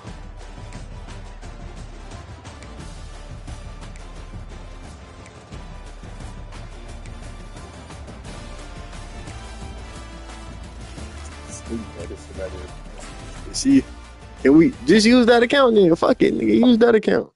Change the password on that bit.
Man, let me know how it's going, nigga. Keep me updated.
Welcome, everyone, to Tucson, Arizona. Arizona Stadium with this red and blue They crowd blackballing ready me. to bear down Blackballing their me. Wildcats. And that's all. That's my excuse every time. They blackballing me. Look forward to an opportunity.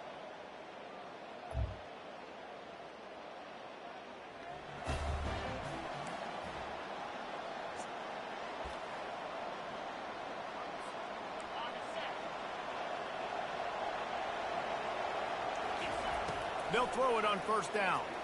He's going for it all. Oh, he dropped it, and what a missed opportunity early in this football game. You know what I really like about games like this at this point in the season? You find out who you are. You find out whether you're going to stay in the ring. He's going to let one fly down the middle. He is lucky to get that one back, and the last thing you want is to turn it over on your opening drive. They say all games count the same, but you get to this portion of the season and a chance to win a top 10 battle like this carries a little extra weight. And whoever keeps the top 10 number beside their name after this game will have earned it, because these two teams are very talented, David. We're now at the midpoint of the season. We're starting to get an idea of who these teams are. We're going to find out a whole lot more here today. Yeah, dang right. How much implications down the road does this have? But how about you get an idea of exactly where you stand right in the middle of the season, playoffs down the road, make your statement here today. Moving out of the pocket.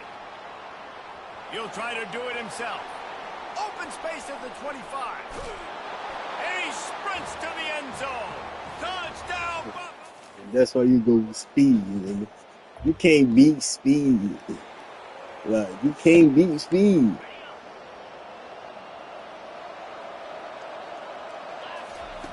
They'll throw it on first down. Lost one deep down the right side.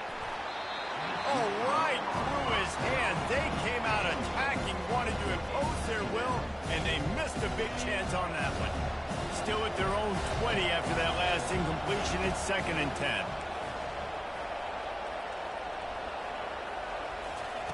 Couldn't connect on first down. Now back to the air. Oh, he loves to fire downfield. And he's got it at the 30. And the tackle is made, but not before. That completion gets him 30+. What a beautiful throw and catch on this play, and I love the job the receiver did tracking the ball in the air. Nice job of locating the throw and then hauling it in. And the full dive and the grab down the left. They are really You gotta make one on your phone. goal on just the 4th play of the drive. He'll just keep slinging it. Starting to feel a little pressure. He works his way ever closer all the way down to the 1-yard line. I really like the play by the quarterback. Very, very smart. Listen, early in the downs, goal-to-go situation. Drop back. You don't see it right away. Tuck it and get positive yards. Make that next down easier so I can try to get a little bit closer to the goal line and I can get that touchdown. Headsy play by the QB. It's for a good cause, man. We stopping all these predators. Pass it in on 3rd and goal. The sweet feet buy a little time. And he's loose.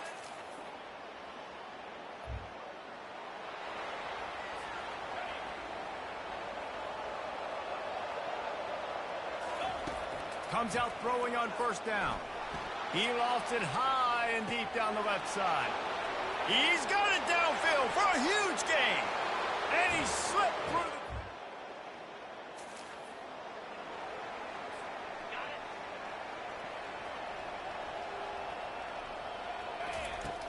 Oh yeah, yeah, you slow as hell, bro.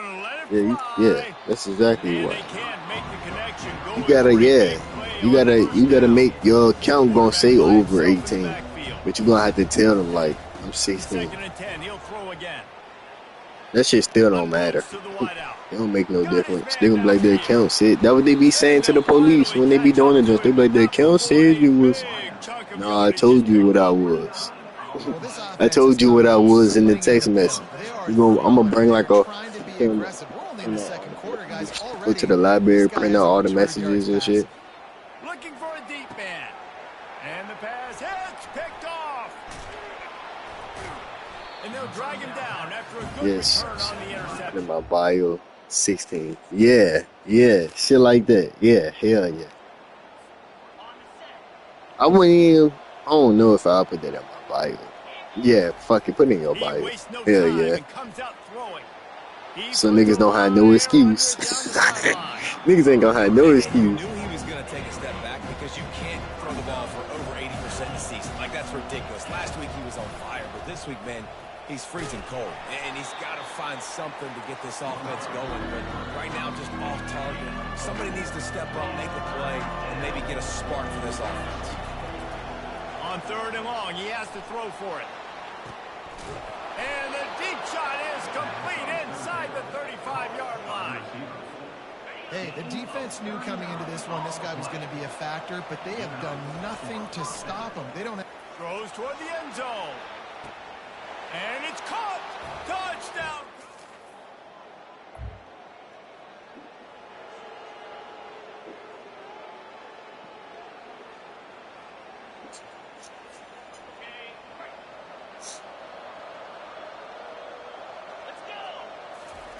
He'll start this drive firing. They're bringing heat. And it's on the ground. Defense just cradling that fumble.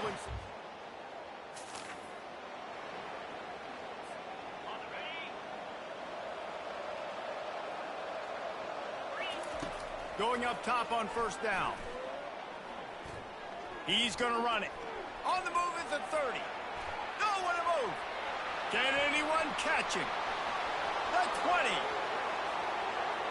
And he'll take it in. They couldn't get him on the ground. Touchdown, Bucks.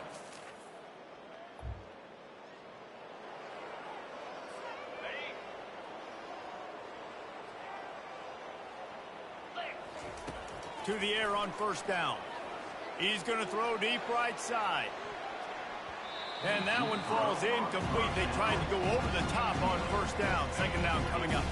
Couldn't make the connection last time. Let's see if they throw it again. On 2nd down, he's looking downfield. He's not afraid to go deep. And it slips through his fingers. Incomplete. That would have been a huge gain if he could have squeezed it. Now facing a 3rd and long. From the gun, wants to pass. He'll take another shot here. Makes the grab inside the 30. And they'll do more than move the chains. They'll move that thing more than 30 yards down the field before he's finally stopped. Barely time to catch our breath after that one, and they've got going for it all. And they took a shot on that one, but couldn't make the connection. It's incomplete. 2nd and 10 after the previous play. Put that bitch on the pylon. Man. Put that bitch on the pylon. Oh, this nigga can't throw. And that's going to be This is going to piss me off. Bitch, just put it on the pylon. They line up, and it is a long way to the sticks from here. 3rd and long, and he'll try to throw for it. Put that bitch there. Oh my God! He had a touchdown and just didn't look the ball in. It'll be 4th down. Quarterback stands alone, all wide receivers. On 4th down, trying to find his man. Well, he's off here. He climbed that nigga up.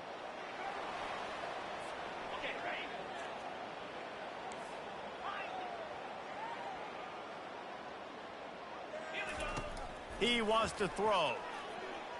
Pocket starts to collapse. Hit hard as he released the ball on that 1st down pass, and it never had a chance. Things just not going as easy for this guy as they did his last game out. Last time he completed over 70% of his throws. This week, though, defense taking some throws away. They've made some plays. He just hasn't been quite spot on with his accuracy. He's going to have to play better. And the freshman will chalk up a sack. There's a timeout on the field. Tight game here late in the 1st half.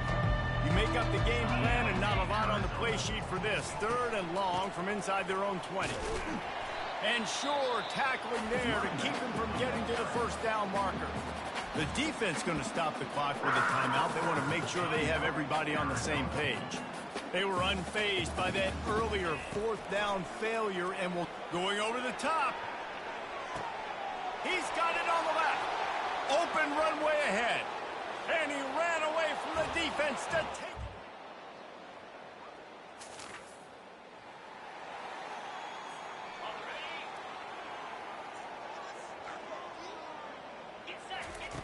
Wasting no time throwing on this drive. Catch inside the 30 and still running. Touchdown, Colorado.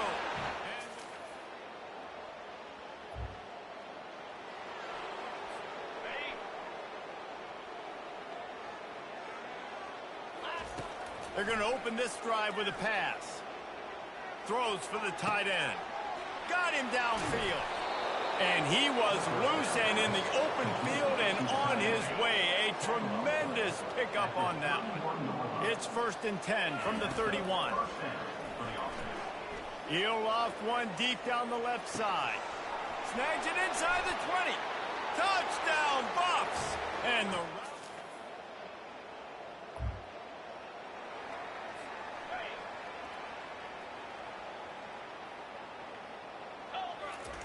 he wants to start this drive with a pass.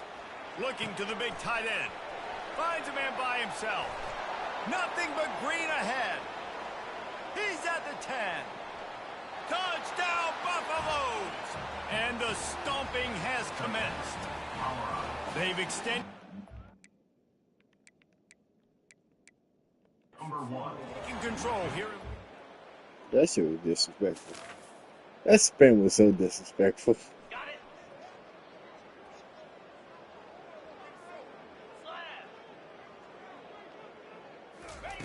Looking to go up top on 1st down. Shoots it to the left. Lost the defense, he's wide open. He was smelling that end zone, but they get him down at the 4 after the big pass play. I swear to God, bro. And the Buffaloes have it in scoring position on 1st. I'm telling you that shit was happening to me all day yesterday. He wants to throw it. Looking to the end zone. Can't make the grab as he was looking for his man right at the goal line. And those are tough passes when you try to throw those balls towards the sidelines. It's a longer throw for the quarterback to make, and I think that's when you see the majority of the misses for guys, the majority of the overthrows, and a little bit of... And here's a fumble way behind the line. Defense coming up with a...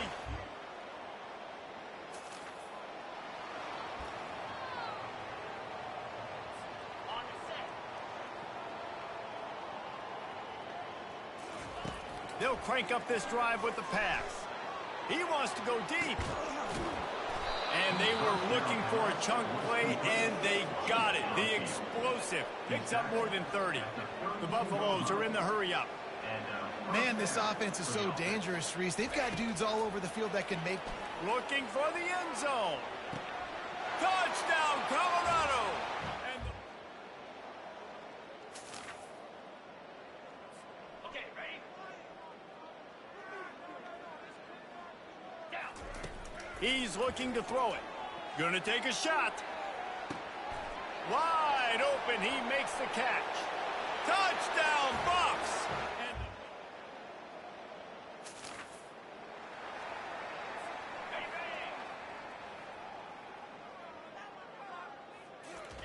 They'll start this drive with a pass. Oh, he's going to try to get it all here. Grabs it at the 25 in stride. Touchdown, Buffaloes!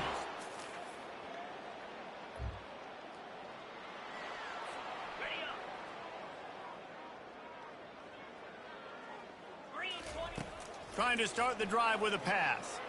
He uncorks one deep. Got it in stride inside the 20. Touchdown, Colorado!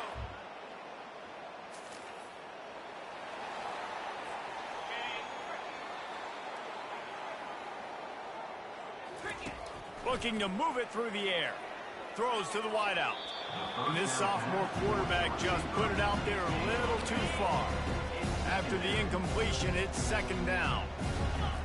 He's looking to throw. Fires to the wideout.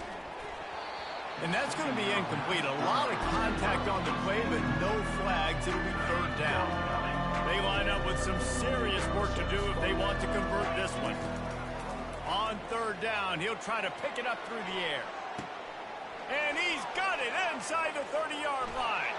Touchdown, Buffs!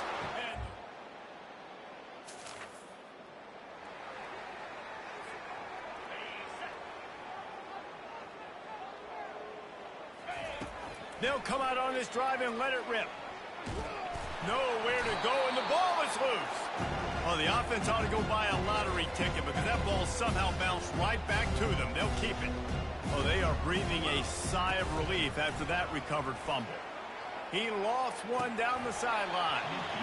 And it slips through his fingers, incomplete. That would have been a huge gain if he could have held on. On 3rd and long, hoping to throw beyond the sticks. Wide open downfield. And he breaks into the open. He's at the 10. Touchdown, Buffaloes. And the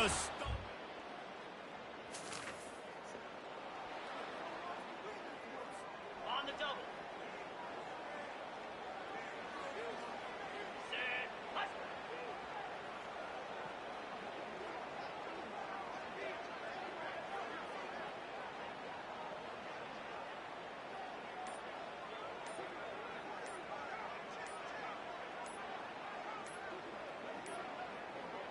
They weren't able to get that one off. It'll be a delay of game. Thinking for real money, he got 10 bands in his pocket. He sucked them off. Nigga fell asleep and spent something in his drink. Now you wake up, you're nowhere to be found. Nigga, you know what club you gonna be at. You're never gonna be at that club. You move. I bet. Next time we see you wait for you after work, now you shoot 2 clubs. Here's the snap, ready to cut It's one just not, loose. it's just not safe. Unloads to the wideout. Makes the grab. You know what I'm saying? He stops So, just a chain I think link it's or dangerous, two away like, from the first down and sets them up beautifully here. And I love that play call. There's a great example of sudden change situation, right? Your defense gets the turnover, you get it right back the very first play. Let's be aggressive. Let's take a shot and see if we can catch the defense napping. Boy, oh boy, did that ever work out great. Very worst elements, and the majority of the Trying to find his are man going on to be first the down. people who are Throws to the not wideout. CEOs of a company. Into double They're going to coverage be the and it's niggas who intercepted. CEO of the streets. So let And them they'll know. close in on him. So Yes, Cardi, sir. I hope she thinks responsibly, and I believe she'll plead this. I hope. And now, what do I think about her speaking on her experiences and maybe some of the weird things she has He'll to come do? out throwing on first down. Can't Her find being an his answer, man as he I took think a that shot she has trying to deliver that football, and it'll be second down. Couldn't make the connection last time. Let's see if they throw it again. Hey, those, that's one thing I want to give her. He's looking for an open man on second down. Basic connection. They make the stop at the 41, but it's a 15-yard pickup, and they're rolling with a first down. Quarterback checking off. Wants to throw on first down.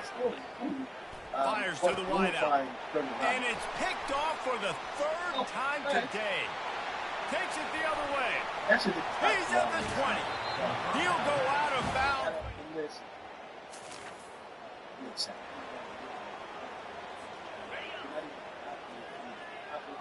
By the way, Ray Daniels, I did see you. I followed you.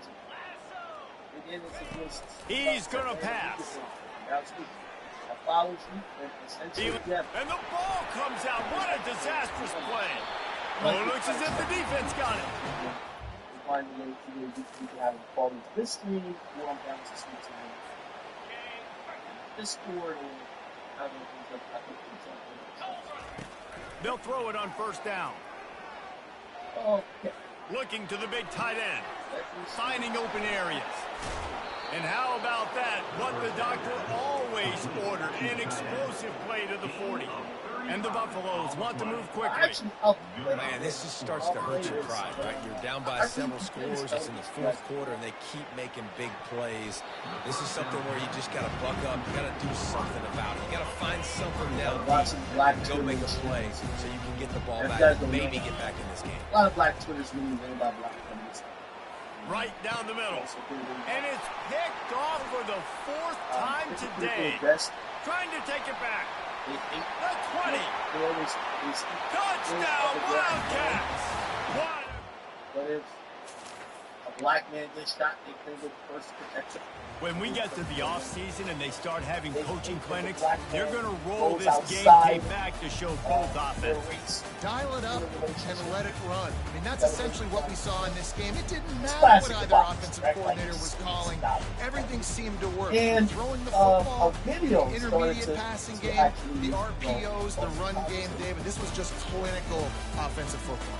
And offenses have evolved so much. They can do For so example, many different things, and they know how to use their playmakers, get speed and space, make those big plays. So that's why offenses are ahead of defenses in this game. And it was no different. That's going to do it for us from here for Jesse Palmer, Dave Pollock. I'm Reese Davis, and this has been... Yeah, Mr. BC is hiding pedophiles. That would be the role of somebody like arguably the greatest basketball player of all time. They care if his son, who, by the way, I think his son is 18. I think Ronnie's 18. Right? Will his son stick his penis into a white woman, or will he keep it black? Yes, it's what girls have for, because I don't know. Clearly, their jobs are not giving them enough shit to do that they're so concerned with. Now, one of the reasons, and this is not really about Bronny necessarily, but like, for example, the Bronny thing, Bronny went to prom. Bronny went to prom with this kid. People were furious. Oh my God. Oh my God. Dr. Umar, very well, he's still rolling around. Yo, people are highly upset. The reality of it is this. I particularly believe that, anybody should be able to date any race they want and preference. Now, also, self-hate is a thing as well. Both things can be true. So you can have preference and it can be absolutely normal. It's cool. You look around church, maybe you like, I don't know, sometimes people have, some niggas like chicks with big tits. Some niggas like chicks with large tits. People like blondes, brunettes. They like chicks with like, like lace fronts, but I don't ever hear a nigga say that's preference. But let's say that exists, okay? Whatever that is, bro. There is preference, and there's like, certain dudes that are like, I don't want to be with a woman of color. She got an attitude. She this, or like, I think when Kodak says, "I'm black, why I need a black bitch?" Like, I'm already black, why I need, you know what I mean? That's kind of like self-hate. You know what I mean? That's not even preference. That's just like, if I'm this already, why would I want this? Right? Now, obviously, you could probably phrase that in a way where maybe you just say opposite attraction. Maybe that sounds normal. Well, not normal, but it sounds a little bit better. But when you're saying you're A and you don't want A because you're A, kind of feels like self-hatred, right? Anyway, people were mad at Brody. Now, here's the thing. Nobody bats a motherfucking eye when you see, and by the way, Bronny's about an average 0.39 points his first season in the league. Okay? They're mad that he took this white woman to the prom. Now, let's think about on the other. The greatest tennis player of our time. She gets engaged in that and married of our time. And I see not one nigga complaining. Yo, oh my God, why did you? Where'd you get her? That would be 50. Oh, nobody cares. What am I saying? It appears that the obsession for this country when it comes to black men choosing to date out of their race, there is way more uproar when black men date out of their race than if black women date out of their race. Okay? Now, I have a few theories, and we don't have to get too deep into this. This is not a show liar or even a Dr. Umar podcast, but I think that because black men are fetishized by other people, that is not only, but also other races to the black man as opposed to black women, the negative stereotypes surrounding them, although albeit maybe half of it, it makes black women seem unappealing to other races, right? Not all the time, but that's just the general consensus, right? Now, that general consensus, I think, the growing resentment among black women is that they don't see themselves being almost fetishized as they see their counterpart black men being by, say, white women or Spanish women, and that kind of creates resentment that ends up shaming the black man for going outside the racial lines, right? Cool. All right. Yeah, where I was going with that? I thought I was going on like a Tariq Nasheed little thing. All right. I'm talking about be like Dr. Umar, I'm building a school, people. 10 colors 9. Anyway, back to this. So, a conversation. So these are the people that they're like, when they see a woman, a black woman dating a white man, they're like, yes, go girl, get your swirl on. They look at the white man as almost damn near really a better alternative than the black man. Why? These stereotypes exist. You get with a white man, he's not going to try to live off you. He's going to always be the provider. Number 2, white men supposedly cheat less than black men. The black man always chasing pussy. The white man is going to hold it down. And these are stereotypes, again, mostly false, but it goes into the psyche, and these people argue about this online daily. So they see a black man with a white woman, he's a sellout, a fraud. They always choose a Becky. Why they date the same girl? When a white woman gets with a black guy, it's like, oh my God, this is great. So anyway, this guy who's a chef, he's a black guy, he's a chef.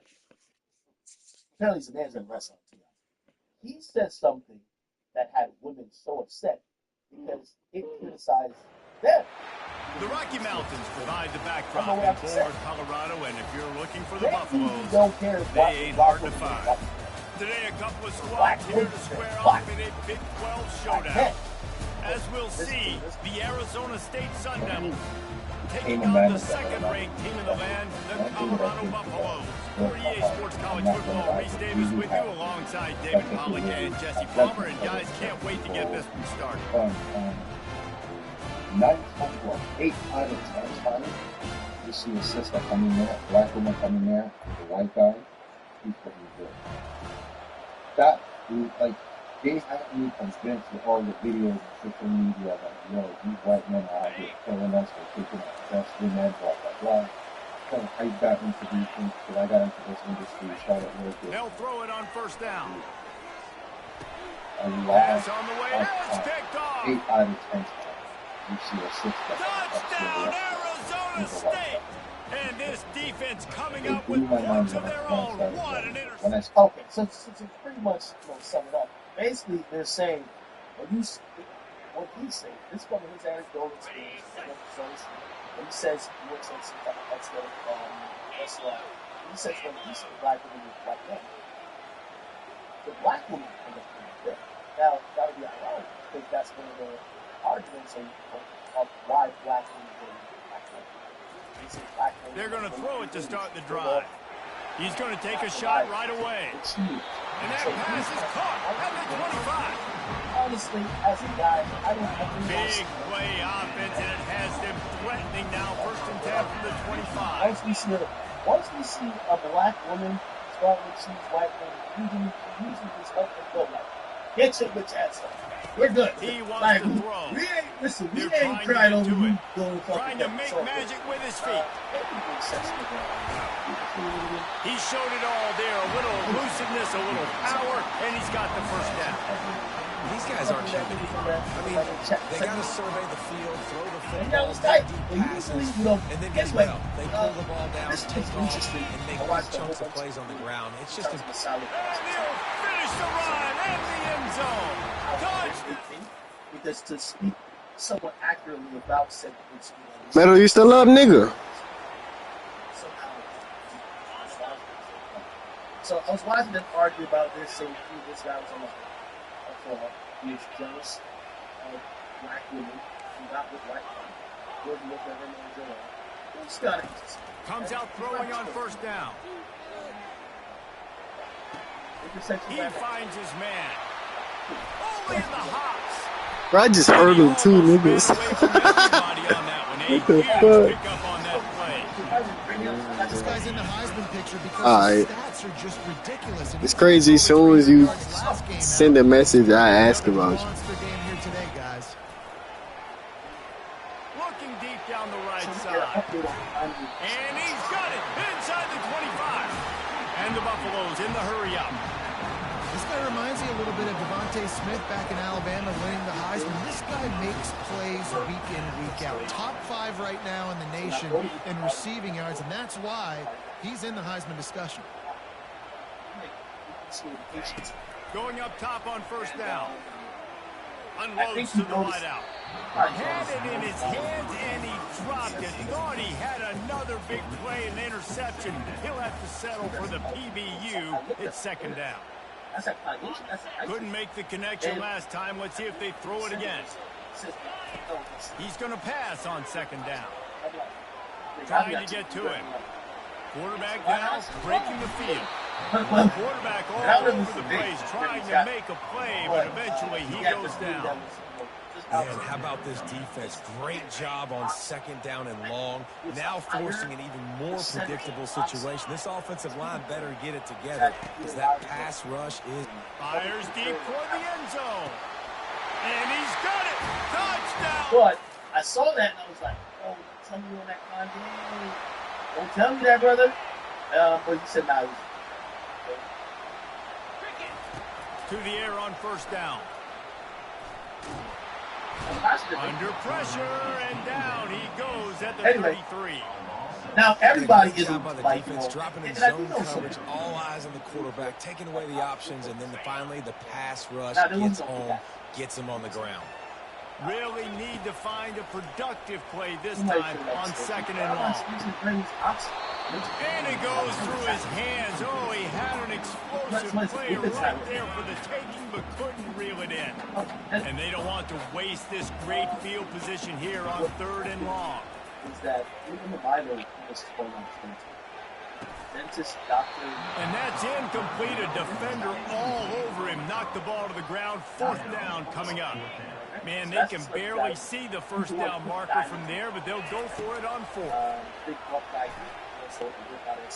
He's going for the big play. Oh my God, did he just jump over 2 niggas? How do you not love the guts of this offense? Fourth down, it's just another down, and what do? Stay aggressive, throw the football down the field, make the big play, get the big touchdown.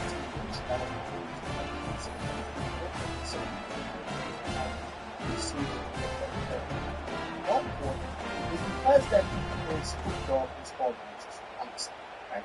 And apparently, this doctor, apparently it is laughing, right? So this is supposed to be just really laughing. He was laughing at. He wastes no time and comes out throwing. Trying to escape and get it himself. After the pickup of 9, it's second and 1. The Buffaloes want to pick up the tempo.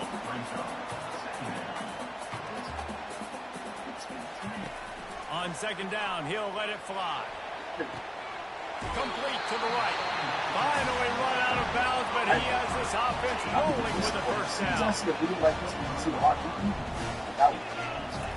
He's looking to throw it. Coming after it. Using his legs, keeping his eyes downfield. Nitric oxide is naturally made in our bodies. A Nobel Prize was won. He's brought down, but not before he turned that into a positive play and picked up a few on the run. Operating in the red zone here on second down. He's looking to throw. Reels it in the end zone.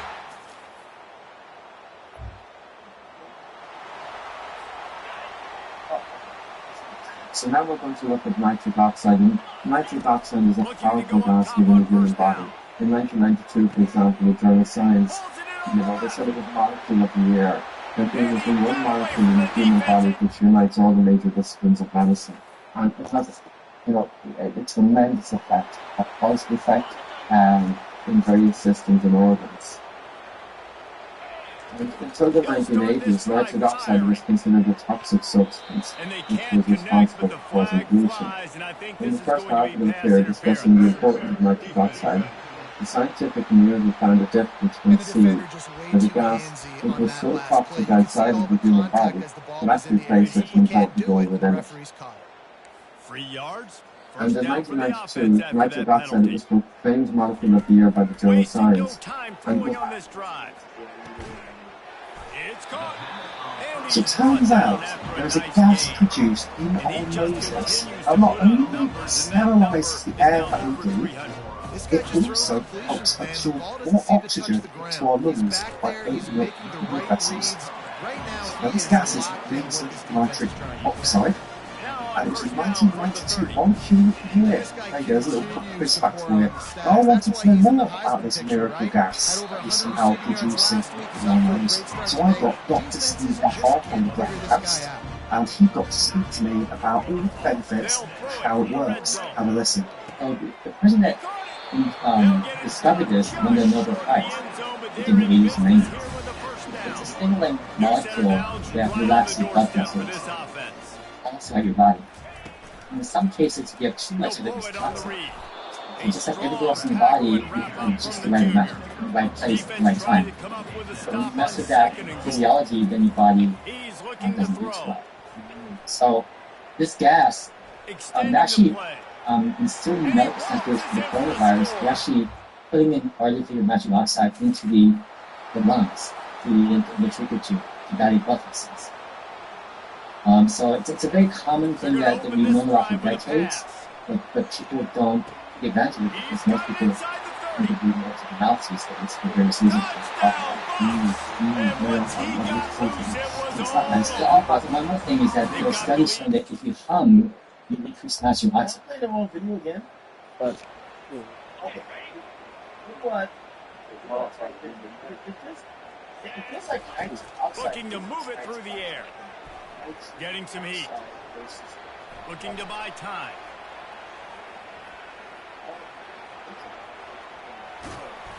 He found a little opening and got loose. They couldn't stop him in the backfield, so a solid pickup there. And the Buffaloes racing to the line in the hurry-up. Wants to throw on second down. We have to learn some shit to understand. Excellent coverage and good use of the hands to knock it away. Well, I know that one fell incomplete, but what a day this guy's had throwing the football. Multiple touchdowns, and he's done a really nice job with his decision-making. Hasn't thrown any picks, which has really helped keep this offense on schedule. And the pressure gets to him. Down goes the quarterback. Well, we knew coming into this game, this defense had some matchups they felt really good about up front, and they won one right there, getting to the quarterback, creating a negative play, and they're going to need these guys to start winning more of those because they are finding themselves in a hole here early in the game. He's got him, and a teenager inhaled laughing. Drained all the suspense out of the fourth down conversion, moving the chains easily. Offenses have their hands full with him. They just give he had pain in his lower legs that had progressed over the past month. Then he starts to experience numbness. He was now in so much pain that he could hardly move. He didn't have any major medical conditions. He didn't take any medications. No allergies. Didn't smoke cigarettes or drink alcohol. So what on earth was going on? Upon examination of his neurological system, the strength and sensation in his upper limbs were intact, but the lower limbs were a different story. Both of his calves were tender when pressed. He seemed to have reduced sensation in his toes on both sides. He seemed to have a reduced reaction to pain. His proprioception was reduced. In other words, the ability to know where your joints are positioned in space. His reflexes were weak, and his walking unsteady. Clearly, something had gone wrong with his nervous system.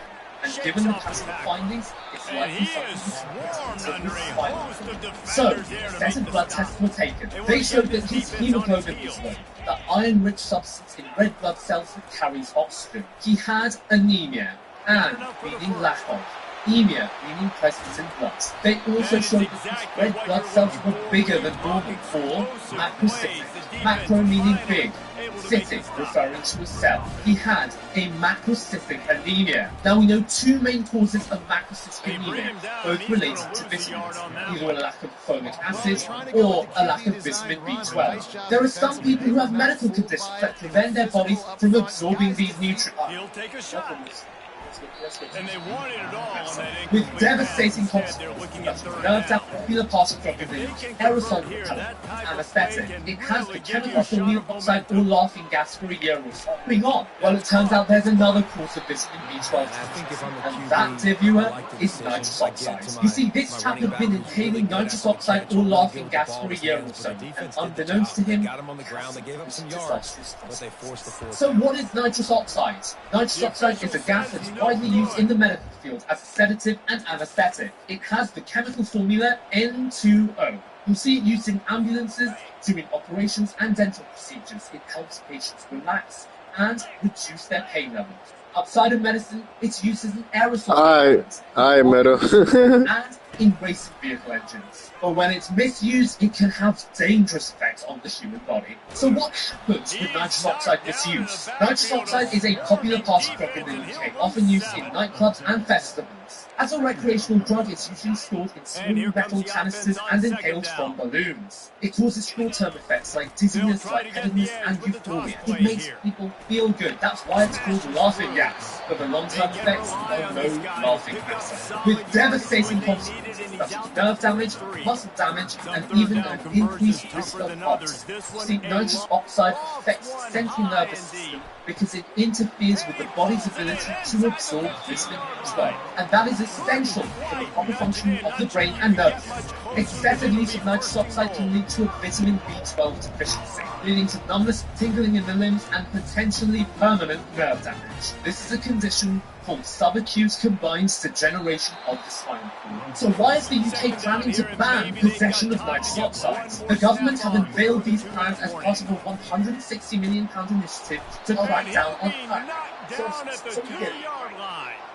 We've reached the 2-minute warning, and they will try to build on what has already been a dominant first half. Touchdown, Bucks! Pros and cons of this thing, so essentially it's laughing, right? So I guess it increases relaxation. The give out of the gun. At the 35, he's loose. Afterburner's coming. He's at the 20. Touchdown, Buffalo! Taking the mask because of the programs. Here's a this against is not so very well. Doesn't necessarily use the inside handoff. Still running at the 40. Give him 96 yards on the ground, and that's just who is Rob? Oh, I don't know who Rob is. Among the nation's leaders in rushing all season long. To the ground, he's got it again. And he was able to shed a tackle and pick up the first down before they finally get him on the ground. And that's another productive run. This offense has had a bunch of them today, and the running back, I think this lead was built on this guy. He's done a great job all game long, setting the tone, and I think that's why this offense is very successful. And the Buffaloes moving quickly to the line. On the run, it's good. Got some room headed to the goal line. Touch! He's talking about something cool. Jordan Wilson's weapons to this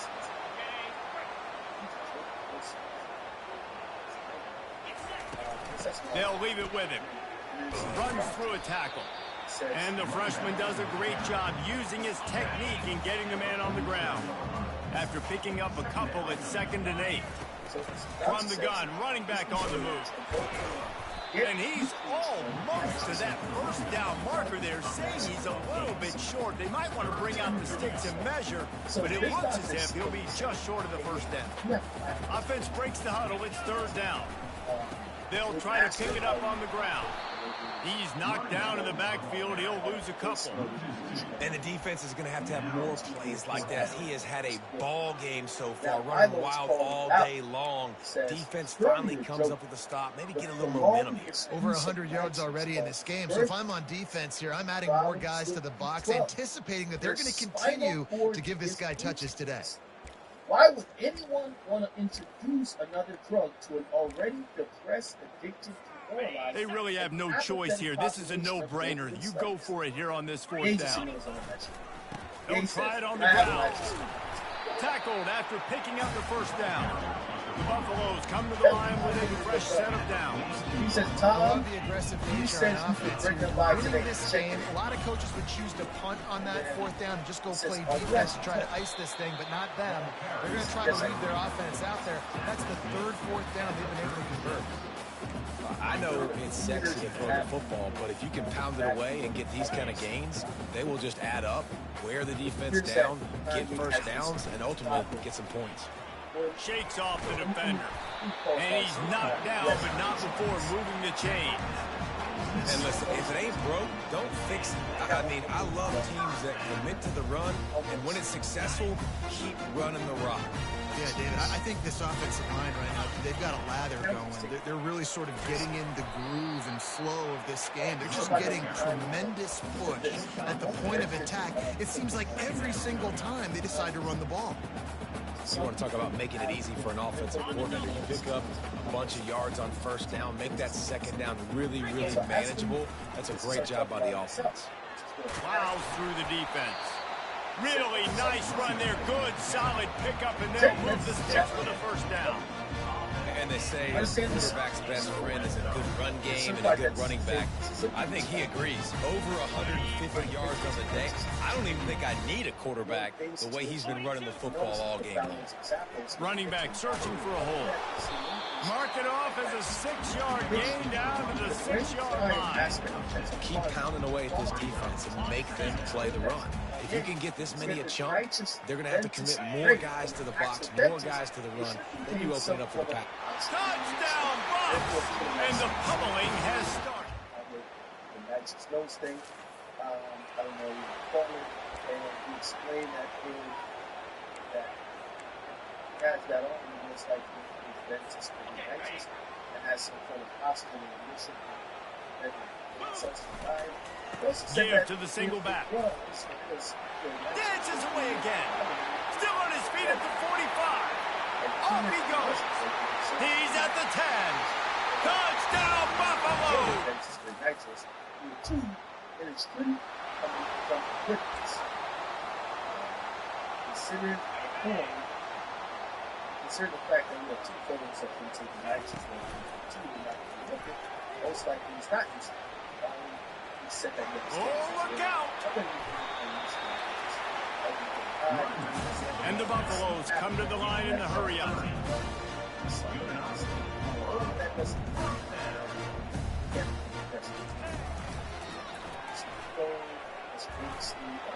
Got the first down and more. All kinds of running room. Crazy. So I would be like awake on cocaine for 3 days and inhaling nothing but nitrous oxide. And at that point is when shit starts popping off. People are walking around my apartment who are never physically there. You know, I've seen that shit. dude, like actual fuck people, man. I watched a dude walk through my apartment and fucking pick up my bomb and take a hit and blow out smoke and fucking then like put it down and just dude walked through the wall. He was never fucking there. Ever. I had I give dude, I had fucking like tactile hallucinations. I had fucking pushing him out of bounds after a short gain. Let it bust for longer, but now third down becomes very manageable. It's not third in eternity. Now the whole playbook, the short passing game, long passing game, all of it's available. And the Buffaloes will keep this drive going. I'll say, watching this offense this year, one of the things you have to be really happy about is their ability to move the sticks. This is one of the top 25 offenses in the country in getting first downs. That running back is one of the biggest reasons. He is a weapon. Guys, Colorado has the lead here. And Right, as so we basically, switch the ends of the nitrous- field, let's so take a quick nitrous look is at the the gas that's national in the rankings. Behind a switch with mental We'll get this quarter going with a second down play. They're not like whippets. Out of the gun to give to the back. Amateur Touchdown, Colorado! most people are using the dentistry. Now, again, I'm concerned about myself. You know, we don't want tragically lose one of the greatest moments that we ever had. Period. But number two, I do have to say, whatever's going on with Kanye. Just complete and utter dominance in this one. Outplayed their opponent and took care of business. Yeah, total domination in all three phases of the game. Offense, defense, and special teams. This team came ready to play, and man, it was pedal to the metal right from the opening kickoff. And that's how you like it. Forget the close games, forget the heartbreakers, this play could decide it. Just frying pan, meat face, ball game over. So that's going to do it for us. For Jesse Palmer, David Pollack, I'm Reese Davis saying so long. This has been another presentation of EA Sports College Football. That I had DM'd you before? No. Alright, so let me lay the seed for you. I guess like 2 years ago, we started to see the Ncaa popping up in the rap scene a lot more. Right, okay. So all of a sudden, a bunch of different rappers like Gunna, and I mean, it's been around, obviously, like people who know people are really into drugs, been a pretty common part of the drug user lifestyle for a long time, but all of a sudden you start to see rappers just walking around posing with the canister, doing little dances with the canister on top of their head and shit like that. And so I made a whole YouTube video about this trend unfolding. And then, and you were like one of the main reference points where I was like, basically, a lot of us didn't really know much about this shit besides that Steve-O had a whole fling with it. Sure. And dude, I was completely unaware of that. And had I seen it, I'm sure I would have responded. But if anyone isn't aware of what you're talking about, Ncaa being nitrous oxide. Right. Which is used by dentists to kind of sedate people during dental procedures. Right. That's the medical grade nitrous oxide. But then they have like crappy car nitrous oxide. Right. To like soup up supercars. And then they use it in Starbucks to make whipped cream. That's why. What is that? Car nitrous oxide. Right. To like soup up supercars. And then they use it in Starbucks to make whipped cream. That's why it's called Whippets. And this is why so many people are able to continue to get their hands on it. And it's not like they can just outlaw it because it's used in all kinds of valid forms, right? Right. You don't want to inhale the auto stuff. The automobile stuff is filled with all kinds of gnarly stuff. Really? The Starbucks kind that they make the whipped cream with, I don't think that's medical grade, but it's better. Right. And that's where you can get it in every smoke shop. And right. Yeah, when I was a kid, we would do the Whippets off the whipped cream can or whatever. Yeah, I used to buy cases and boxes of those Whippet cartridges. And it was a 24 cartridges per box and like I think 25 boxes per case, so it was like 600. I've seen rappers blow through a whole box, like recording a verse. Like a 2-minute verse that takes them 20 minutes to record, and by the end of it, the whole box is gone. And that's when I realized, like, this is a real problem. Right, for sure. I would do my best to not even inhale air. You know, I would have like 2 of the cartridges things, so I'd fill them both up. I'd be inhaling one while I was filling the other, going back and forth, and breathe in nothing but nitrous oxide. Right. And my goal would always be to do it until I lost consciousness, which is called faking. Right. You actually like, I guess you just starve your brain of enough oxygen that you just fall unconscious. How long were you in love with this beautiful woman? Man.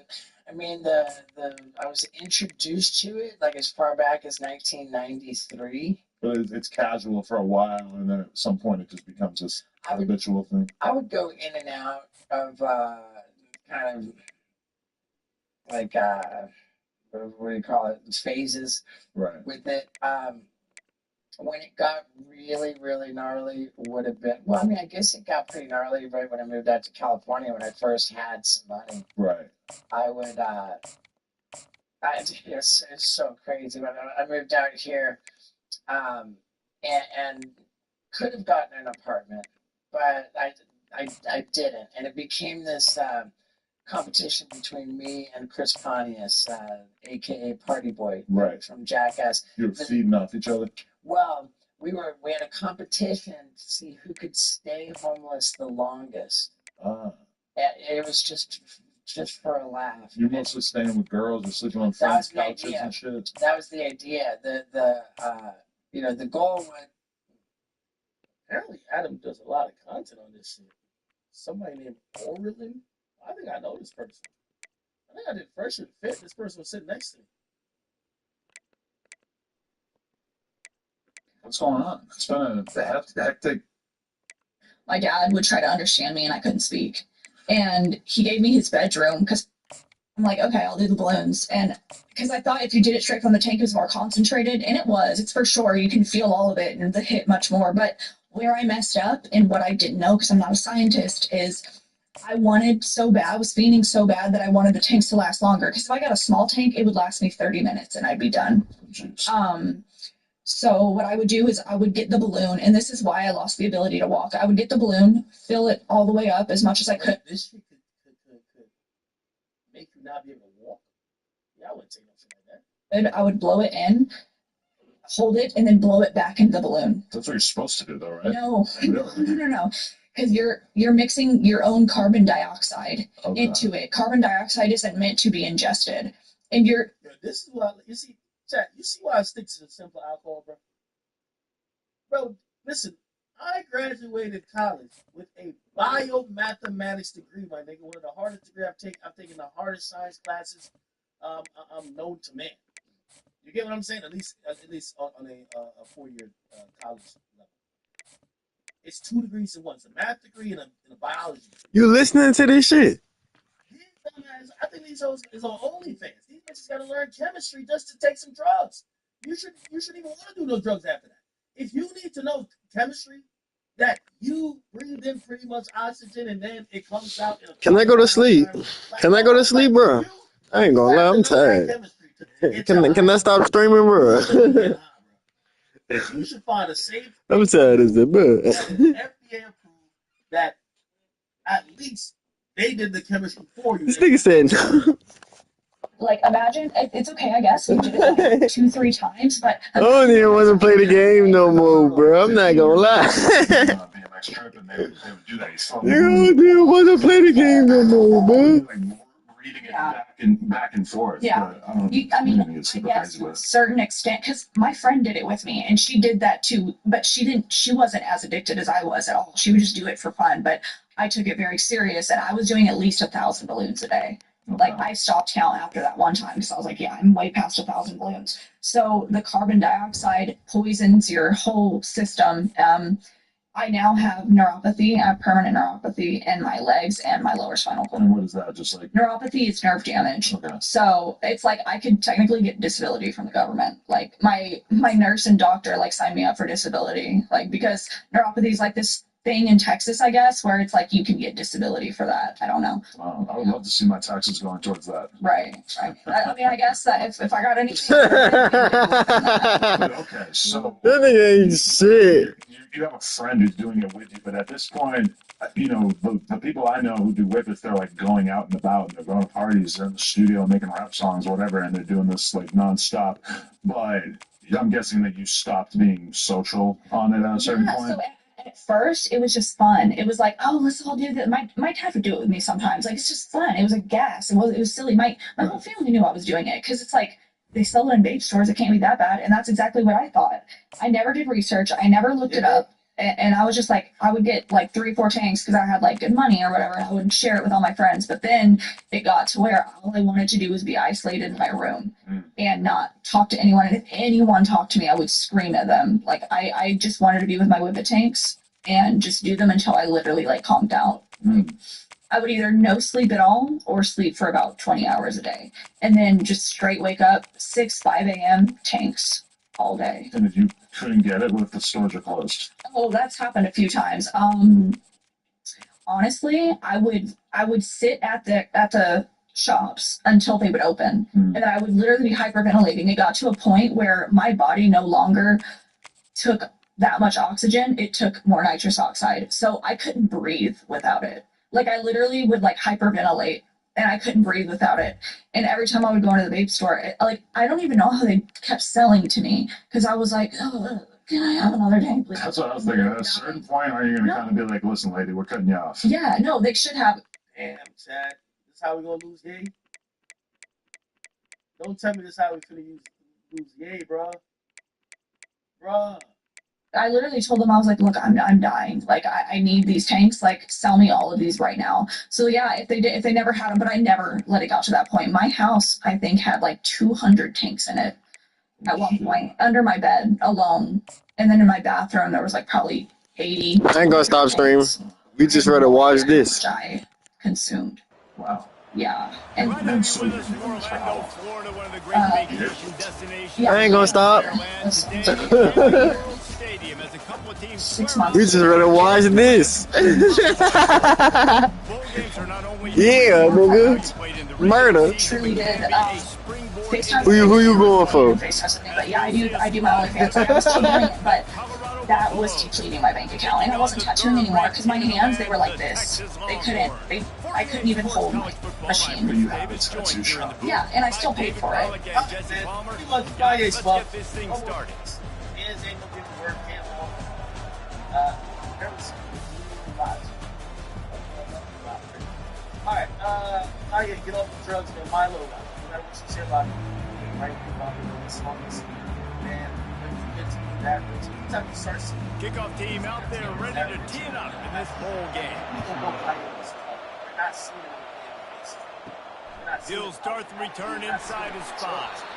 He was looking for some running room, but not much to be found as he stopped at the 18. The Longhorns offense takes the field to start this game off. And there he is. When you build a tight end, you build one just like this, especially with those reliable mitts, Jesse. Yeah, Reese, he makes big plays in big games. Watch for him on third down in the red zone. He has a chance to leave an impact in this game. Well, it's so nice to have such a big body that when he's covered, he's open, right? Like, it doesn't matter because he's got great hands and that big frame he can really utilize. Well, guys, bowl season is here. Always fun to get these non-traditional matchups that you don't see regularly. What do you guys remember about playing in a bowl? I think you remember all the moments throughout the season, throughout your career, and then it's the last time that you ever get these group of individuals together. You say goodbye to so many people, and it's kind of bittersweet, but always fun, Jesse, to dance with your boys one last time. But another thing, too, I love the swag bags personally. I love getting the gifts. Yeah, I mean, to me, David, really, it was thinking about the tradition and history of these bowl games. I think that's one of the best things about college football. We're in an era today where bowl games don't matter as much as they did back when you and I played, but it was special to take the field with your guys one more time, but playing in games that had so much history. They'd hope to get him in space, create running room, and there just wasn't anything there. I love the third down, aggressive, in-your-face defense, not giving you any room to run down the field. Great job by the defense. They saw the throw, the quick pass, reacted to it, got him on the ground for a loss. The Longhorns will punt this one away. Again, you don't want a fair catch taken just inside the 40-yard line. So Colorado's offense headed onto the field. Our first look at them today. And a big key as this game unfolds is just how aggressive will he be throwing the football in a lockdown corner like that. Yeah, and when you're an elite quarterback, you think you can do whatever you want to do, and you think you can make the right decisions. I'm interested to see how much they'll test that quarterback on the other side. You know, there's a saying, there's no defense for a perfect pass, but he's got to be extra careful and sharp when he's throwing that guy's way. All right, Sia, what you want to talk about, Meta? What you doing, nigga? This wasn't on my list, but if you guys didn't watch, hey, Big Boy, they go to the ground. Big Boy's doing an amazing job. Maybe a 3-yard pickup there, like third and long coming up. And the running back didn't get much there. Nice job by the defense. You can tell they're focused in on this running back, on this run game, being physical, getting knockbacks, and limiting his carries. The Buffaloes will hustle to the line.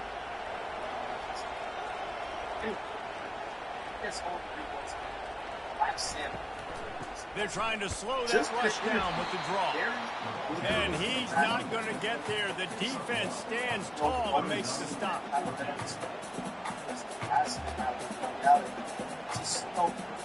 This is a really amazing. And the Buffaloes decide to punt it away. They'll look to pin him deep. never listen to him when he's at like his issues. Not going to risk a return here. He'll make the fair catch. And here comes the Texans offense back on the field. The last time we saw this offense, we had to look quick. It was a 3-and-out, Jesse. We just had no rhythm in that last drive. So someone's going to have to step up and make a play, David, and get this thing going. Yeah, let's find some juice. Find your guy. Find those plays that you know you can run inside out, forward, backwards. Get some first downs. Get some positive momentum. Got 6 on first down. Now a lot of options on 2nd and 4. Wide receiver shows motion. Looking for a physical attack from the gun. He's dropped behind the line of scrimmage. That'll be a loss of 3. They tried to get the defense going the wrong way with the counter, but nothing doing. Aggressive defense, attacking defense. You want to hit them with those counters, but it wasn't successful in this play. Defensive line, linebackers, everybody's down and they see what's going on. They diagnose it, go downhill, hit them right in the middle of the field. Leaves it with the back. And he's brought to the ground, but not before he gets enough for the first down. And they just kind of sneak that one in there as a defensive guy, 3rd and 5+. I'm thinking pass. They were thinking pass, Palmer, and they slipped the run in. And it's so nice then to have this guy at running back too, right? Because you could throw it to him on 3rd down or hand it off. And he's got the vision and the athleticism to go pick up that first, keep the drive going. Got it behind the line. It's Baxter. He knew exactly where he wanted to go with that one, and they've got enough for the first down. I like the running back there on the route, the patience he showed, really setting it up. He got to the defender, was able to put his foot in the ground, get some separation, catch it, and turn upfield for the first. Finally, and the Longhorns are on the move. Maybe like 2 weeks. We don't count down. And I was like, the give to the tailback. At Starbucks. And this one will be stopped for no gain.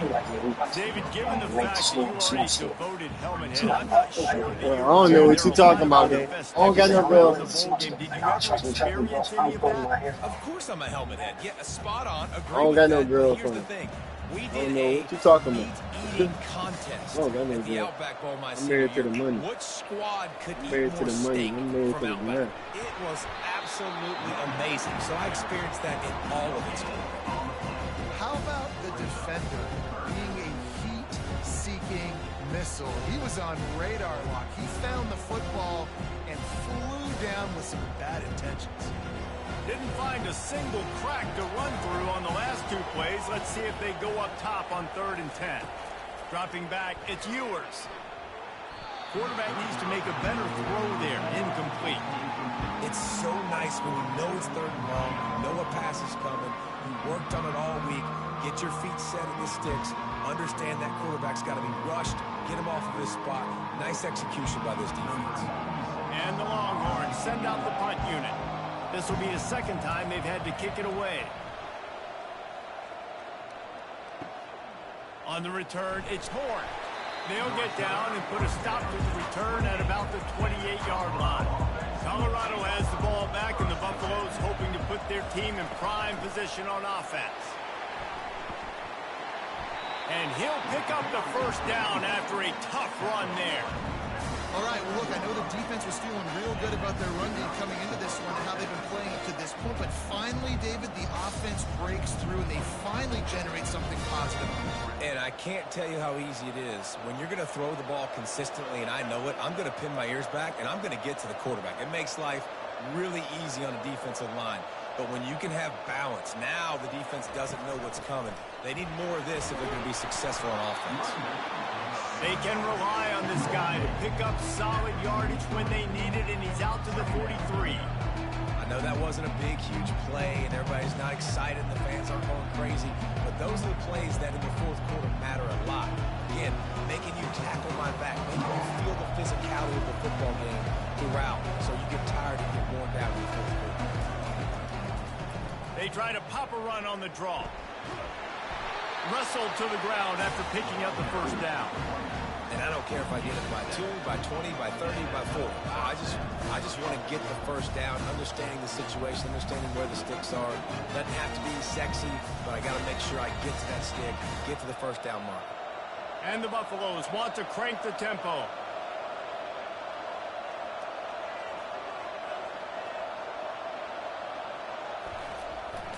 the play fake on first down to throw. Oh, and he's able to get back on top of it just in the nick of time.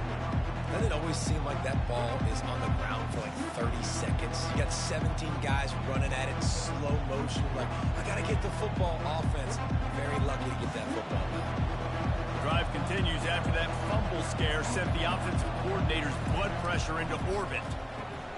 Quickly complete. They're able to get him stopped just shy of the first down mark.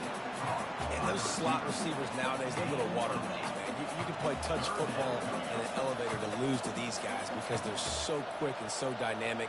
Get open and catch the football. Passing game very effective on second down. What about here on third? Wide receiver coming across in motion. They'll try to run for it. Can't get him to the ground. Really nice job to convert that third down, and they've got it at the 33. Well, the offense is in a really nice rhythm right now. It seems like no matter what they're dialing up, they're getting positive yards, and it just feels so good as a play caller when you know on first down you can get yards like that turning around and handing it off. Yeah, and on the other side, you're scratching your head going, what the heck can I do here? You got to find something. The defense has got to find a way to create some momentum. Whatever they're doing right now. Quarterback feeling that pressure, and he's knocked down at the 42. This defense, they are tenacious, and they've got guys up front that are athletic and that are so strong and that can collapse the pocket. You saw it right there in that play action.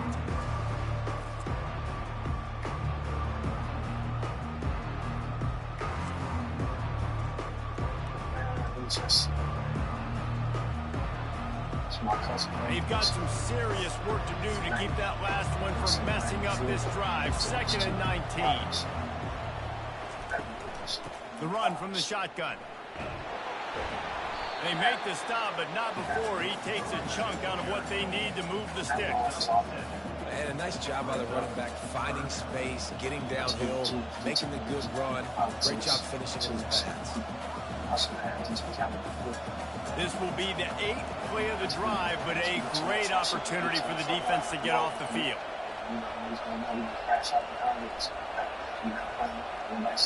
To the air, it's Sanders. Couldn't find a man and just had to throw it away to avoid a negative play. Nice job by the defense. They're mixing up their look. They're 3rd and long in field goal range. They go zone coverage. So everybody on the back end has the eye on the quarterback, and they're able to break on the ball, force the incompletion. They'll send out the kicker to try to salvage this drive. Looks as if this will be a 51-yard attempt. Never a doubt. And the first points of the day come on that field goal. Well, that kid just showed off his hammer for a leg, 50-plus, and he did it with ease. Just talking about a lot of shit. Just making sure that, I'm secure, I'm to shot balls.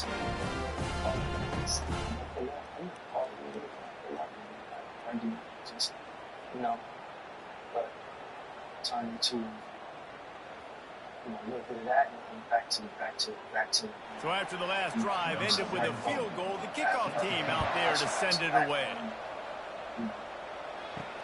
On the run from inside his own 5. He's got great speed. This guy is so dangerous. He excellent vision to find a lane and get it out and set up the offense with good field position. Use the play fake, now to throw. And they couldn't hold off the heat, and he goes down with a sack. Oftentimes with play action, you're asking the quarterback to hold on to the ball a bit longer, and you're asking this offensive line to hold up his pass pro a bit longer.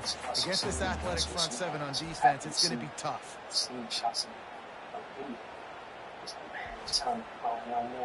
No more small time shit, and after this, new shit going on the booth.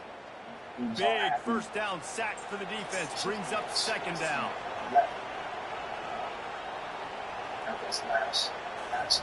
Touch pass on the run.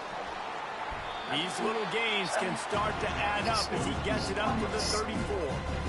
And these little touch passes, man, they're just the easiest completions ever for quarterbacks. Palmer, I bet you would have loved being able to just flip it forward. That counts as to your completion percentage, which is good. And then it's all run after the catch, so easy for a QB. You wouldn't have been the only All-American in this group, Dave, if I were allowed to push passes. when I was playing quarterback. I'll tell you that. It is so hard to defend. It's so hard to seal that edge, especially when this guy's full speed ahead coming around the outside. And they don't drag him down until he gets all the way to the 46-yard line. Hard work pays off, guys. These offenses work so hard week in and week out, working on those critical down and distances, third downs, and having that conversion this early in the game, that's got to feel good for this offense. Just crazy.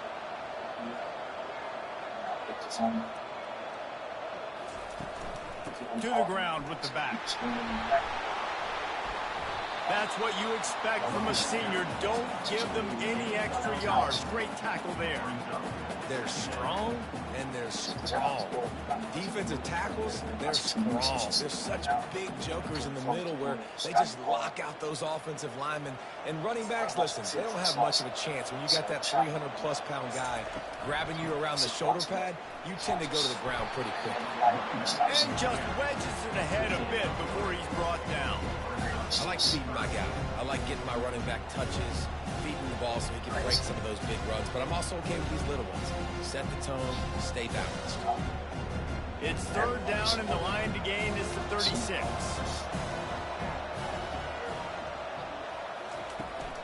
They'll ride the running back and leave it with him.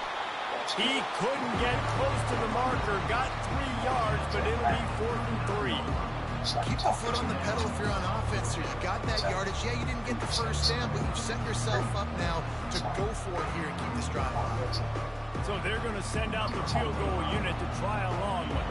He says he's got a big leg. He's going to have to show it from 56 yards out. From 56 yards out, what a power leg. Never a doubt about that one. How nice is it as a head coach to have a kicker like this? It makes these decisions on fourth down so much easier. Just strut him out there and let him stroke it through the uprights.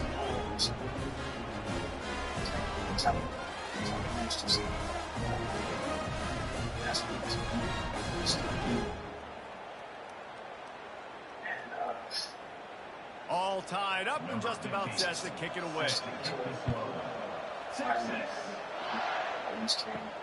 Here he comes from inside his own 5.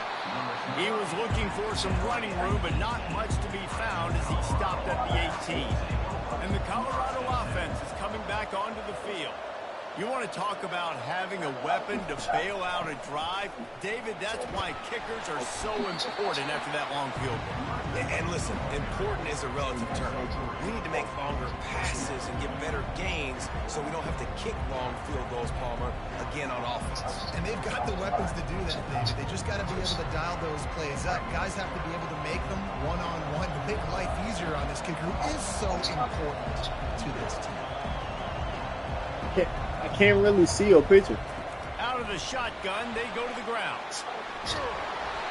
And gang tackling on this dude is a good idea. They needed it, but he still got the first down. Well, the defense is on their heels right now. They're going to have to find a way to stop this guy. When he's can't really see it. Boy, he is hard to bring down. The Buffaloes headed quickly to the line.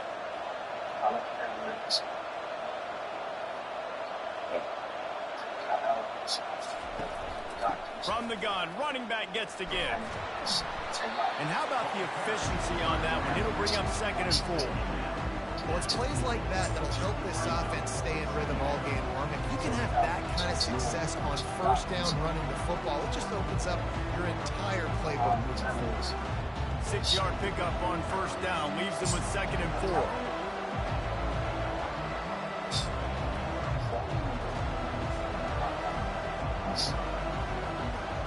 Back to pass, it's Sanders. It's complete along the sidelines. It's a catch inbounds, and it's a first down. That play right there really shows you the trust between the quarterback and his wide receiver. You're a weird guy. Ain't nobody out here listening to the Eminem. You're the only person in the world listening to that music. And the Buffaloes are on the move.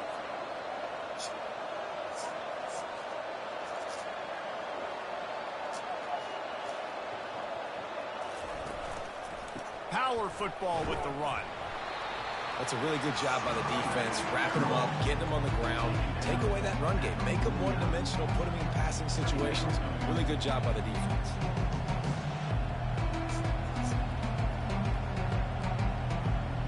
Picked up 2 yards on that last one. They need 8 on second down. He's looking to throw, and they can't make the connection. Yeah, nice job by the defense understanding who their go-to guy is. That's the guy they want to feature. That's the guy they want to feed with good reason. He's a great player, but a great job by the defense taking away that primary read, making sure they don't make a big play. After the second down misfire, looking at a 3rd and 8. Trying play action. Going for the big play. Hits him inside the 20, still going. And they pick up a better than 30 yards on that completion before the defense brings him down. I love when you back the defense off of you. If you want to get aggressive, I'll take shots down the field, make the defense play more conservative, and now what? Now you're in the red zone with a chance to get some points.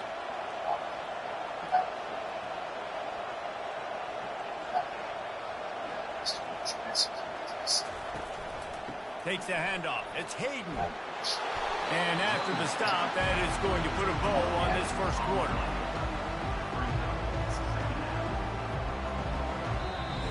Don't diss the peanuts, bro. Absolutely nothing settled. Them peanuts hit. After one period of play, as we have Them a look at peanuts the hit. stats.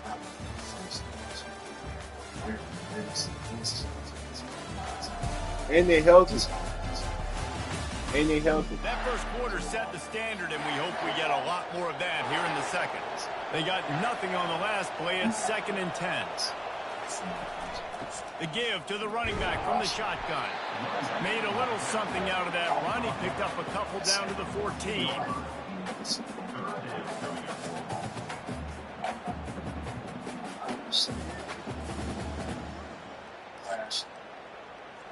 Really need to pick up this conversion and avoid having to settle for the field goal.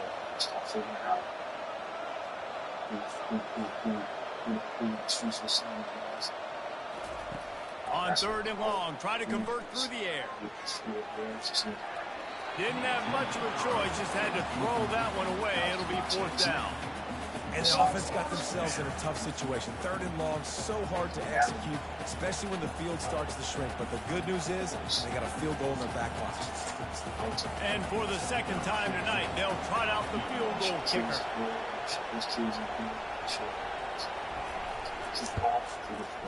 Never a doubt. Right down the middle. And with that field goal, they now have the lead.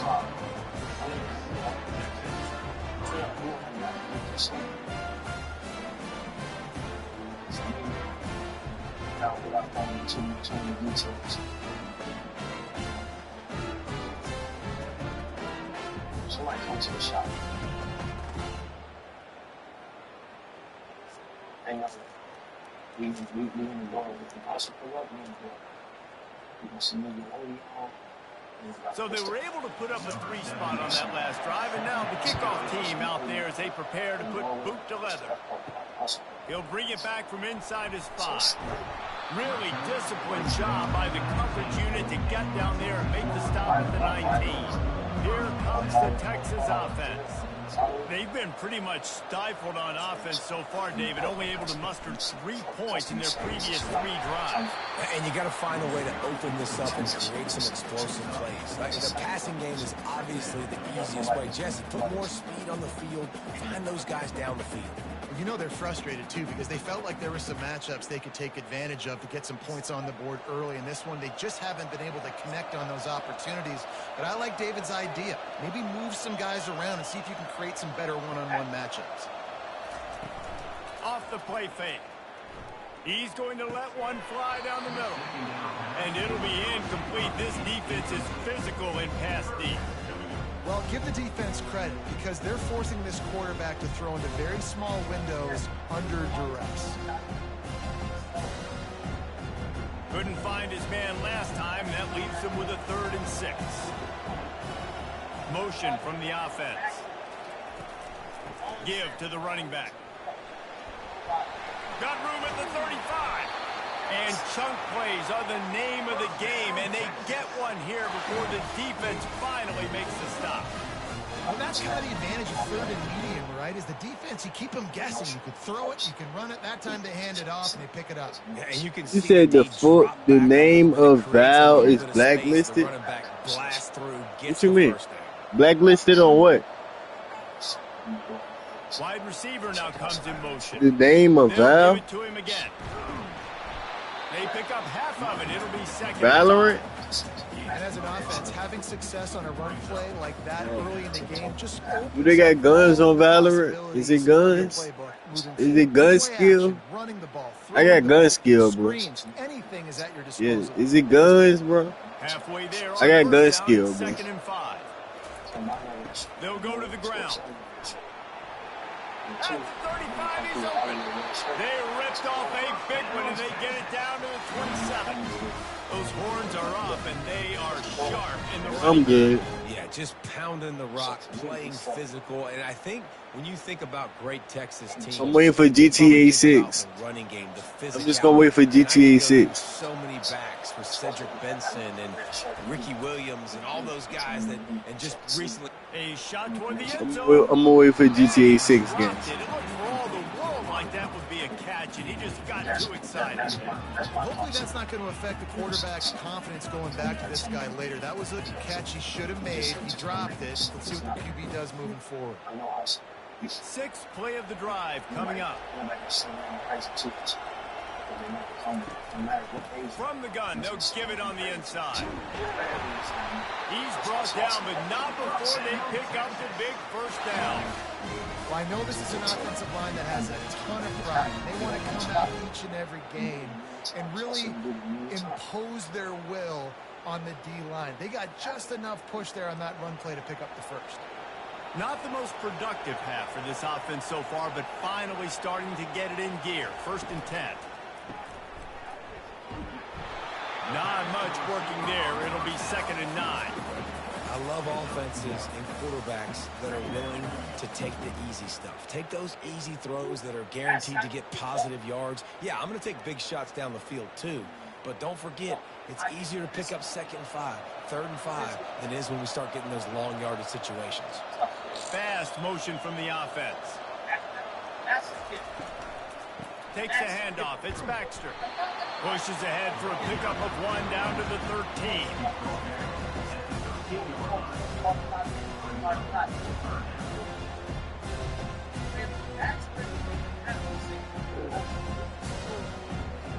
Boy, they'd love to pick up this conversion and go to work with a 1st and goal.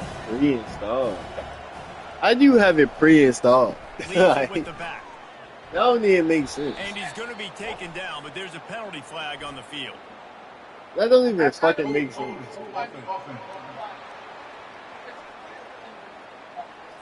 We'll repeat the previous down, but this time the offense has 10 more yards it has to cover. On 3rd and long, he'll need to loosen up that arm. Pass rush coming after the quarterback, and they get him at the 32.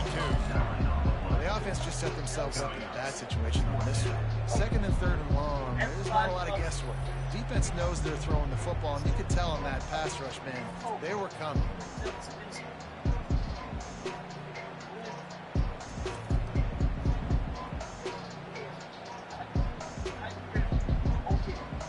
And here comes the field goal unit for the 2nd time tonight. And this kicker might be feeling it. He made one earlier, now from 49 yards out. Never a doubt for this big-footed guy. 49-yard field goal is good. Yeah, you wild as a bitch. Yeah, that's wild as hell.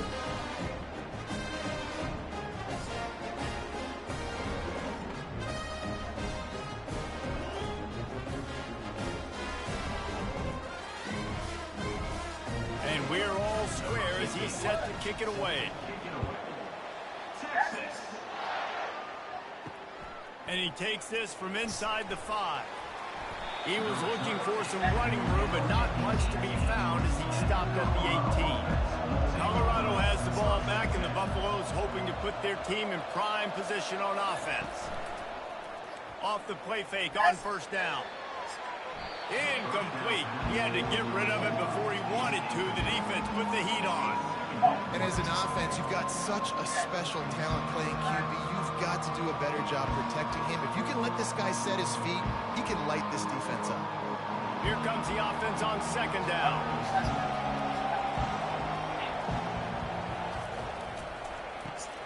Here's a quick throw out to the left. And good coverage by the defense, just a short gain. I know everyone's yelling like you didn't get the first down. I have a buddy at Rockstar.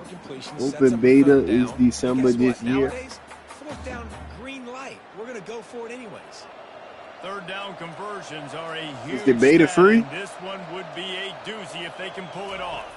Looking to throw, it's Sanders. All kinds of room to throw that one in there. He will step out of bounds, but not before the big pickup and a first down for this offense. When you're a playmaker like this guy is, your coaches are going to dial up plays intended for you, especially on third down. That's what you saw in that last play. There was no question where the quarterback was going with that football. All week long, they decided on the biggest downs of this game, we're going to target our best player, and we're going to make sure that he gets looks. It doesn't matter what the coverage is. You saw it right there on that one. Yeah, that was a good play on the ball, getting his hand up and getting the tip, getting the deflection. Ball bounces up in the air, falls to the ground, incomplete pass. Is it safe to probably say that? After the misconnection, it's second down.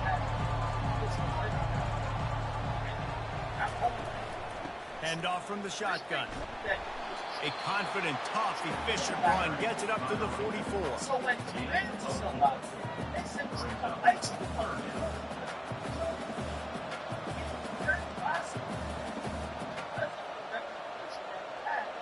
And the Buffaloes are in the hurry up.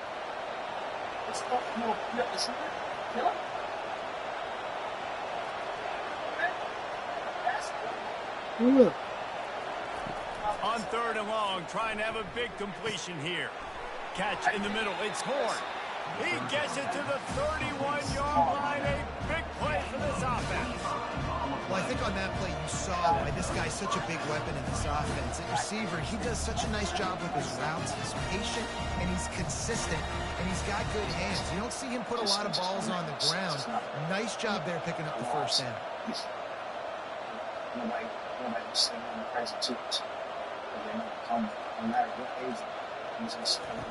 Trying to find his man on first down.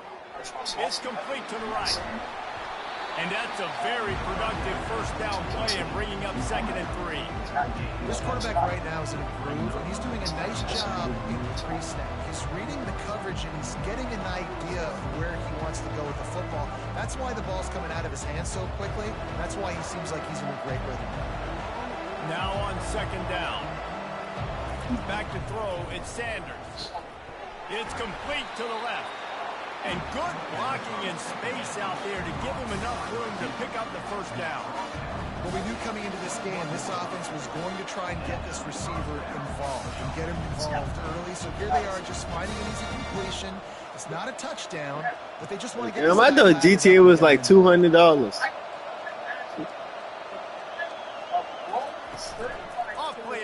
Man, I'm gonna be rich as hell on GTA. Don't be broke on GTA. You talking all this shit and hop on GTA and be broke as hell. Don't be broke, cause I'm gonna have money on that bitch for sure. Don't be talking all this shit and hop on GTA and be broke as hell. Asking for money and shit. Gets 2 feet in bounds, in the end zone, touchdown. Is it crossplay? Is GTA crossplay? Like PC and P5? They'll try to add another to their lead.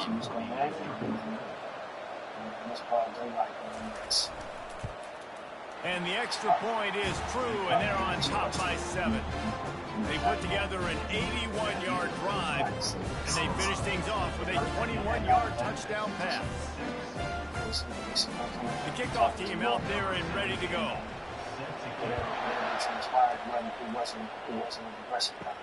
On the move from inside his 5. Didn't find any crease in that kickoff coverage, and he'll be stopped at the 17. And here come the Horns. They've got it again on offense. Guys, that last trip a little disappointing having to take the 3. Yeah, and I think, Jesse, you see so many offenses talk about getting yards and the tempo and all the stuff they do. It was a nice job moving the football, but they got to get in the end zone this time.